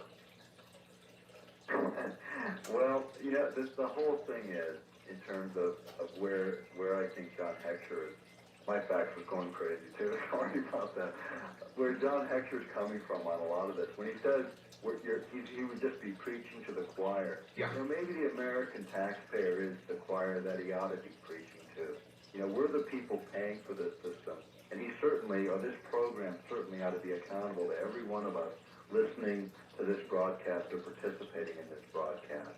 That is his job. And American public servants in American life have forgotten who they work for. His program managers won't let him on, but certainly it's time for this debate to be moved into the public forum. And it shouldn't just be happening from a few lone researchers out here. It should be happening at all levels, and it should be involving certainly the United States government. And I think that this is just another one of these cop-outs for a theoretically open project that they're unwilling to step forward and defend in a reasonable way. I think is just the same pattern that we've seen before. The only thing that surprised me along all of the lines is the fact that they really have been silent. The only thing they've done to react to us is they did hold an open house to kind of show, that everything is okay, which is kind of like looking at the outside of an ICBM. What's it going to Well, you know what he cited to me? He said, and he gave me some little radio station near the community where the HARP project is. And he said, well, we've been on there a couple of times, trying to explain to the local community what's going on. Right. And how do people, you're in Alaska, well, I'll tell you what, hold on if you would just a moment. Here we are at the bottom of the hour, once again, tracking all kinds of stories this morning, the swarming earthquakes, the low-level volcanic alert, of all things, for Mammoth Lakes, issued by USGS, and an 8 to 8.2 earthquake near Indonesia, for which tsunami alerts and warnings and watches and so forth have now been canceled. But that is a large, very large geologic event in an area called Dead on the Nose by a guy named Scallion. I'm Art Bell. We'll be right back.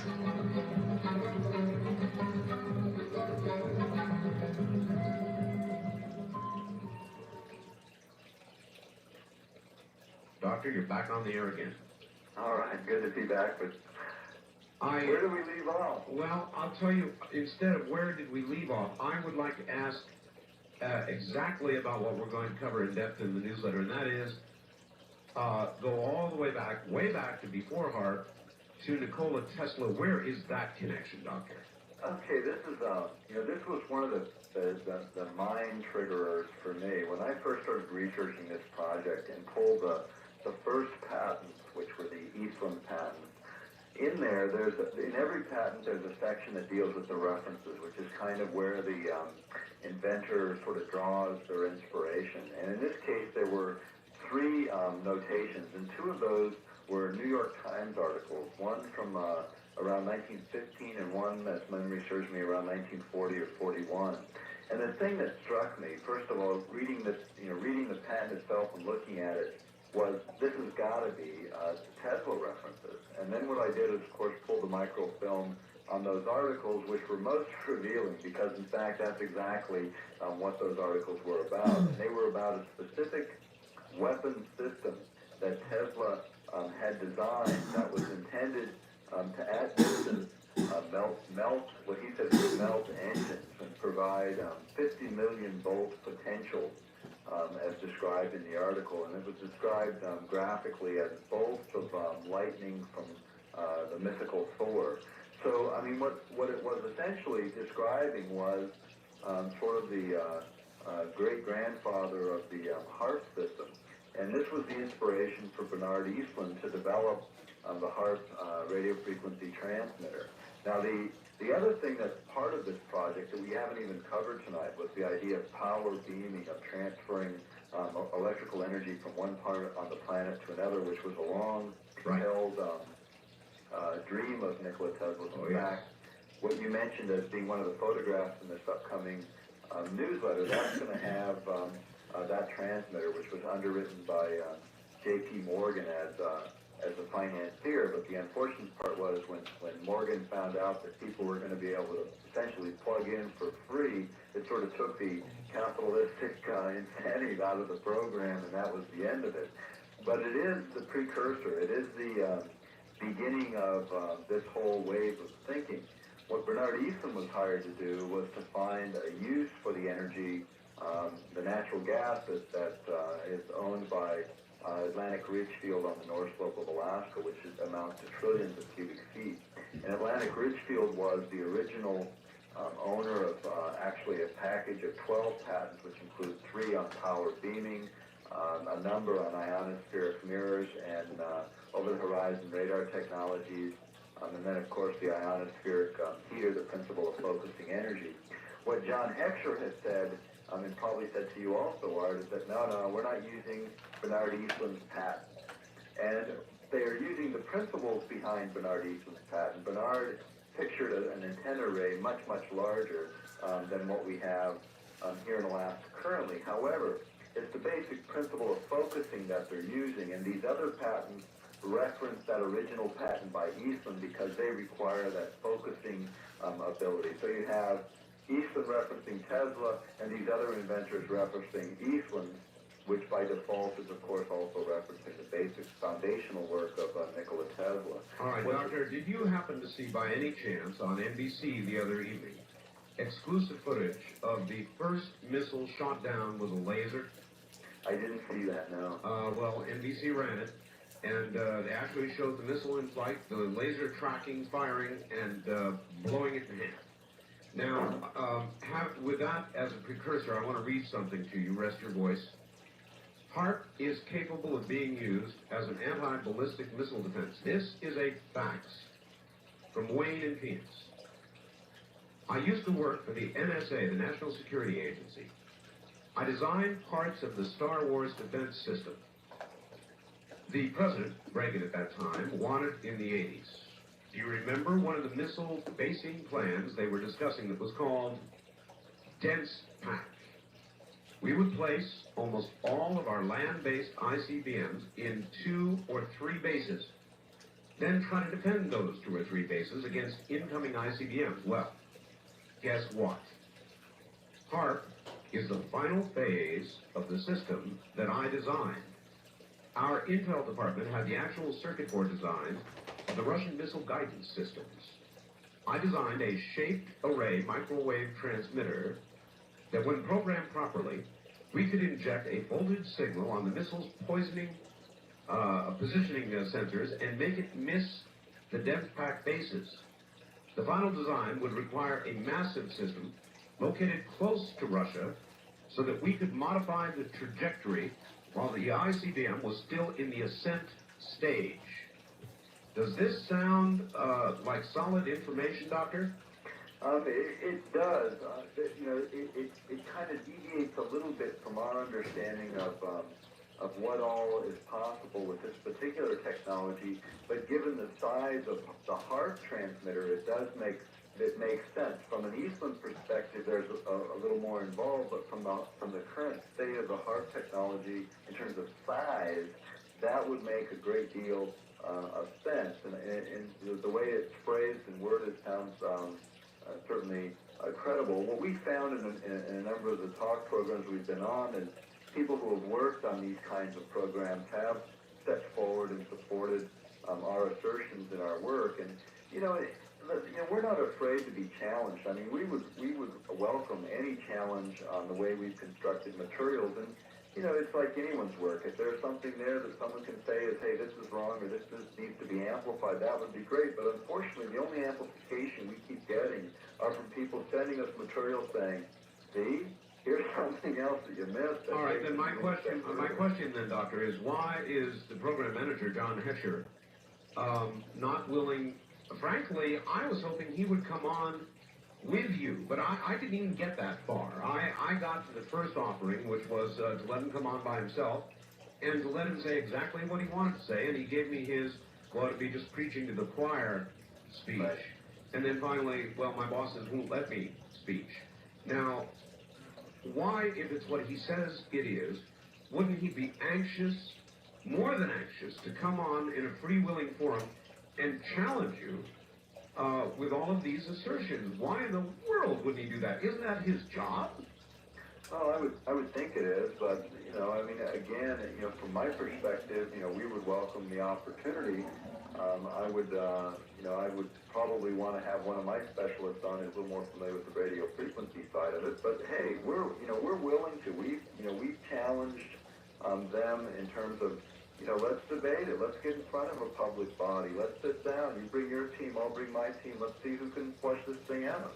And the fact of the matter is, why not? If it's so open and so honest and there's nothing sinister here, then why not bring it into the public forum? The fact that they won't tells me a great deal about where this program actually is.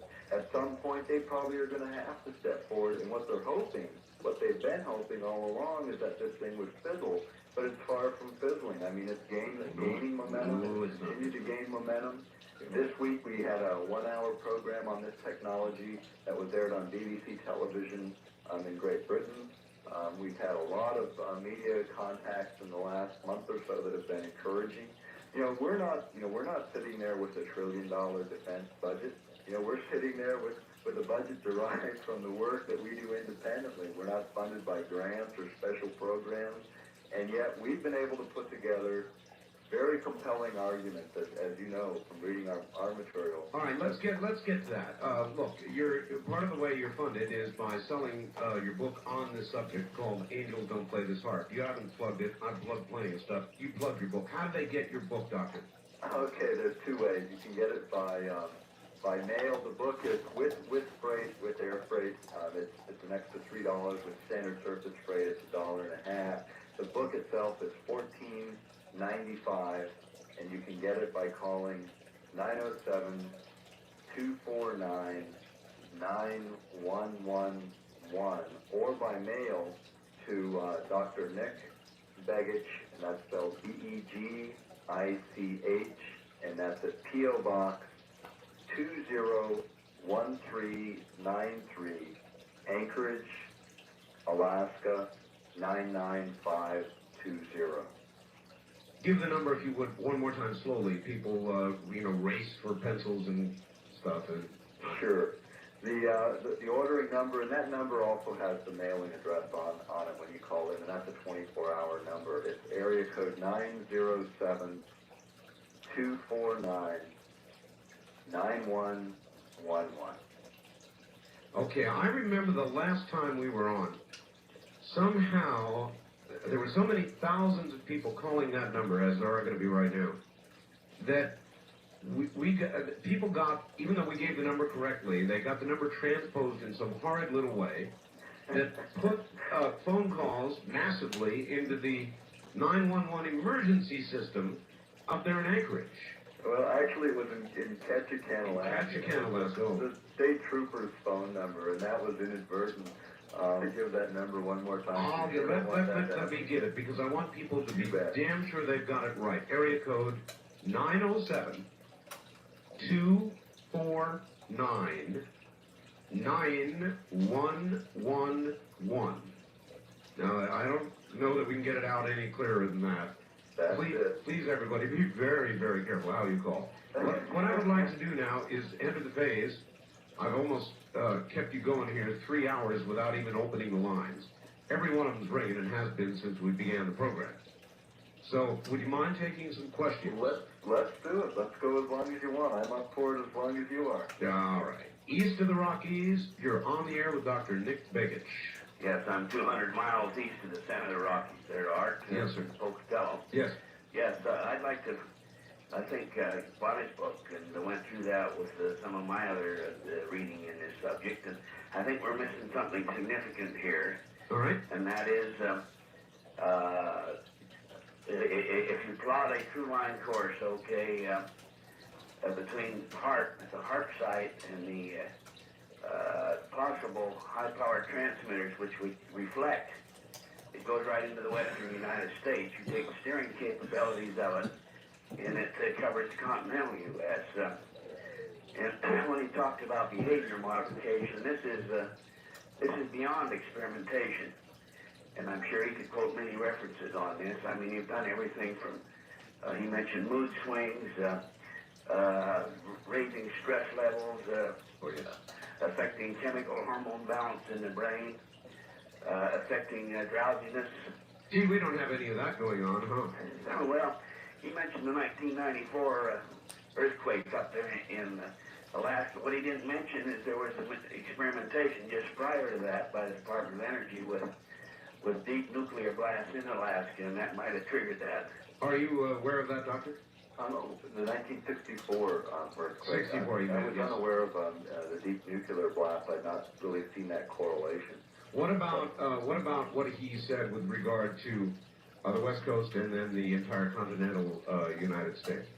Well, I know that they picked the signal up. The only question I have is whether or not they can deliver the necessary power densities, and that is still unclear for this particular transmitter at this particular time. But again, as I mentioned earlier, those amplification effects that have been noted and well noted by HARP scientists, and while they were working on other projects, is certainly there. So, I won't discount the possibility, and I did not mean to do that. I only said that, look, we don't have that independent monitoring to make those absolute precise correlations between weather effects and this particular transmitter. But again, I'm not going to say that it isn't possible, and I'm not going to say that that is the cause. Right. But what we do know is that these transmitters have these capabilities. For the behavioral modification effects, that is a much, much lower power requirement than for weather modification. So that becomes much more possible in terms of this technology. All right. When I talked to the program manager, he said to me, there are other ionospheric heaters in the world, as we discussed earlier in the program, and a lot of people would have missed it. But the difference between those other ionospheric heaters and HARP is very, very significant. Their energy is wide beamed up, while HARP's is wide beamed from the bottom, designed to become narrow at the top, or the point that it hits, the point they wish to strike in the ionosphere. And the good parallel, the one we used earlier, was walk out in the sun, sunny day, no problem, you get a little sun, you get a little tan. take a magnifying glass and get that little dot right down there on your hand, leave it there to burn a hole right through your hand, give it enough time. And that is the difference between this project, as I understand it, and other so-called ionospheric heaters, right? Right, and they try and have it both ways. You know, when they're defending the funding of the project, they talk about it as being the most unique, most powerful ionospheric heater in the world, with its unique steering, focusing, and rapid scanning capability. Yeah. And then when they're defending themselves against people like me, they're saying, oh, no, this is just the same as everything else. Well, they know full well it's not. And what they're looking at is the rating on the ground. And as we said earlier in the first hour, that rating on the ground is really irrelevant. What's relevant, more relevant rather, is that little dot.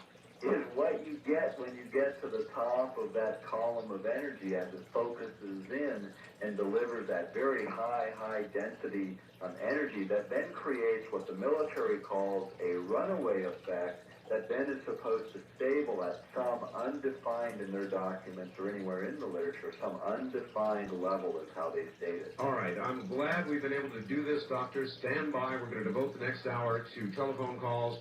I will give it one more time. To get copies of this program or the newsletter coming up devoted to heart, the number is 1-800-917-4278. That's 1-800-917-4278 to the phones when we get back.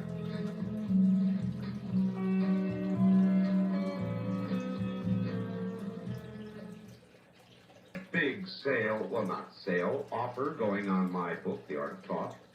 It's a book I wrote about talk radio, about myself. It is available now in two forms. A beautiful hardcover edition and the brand new audio book. The audio book is 4.5 hours long. If you order either my regular book or my audio book, you will receive, along with it, free of charge, a 5x7 colored glossy photograph, the one that ran in the LA Times, signed by me, personally signed by me. And that's a pretty doggone good deal, I think. And I actually like the photograph, and I hate photographs of me, but I like this one. It's kind of neat. You'll see. The number to order the book, audio or regular, along with the picture, you'll get it when you order either one of them, is 1-800-864-7991. 1-800-864-7991. It is a special edition, first come, first served basis only. And these supplies are gone. They're gone, and the deal expires. So you be sure and ask the operator, please, when you call, if you are going to get the special edition with the photograph. 1-800-864-7991. Now, back to Dr. Begich, and I promised to concentrate on calls, and that is what we are going to do. Dr. Begich? Yes, I'm with you. All right. Well, you're really with them, because we're going to go to the phones this time. East of the Rockies, you're on the air with Dr. Nick Begich. Hi. Good morning. Good morning to you. Where are you, sir? I'm in Wichita, Kansas. All right. My name's Dennis. Yes, Dennis. Yeah, I kind of got not exactly a three-part question. There's three parts involved. First of all, you're cut off here in Wichita, so I can't hear much. But anyway, yeah, back with the mood altering deal going on. One of the things physics are involved with Russia was allegedly beaming positive ions at the general population of the U.S. for just cause just general bad attitude. Well, I don't know. All right, hold it right there. Hold it right there. Positive ions. I was aware of Russia's over-the-horizon radar. Ham radio operators called it the woodpecker, a damnable thing that would mess up communications across a lot of the spectrum. I remember that, Doctor. Positive ions? Yeah, I've not heard that before. I have heard the woodpecker. We referenced it in the book. And it was attributed with having had not only disturbing effects on ham radio operators, but there were reports of it also affecting behavior or the health of people, certainly. And I believe it was Eugene, Oregon was the actual area that was experiencing that. But these transmitters that the former Soviet Union had that are still there are the ones that are referenced by John Heckscher as being similar to the HARP program, which is, another irony in all of this, because they were attributed with having had effects on weather, on power systems in Canada, on behavior. All of it was, I won't say unsubstantiated, but not as substantiated as I like to see things as far as consistently documented. But nonetheless, they were attributed with those effects. Shortly after those transmissions were starting to raise a lot of attention is when the United States entered the weather modification treaties in 1976, where we agreed with, I believe it was a little over 60 other countries, to not use weather modifications weapons as weapons of war. So you have those correlations. We also know of the microwave beaming of the U.S. Embassy that raised quite a stir. We referenced that in the book. All right. This was a three-parter, so we better dig back into it. Go ahead, sir. I appreciate the time. My second part is, who are these brilliant minds that come up with such a complicated device, if you will, to do such an unwise thing? And my third is, oh God, during his last, I kind of forgot. All right, well, look, that's a good one, yeah, that's a good one. In terms of the scientists, first of all, let's be fair about it in that sense, is that many of these people are very, very specialized in their work. And the way the government develops weapon systems, they do compartmentalize it in the sense that certain parts of the project are housed in various locations, same way the Manhattan Project was built and any other major weapons initiative is built. So what you have on the HARP scientist team or scientific team are predominantly atmospheric physicists, radio engineers, and engineering types building this gadget, this big device. But on the other end of the country are where they're working with the effects, biological effects of radio frequency weapons. And here in Alaska, during the planning stage, they were talking about, no, they don't have any biological effects. Well, at the same time, on the other end of the country, they're getting funding based on the biological effects of pulse radio frequency. So the scientific teams are compartmentalized, and they operate under a need-to-know principle where they get the information they need for their specific part, and that's what they're focused on. What we also did, one of the things we did is we sent our press releases, our initial press releases on our information to all the scientists that had addresses listed in any of the literature provided by HARP, which involved almost 100 scientists, on the hope that if they looked at the work and looked at the whole implication of the project, maybe a few of them would come forward or step forward, or maybe even just step out of the project. Sure. So, we can't look at them as all a bunch of villains, because I don't think that's the case. I think at a certain level, probably more on the order of the Pentagon, and at those levels, there might be, certainly is a lot more coordination of these various businesses. But at this all right, Doctor, listen, here's what brings this on, and I want you to react to this. The reason you're on tonight, the reason we're doing this program is because of the conversation I had with the HARP program manager, John Hesher. Now, at one point in our conversation, he was in Boston, we were talking, spent a good half hour on the phone. I said, Mr. Hesher, are you sure, are you certain that your agenda, which I could believe, you believe is your agenda, since the military is involved, might not be different than their agenda, their meaning the military? He said, oh, no, there's no possibility of that. I take it you wouldn't necessarily agree with that. Well, that's a big difference than what he was saying to Canadian Broadcasting the other day when he was on the air with them. Oh, really? What did he say? And what he was saying then was he didn't know, and he really wasn't sure, and that maybe there could be a different program at a higher level. Oh, really? And so that's a big change from just a couple of weeks ago when he was on the air across the country in prime time slots. Oh, that's remarkable. That's a remarkable change in a short while. All right, thank you. Wildcard line, you're on the air with Dr. Nick Begich in Alaska. Hello. Oh, hi, Dr. Begich. This is an interesting show, Art. Calling from California. Yes. And in view of national security, I can see where this is really quite something, and of course very valuable. But what the other side of the entity that's very frightening is is the effect that it may have on human behavior, and will you be able to give some information regarding where we can write as Americans to make a voice about this? A good question, really good question. Actually, there's a couple things that I would suggest is certainly contact your congressional delegations in your own areas and ask that this be open and open Senate hearings, that the people that are responsible and the people that are objecting have an opportunity to air our concerns. That would be one way.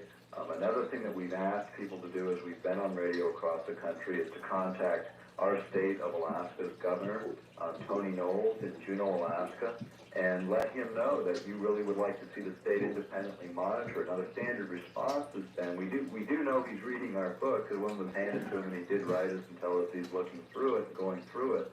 But the standard answer, as well as the federal project we really don't have any control over, well, it's being front-ended through a university funded by the state, and the other part of it is it's affecting state residents here. Certainly that is a state issue. We have environmental concerns that have been raised. Those are legitimate issues raised by states and residents within states that our state government can indeed take an action on. A number of our legislators are now looking at it. So as people call, it's kind of the old saying, when the public starts screaming for answers, the politicians start scrambling to figure out what those answers are. And that is exactly what has just started to happen here in the last couple of months. Doctor, if there were congressional or Senate hearings held on this, would you want to testify? Absolutely, and I would want to bring my team into those hearings to be able to present our side and to openly debate anyone the military wants to present in those hearings, because I believe we can make a case to support what we've presented in our documents and in our book, and we can make a case for the kinds of things that we're asserting these technologies can do, and we can make a case for the fact that those particular technologies and uses represent extreme environmental dangers as well as dangers to the population. Gene, now why do I suspect those might not be open hearings? East of the Rockies, you're on the air with Dr. Nick Begich. Hi. Hello. Hello, where are you, sir? Caneyville, Kentucky. All right, extinguish your radio for us if you would, please. Turn that off. Okay. All right, good. Go right ahead. All right. First thing, Dr. Begich. Could you tell us what HARP stands for again? I didn't get all that. It's a high frequency. It's a mouthful. It's a high frequency active auroral research project. It's the acronym the military has chosen as HARP for that lengthy title. Yeah. Okay. And the last time you was on our show, I believe I heard that there's another one of these transmitters in Puerto Rico. Yes, it's configured differently. As we understand it, it may be under some condition of retrofitting to more closely parallel the capability of HARP, but it's been there for a good number of years. It's at Arecibo, Puerto Rico. It is referenced in the HARP documents as a similar transmitter, although in the documents they also reference it as less capable, although we do know it's going through some retrofitting, and we have heard that it is being retrofitted to have this focusing capacity as well. Okay, and I'll try to limit it to just a couple questions here. Do you think, in your opinion, that HARP was used in Kuwait? Oh, that is a very interesting question. And I'm going to add to it, not just HARP. Do you think that other weapons, non-lethal weapons that would be in the category of HARP were used or abused in that war? This is a very important point. And in terms of the HARP transmitter itself, I don't think so. But the principles on the basis of which HARP is constructed, in other words, smaller, more tactical size weapon systems that use exactly the same principles as HARP could utilize in terms of its capability, yes. And why I think that is when you think back on that whole Gulf War situation of people coming out, the enemy, the fourth largest army in the world, essentially coming out in total states of confusion, totally disoriented, which is exactly the kind of effect you would see from radio frequency weapons. And more than that, the excuse was, well, we hammered them so heavily with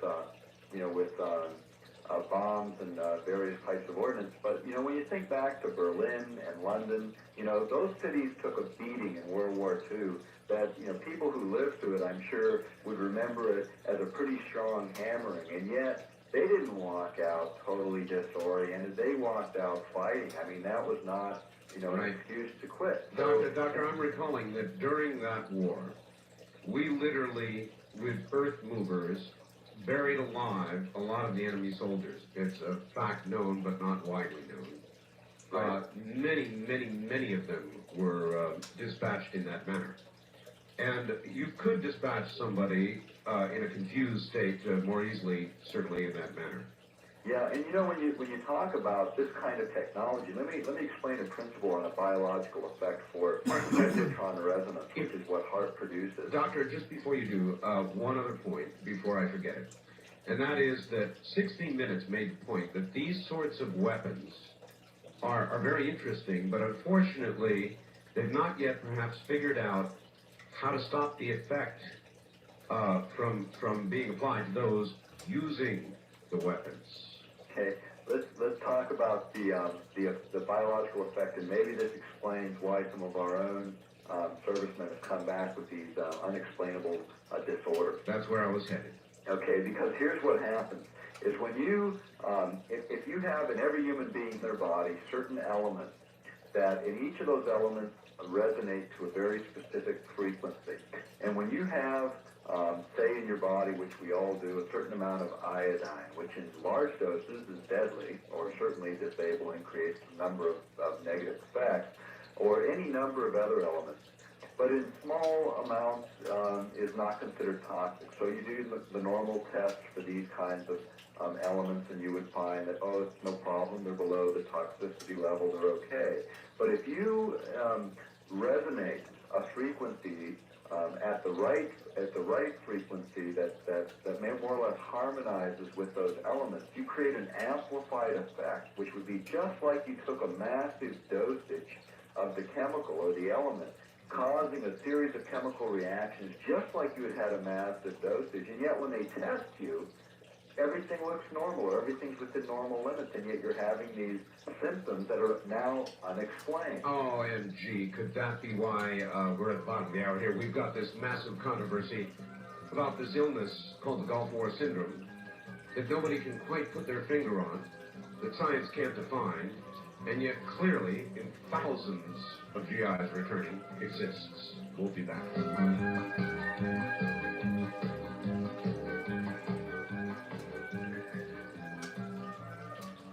All right, we're going to concentrate on the phone lines. East of the Rockies, it's 1-800-825-5033. If you have never called the program, first-time callers at area code 702-727-1222.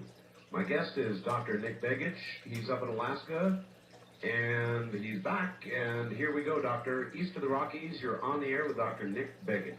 Hi, Art. Hi, Dr. Begich. Hi. Can I ask you, is the HAARP project, is it able to trigger the new magnet fault for a quick? And can you comment on the organ slot? And thank you. All right. I missed the last part of that. Well, I didn't. Would you comment on the organ floods? Of course, I really, in a way, had you do that earlier by asking you if any of this completely bizarre weather might be a product of HAARP or a project like HAARP here or Russia or anywhere else. Yeah, it's really kind of, again, as I said earlier, could it, would it, it's really difficult to quantify all of that. I mean, I think it's within the capability of HAARP certainly to modify weather. Whether or not it can affect everything that we've talked about, we just don't have all the answers because we don't have independent monitoring to make clear correlations, and we don't have open science here in the sense the military fully discloses. Let me ask you this, Doctor. Would, just speculatively, would weather modification be, do you think, a prime, a goal of the project at some point, or would it be a byproduct of a goal? They would never acknowledge it as a goal because they would immediately be in violation of international treaties. Because weather modification as a weapon of war, and with the Air Force and Navy being involved, they couldn't deny it, is prohibited by international agreement from 1976.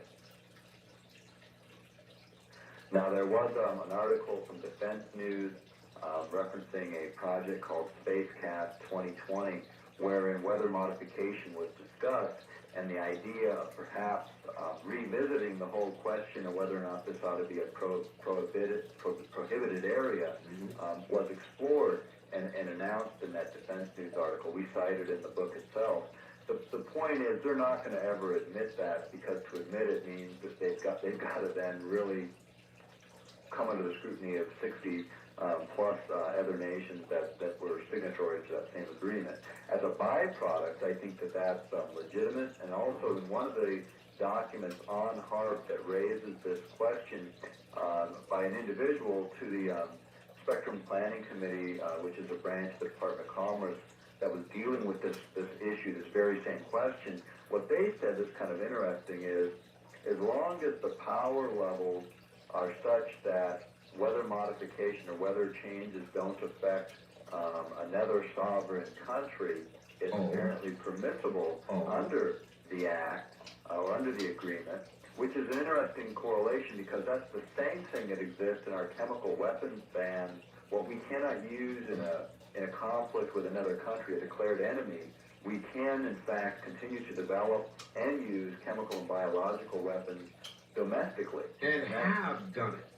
Yeah, and that is right in these international agreements. And we cite the paragraphs and sections of that particular international agreement, again, in the book, to draw people's attention to the fact that, here we have technologies that we can't even use against someone we declare as an enemy, and yet we can continue to use or can use against our own people. In fact, in the whole non-lethal weapons area, which includes chemicals as well as all of these other things we've been discussing, there's been 3 meetings that we cite in the book, conferences between Department of Defense and Department of Justice from 1980, early 80s and then 87, and then one in the 90s. The one in the 90s, the last one, was actually sponsored by Los Alamos Laboratories, and the whole conference was classified except for the agenda. On the agenda were radio frequency weapons, among other things. And what they were essentially doing is talking about the transfer of technology from Department of Defense to Department of Justice. And then as late as 1994, there was a draft policy that was later solidified in a memorandum of agreement between Department of Defense and Department of Justice, doing exactly that, transferring these technologies and developing a method for dual use of a number of these technologies between those 2 departments to specifically utilize them domestically. So, Doctor, let me, if I could, let me return to an earlier point with regard to the Gulf War. There have been Gulf War hearings, Gulf War syndrome hearings in Washington, a number of them. And all kinds of people have testified to all kinds of things, usually chemical or biological or even nuclear, whether there was this or that exposure. Has there been any testimony in the hearings that enters in or questions the kind of areas that we're talking about right now? Not that I'm aware of. And this, I think the biological issues are like half the story, because one of the other ways that you could utilize a radio frequency weapon, as an example, would be to deliberately put into an environment, either by delivery through the ordnance that you're dropping, or perhaps even the heavy metals or trace elements that the ordnance itself has in it. And any of that would be taken into the system, the biological system, the human beings in the battlefield, and then to bombard the battlefield with radio frequency weapons to enhance the effects of those elements would be another way to deliver it. Or if you looked at a chemical agent delivered in such minute amounts that it was very, very difficult to detect, like what we heard about in the Gulf War, where it was detected just in these real strange sporadic areas. But if you can get just some of that into each of those people and then hit them with the right resonating frequency, then you might create an amplification effect that indeed would manifest itself as a serious illness or disorder or disease that would be unexplainable, which is exactly the kind of circumstances we have. So whether or not they were purely just biological or chemical agents, or whether or not they were enhanced in their effect by radio frequency, I think is most likely the case, because it's just the whole nature of how all of that is unfolding. And I think time will tell, whether we're right in that assertion or not. But it would be interesting to see the military brought to task as to what kind of new weapons technologies were tried, because they did announce going into Somalia, Bosnia, and I believe in Desert Storm as well, that they were going to take in a number of non-lethal weapons. And I know in the case of Somalia and Bosnia, they haven't fully disclosed what all those might be. And whenever the military is pinned down on radio frequency and microwave weapons, the general response is, sorry, can't talk about it, it's classified, except on this last Sunday 60-minute segment where those very weapon systems came up. Yes, they and did.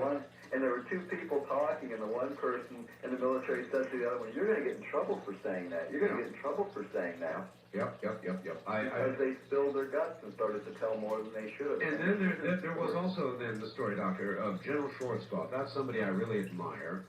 A straightforward American. He said one of the most godforsaken decisions he had to make during the war was whether or not to bomb the biological chemical facilities of Saddam Hussein.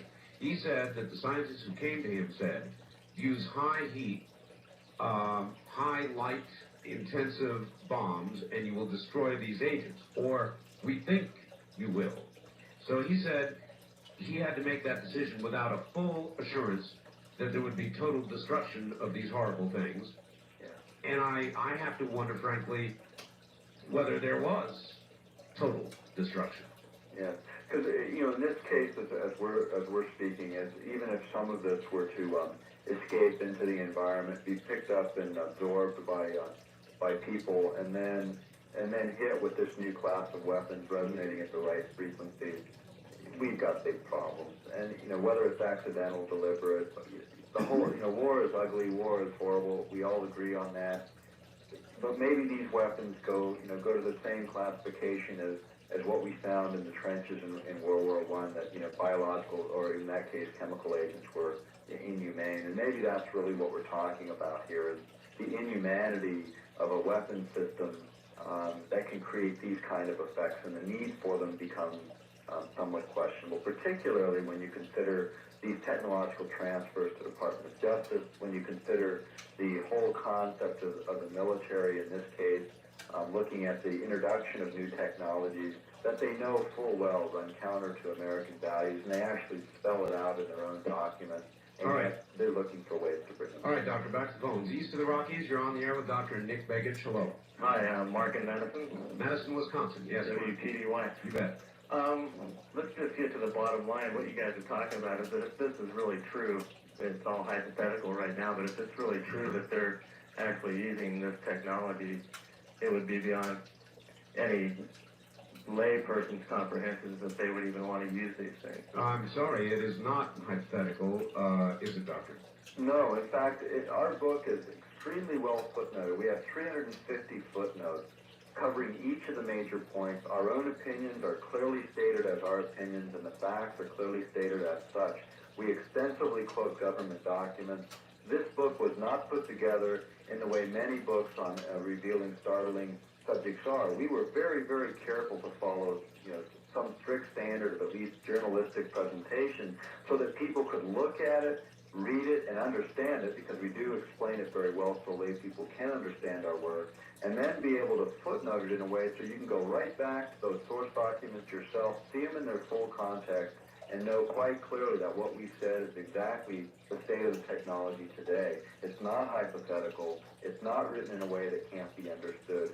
We felt an obligation to take the time out of our lives for the last year, now almost 2 years, to make sure we could explain this, because it is a very, very important state of the technology, and a state of the technology that deserves public debate. It's not that we don't think we need a strong defense. Quite to the contrary, we do, but we need a strong defense that also is reflective of American values. I mean, what are we defending? We're defending those very values that in many ways these weapon systems violate. And that just does not sit well with me as an American, and it does not sit well with most of the people that read our material and hear our story. A lot of people think what you're talking about is pure science fiction. They think it's some future projection of something that might be done. Well, it's not. It's being done now. It's being done right up there in Alaska. That's right. All right. First-time caller line. You're on the air with Dr. Nick Begich. Hello. No, I think we just missed that person. East of the Rockies, you're on the air. Hello. Morning, Art. Good morning. Where are you, sir? Milwaukee, Wisconsin. All right. I wanted to ask you a question. I think in your last show you had a scenario of using this microwave energy that if they were to use it, you'd be walking around and you hear a clicking in your head, and being that we're 98% water, what would happen to us? What we were probably talking about, I mean, I know we got a question, I don't remember which show it was on, whether it was Arts or a different one, about the Taoist hum, which is perceived as that way, and certain radio frequencies, certain people perceive them as a buzz or a low, like diesel rumbling sound. Doctor, let me interrupt. I can tell you what he's talking about. He's confusing guests. I had a guest on who wrote a book called Sunstroke, which was actually science fiction, although there is such a project ongoing to beam back to Earth via satellite by microwave, energy gathered in space. Park a satellite in geosynchronous orbit, gather into power, put it into klystrons, and transmit it back to Earth. It is a technology that could be achieved now. Were this satellite to drift a little bit out of its window, as satellites can be known to do, this microwave beam would begin scorching across the Earth, and that's where the clicking sound came from. That would be the first warning that you were being literally cooked by microwaves, and that's what the caller was referring to. East of the Rockies, you're on the air with Dr. Nick Begich. Hello there. Hello. Yes, sir. You're on the air. Where are you? St. Louis, Missouri. All right, go ahead. I was wondering, you mentioned Nicholas Tesla's idea of free energy transmission Yes. over an open air medium. My question is, this technology seems more useful as an electromagnetic propulsion system. If these large amounts of energy can be built up by a domino effect of magnetic resonance buildup, I was wondering if this could be a possible application of technology. All right. It's beyond the scope of my expertise to answer the question. I'm sorry. Tesla was attributed with a lot of interesting ideas and technologies, but I really can't. I don't feel qualified to answer that particular question. No, I'm glad that you're really not actually ranging out of your field, and I appreciate that. West of the Rockies, you're on the air with Dr. Nick Begich. Hello. Art. Yes. It's Magic Christian from Ventura, California. Yes. Good evening, Dr. Begich. Good evening. Good to speak to you. I don't know if what your belief system is, and this might sound like an off-the-wall question concerning a belief system, but as my moniker states, I'm a Christian Bible believer. Are you familiar with Hal Lindsey? Yeah.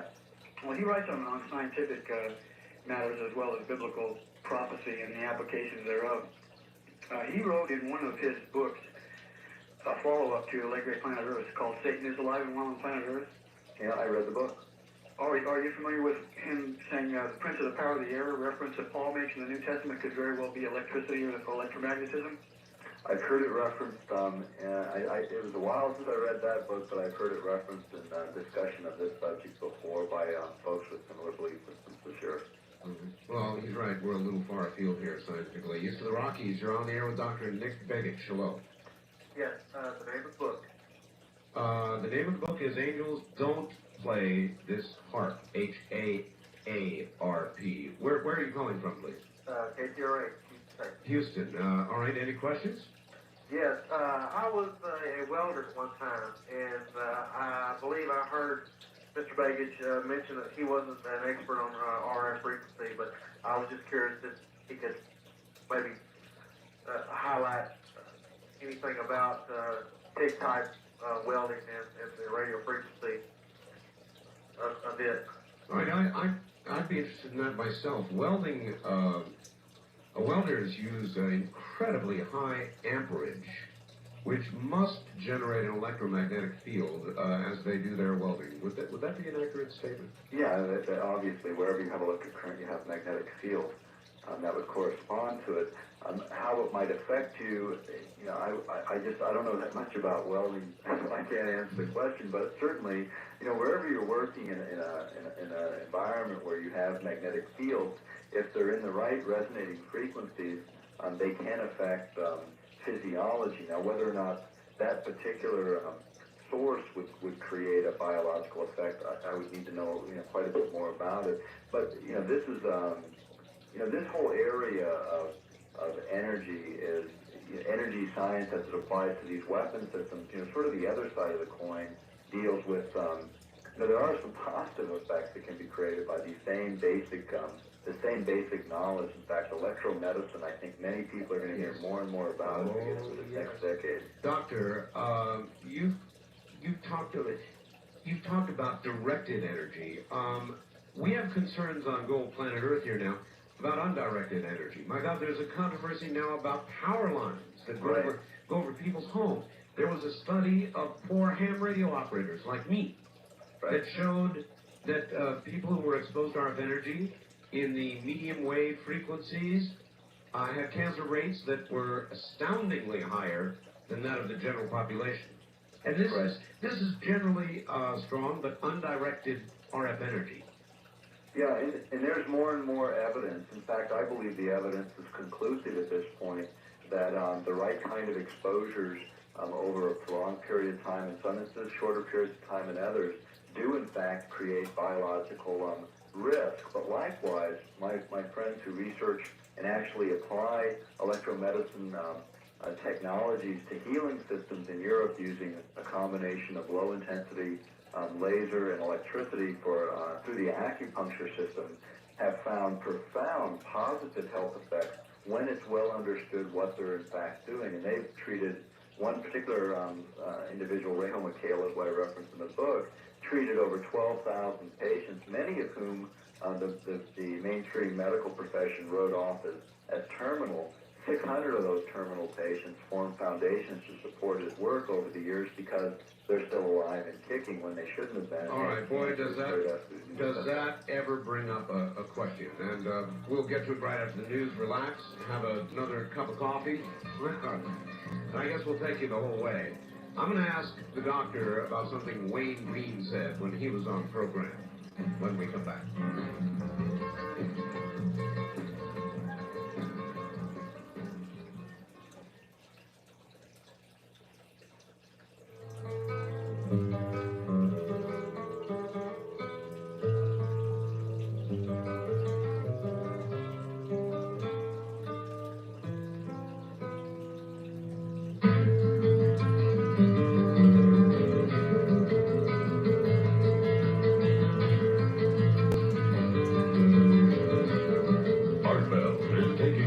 On the wildcard line at 702-727-1295. That's 702-727-1295. First-time callers can reach Art Bell at 702-727-1222.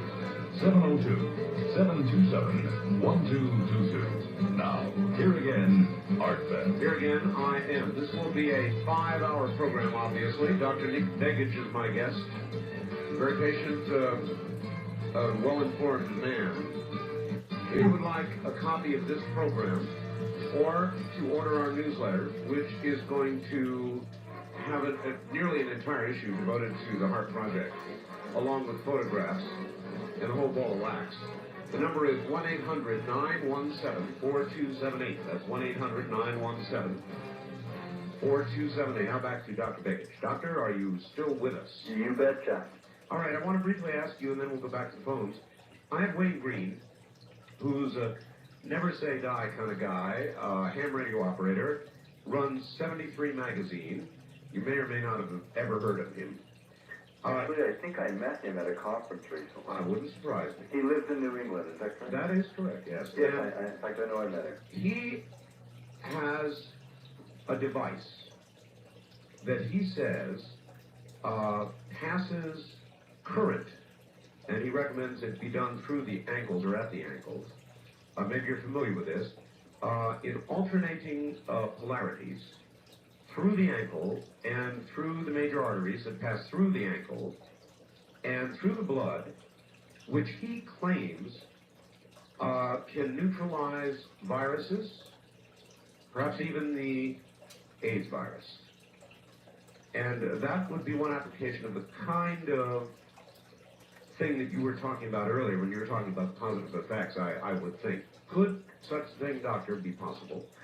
Yes, as a matter of fact, it could. In fact, I do know where he and I met. It was at a Global Sciences conference in Tampa, Florida, just about a month ago. And in fact, this is exactly what we're talking about. We're talking about electromedicine. The system that my friend in Finland is utilizing, incidentally, he was challenged by his equivalent at the FDA and sustained the challenge, so it's able to be practiced in Finland, is a system that uses a helium neon laser, which is a low intensity laser in the sense that it doesn't burn you, but it does break the skin resistance. And it also has around the tip of the laser an electrode that also sends an electric current that resonates harmonically with the laser. Now, what happens with this device that's unique is when you take the device and you move it across an acupuncture point, there's a distinct skin resistance differential.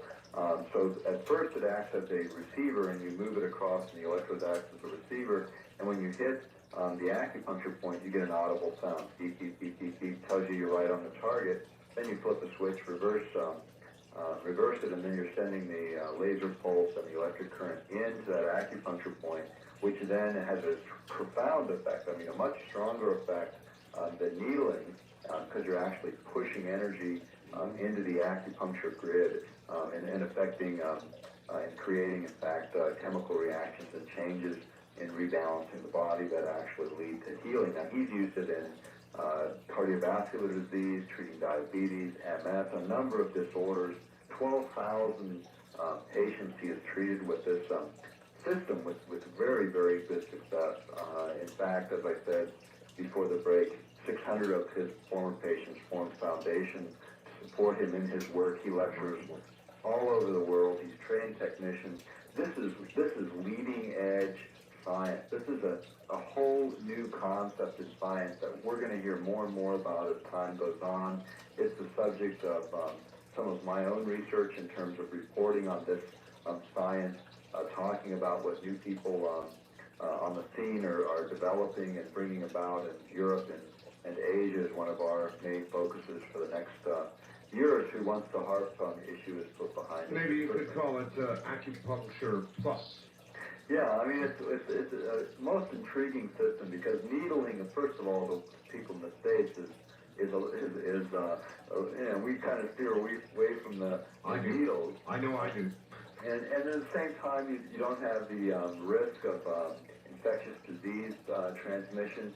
Moreover, needling requires a high degree of precision. If you're off a few millimeters, you're not going to get any effect at all. Whereas with electrolaser, if you're off with the laser, the magnetic field surrounding the electrode will still pick up and pulse in the energy. But with this precision acupuncture point locating system, basically by measuring skin resistance, you never miss. I mean, it's an incredible technology. And I had it demonstrated in Europe when I was there in November of '94, just before we began this project. Profound system. All right, Doctor, let's get back to the phones. They're all ringing east of the Rockies. You're on the air with Dr. Nick Begich. Hi. Yeah, how you doing, Art? How you doing, Dr. Begich? Great, thanks. I've been trying to get to you all night when y'all started taking calls. Where are you, sir? We're not getting the transmission right now in New Orleans. New Orleans, all right. Yeah. But what I wanted to ask was, the ionosphere has ions, rapidly moving, and it does mutate human life on Earth from these cosmic rays, and unnaturally without the HARP project. And I was wondering if the HARP project, tried to deter the cosmic rays coming down to the Earth. Or would it enhance them if it shoots a hole in the ionosphere, in fact? It's going to open us up to even greater levels of exposure.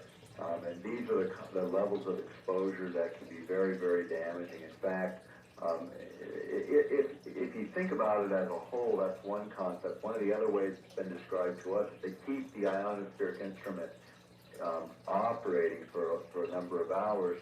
nothing stays stationary. I mean, the planet's moving, so what you're really doing is punching a hole and then ripping a tear in the atmosphere and allowing these cosmic radiations to enter the system. So, if there's times when certain amounts, and there's always a certain amount that's going to pass through, but what we're trying to block out is the severe levels that otherwise would be entering our system, totally altering the genetic blueprint on the planet. And this is, these are the kinds of risks that we're very concerned about. All right. West of the Rockies, you're on the air with Dr. Nick Begich. Hi. Hi. Yes, I'm finally got through. Yeah, I'm pretty glad you're mentioning Nikola Tesla because he should be given more credit, and most of the time people don't even know how to pronounce his name. Well, the doctor said this technology actually was based in its beginnings with Tesla. Where are you calling from? I'm calling from Southern California. All right. That's close to L.A. Yep. Yeah, want to ask you a question. Now, how about infrasonic effects? Would this, all this electromagnetic pulsing and so forth cause sonic effects? I know there's some thought that they're damaging. And also, I used to study biomagnetic effects, and I think that's what he was talking about with the laser and so forth. And of course, they were just saying that radon gas can be attracted by power lines, so I would assume that there's radon gas around these antennas, you're really going to get an effect. Does any of that make sense to you, Doctor? In terms of sound waves or sonic effects, we're not talking about the same thing here. We're talking about a radio frequency effect. In terms of crediting Tesla, he actually occupies a place in our subtitle. The subtitle is Advances in Tesla Technology. In terms of biomedical effects, yes, we're talking about all of that in terms of sort of the positive applications of the base science that feeds this kind of weapon system. Really the flip side is the military has spent, billions of dollars developing the radio frequency weapons in various places across the country to damage health. Well, that same basic research, if it were released and open to the public, would advance electromedicine probably many decades, which otherwise is happening slowly by independent researchers, which is very, very unfortunate. In terms of radon gas, I really can't answer that part of the question. All right. First time caller line, your turn with Dr. Nick Begich. Where are you calling from, please? Is this Larry in Pomona? Yes, sir. California? KABC? Yeah. I just after hearing your last show you did with Nick, there was I heard it out of San Diego. There was a professor that got killed. That was professor of tectonics. That's right, in San Diego, murdered. Yeah. I'm aware of that. Yes. Okay. It was the. I'm not sure that it relates to anything. I'm sure you've heard about that, Doctor. Yeah, we got quite a bit of information about that after it happened because people were asking the same question. He was from the University of Alaska, Fairbanks, from the Geophysical Institute. He was a leading scientist. In all of the materials we reviewed, we did not see a correlation.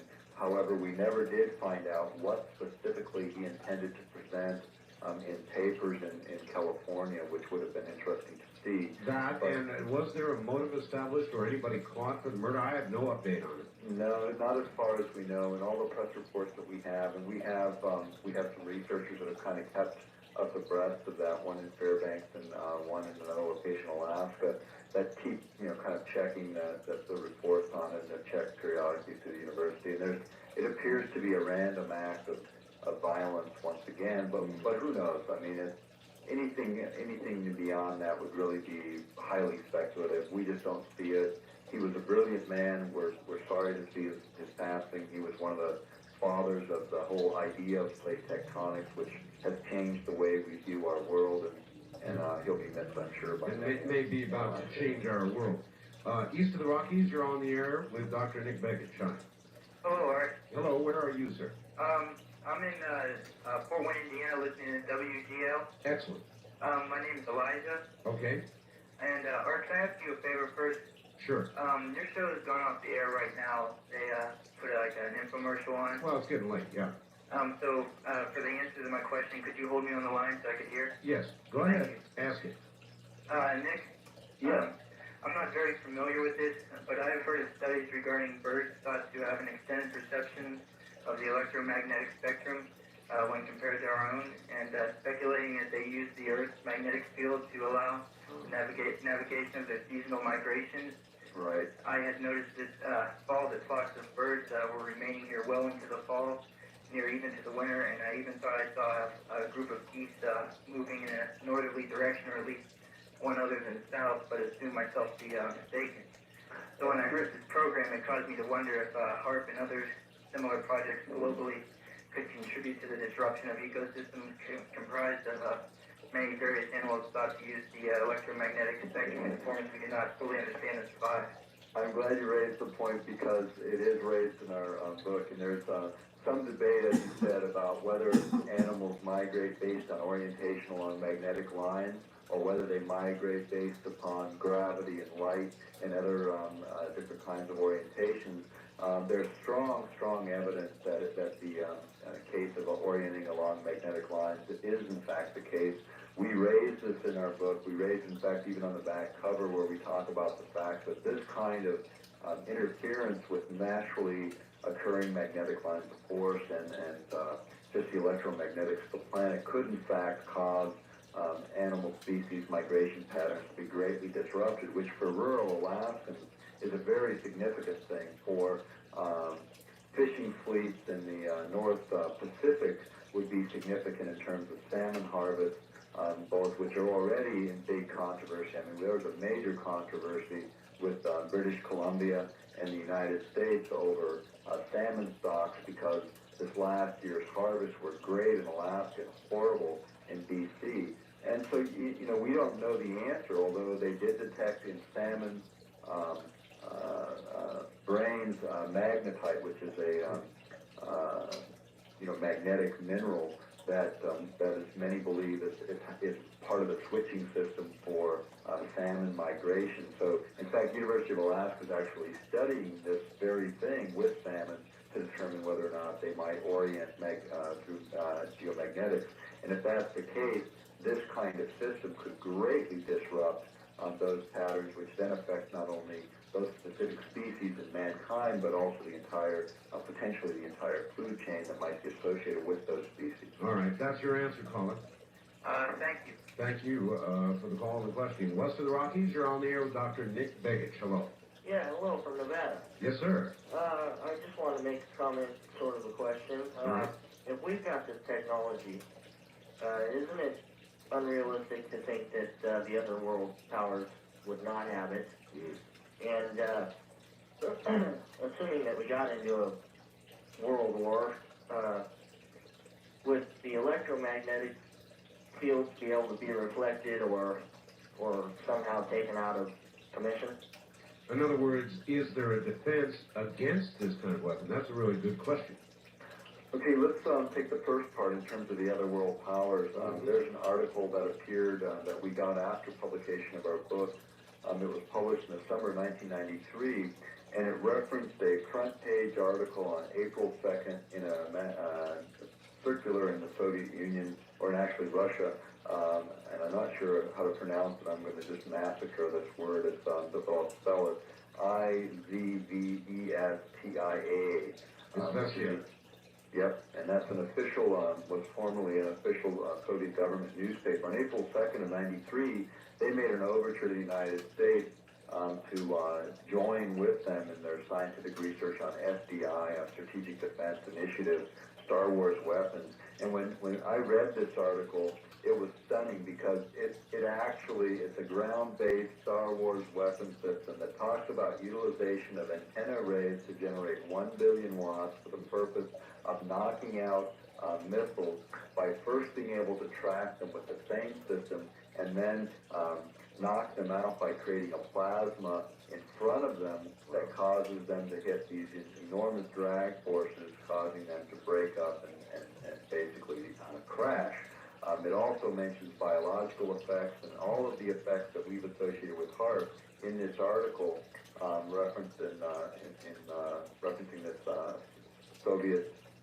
former Soviet news publication. So, yeah, I think it's fair to say that these weapons exist on some level, certainly in the Soviet Union based on that, and based on the earlier woodpecker technology. All right, having said that then, go to the second part of the question that I asked. Would there be, assuming a high-powered HARP was operating and aimed at us, would there be a defense against it? And if so, what would that be? Okay, there's a couple of things that have come up. First of all, Phillips Laboratories, which is sort of the branch of the Air Force, that's actually where John Haskell, where Heckscher works at Haskell Air Force Base, is at the same time as they're developing the HARP technologies, they're also developing what they call hardening technologies.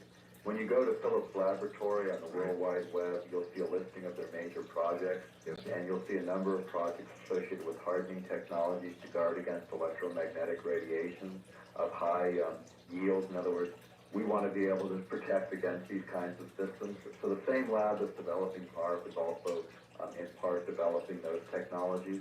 All right, all right, Doctor, we've got to hold it there, and we'll finish up on this subject when we come back after the bottom of the hour. Very interesting.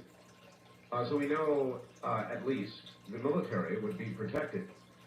The next question is, what about the civilian population? And how do you use a weapon like this, or have it, without testing it? We'll be back.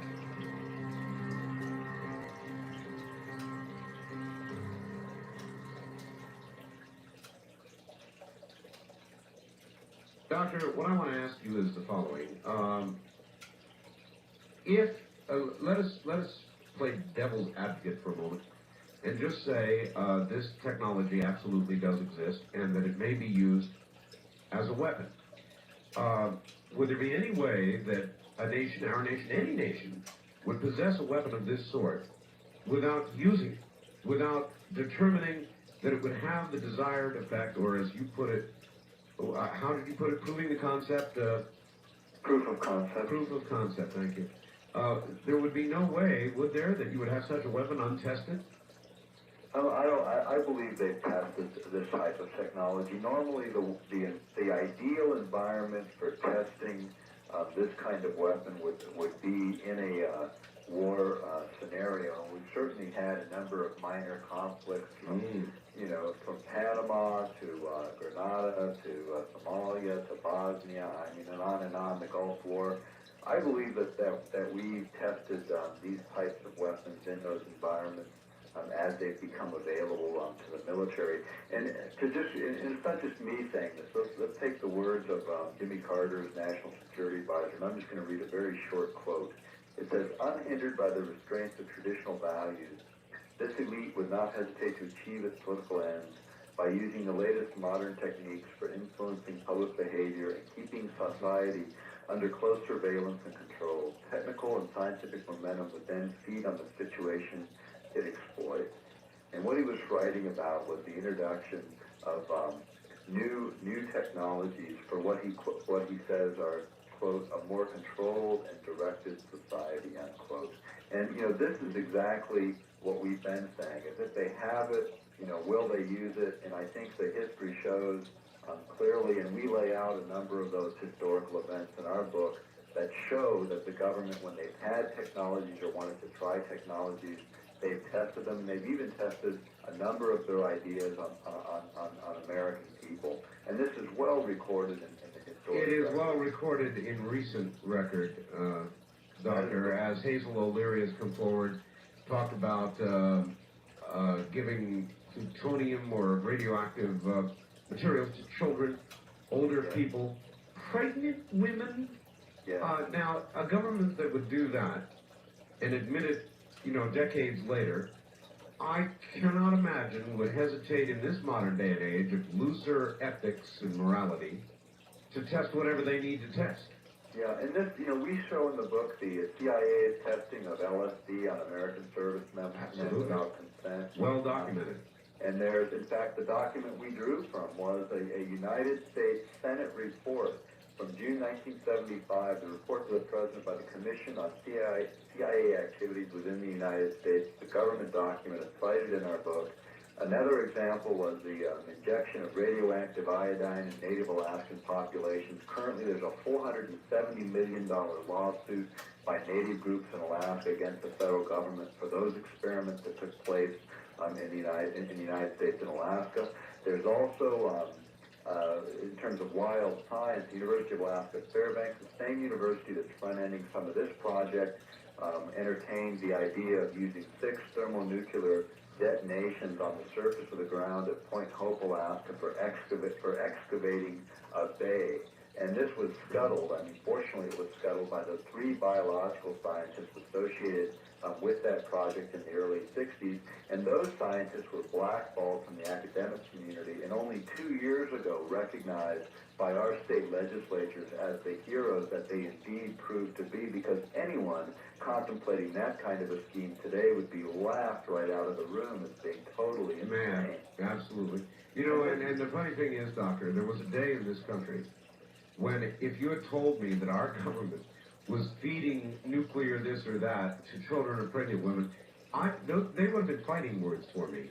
You bet. And literally. All of us feel that way, and we all feel a sense of betrayal when our government that's supposed to represent us has engaged in this kind of behavior. This is what we expect of the countries that we were in a Cold War with, and yet the same kind of things going on within this country is abominable. And the idea that they would continue along these lines, which I believe they have, and I think we prove it, lay it out very clearly in our work, that this is not science fiction. This is not something that we dreamed up. We have put together the source documents. We know it's the tip of a very large iceberg, but it is sufficient to cause anyone who reads this material to come to a conclusion that, hey, this deserves a public airing at a minimum. And at best, a moratorium on this science until we can really, truly assess what we're about to embark on here in this technology. Doctor, I want to give you one more chance here, and I also want to do it to be careful, because the last time you gave out the number to order your book, it caused havoc in Alaska.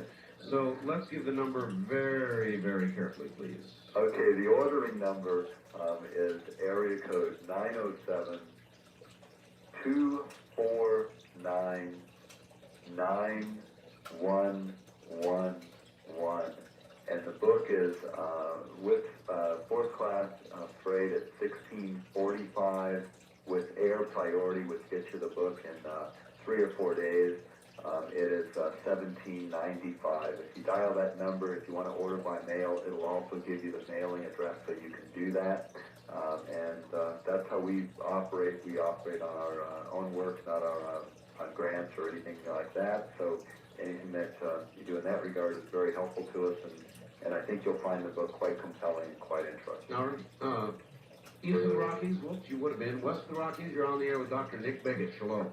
Hi, in recent years, a lot of UFO activity has seemed to be craft that aren't physical, but more like energy in the sky, flying in formation, etc., going together and coming apart. And do you think there could be any relation between that and HARP? I would say that's kind of a reach. There have been many, many reports of the kinds of a craft, or I don't even know if you'd call them craft, sightings of what appear to be energy masses moving together and moving apart. He's right about that. But a relationship to HARP, do you see anyway? No, I don't. There has been some unusual atmospheric observations up near the site. Nothing like that, however. What there was at one point observed, there was a barium rocket launch that basically allows you to see the magnetic lines of force. Yes. And then what they saw around the magnetic line of force was a coil formation, energy formation, which is exactly what is diagrammed in one of Bernard Eastland's diagrams that we used in the back of our book to demonstrate cyclotron resonance flowing the opposite direction of the energy flow in the magnetic line of force. Magnetic line of force moving from south to north, and yet this coiled spring moves just the opposite direction, which is what eventually would give the military this global shielding effect that they're looking for at higher energy levels. All right. East of the Rockies, your turn with Dr. Nick Beggett. Hello. Art, I'd like to say hi to you and to Nick. I'm Bob in Alabama. Hi, Bob. Art, I'd like to criticize both of you guys for one thing, and I'd like to exalt you guys and give you credit in another. Is that okay? Fair enough. Yep. Okay. you guys are trying to get information that should stay in the hands of people that you know are our friends. See? In other words, that's why a guy should not come on the show and let you pick him and open him up and give that information out to the enemy. But you guys are sharp. Both of you guys are. You're knowledgeable, you know. But think about it. I mean, we've got a lot of problems out here on this earth. All right, sir. I guess here's the way I would respond to it. The secrets that we may or may not be discussing or disclosing here are surely known and have been known to our enemy long before they are now known to the American public. Would you agree with that, Doctor? Yes, I would agree with that. So I don't think we're giving the enemy anything. I think that we're giving the people something, and that's information that both sides have had for a long time.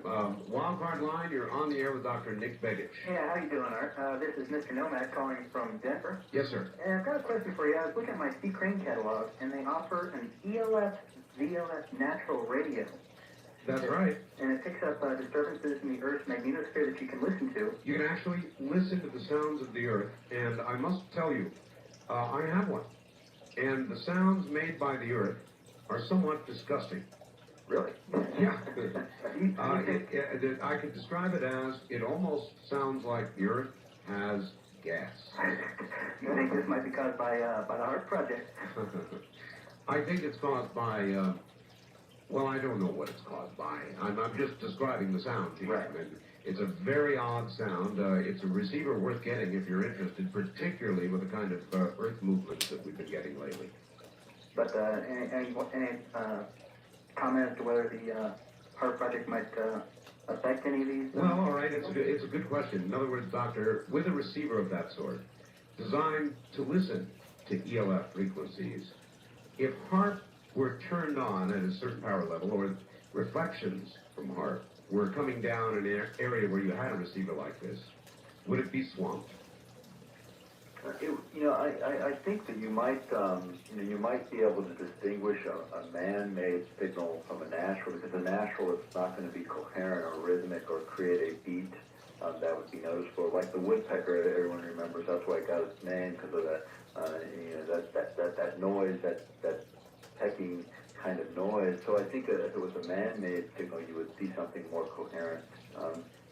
And that would probably distinguish it from something natural, but it would have to be within the range of whatever that device is designed to pick up. So there'd be some sort of identifiable rhythm. Yeah, exactly. All right, no, that makes sense. West of the Rockies, you're on the air with Dr. Nick Begich. Hi. Good morning, Art, and good morning, Dr. Begich. A couple of questions. First, is the HARP project basically at phase to right? Yes. Okay, great. That means that you can sort of electronically aim it in any direction that you want to. Yes. And also the focusing properties would come from that. Absolutely. Yes.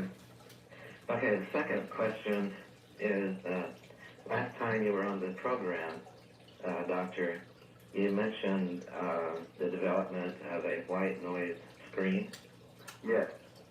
Any progress? It has been developed. It's not being produced as of yet. Everyone that's on our mailing list, which is everyone that's ever bought a book from us, will have access to that as soon as it's available. And we'll also make it known to Art that it is available when it is on the market. I've gotten an opportunity to meet with Patrick Flanagan, talk with Patrick about the devices.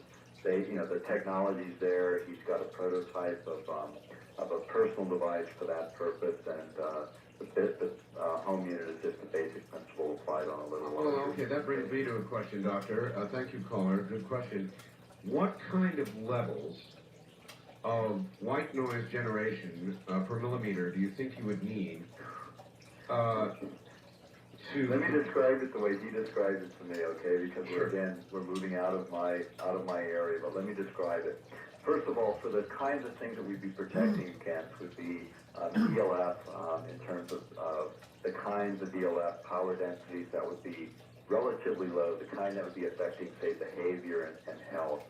And also This would also guard against ELF generated from other sources, not necessarily just HARP, but we're talking about those power line transmissions and that kind of ELF generation. And what he described, I'll describe the circuit because how it matches up, that is getting out of my area again, but let me describe it as he described it to me. And people with electronics background will be able to figure out how to build one of these if they want to build one on their own. Sure.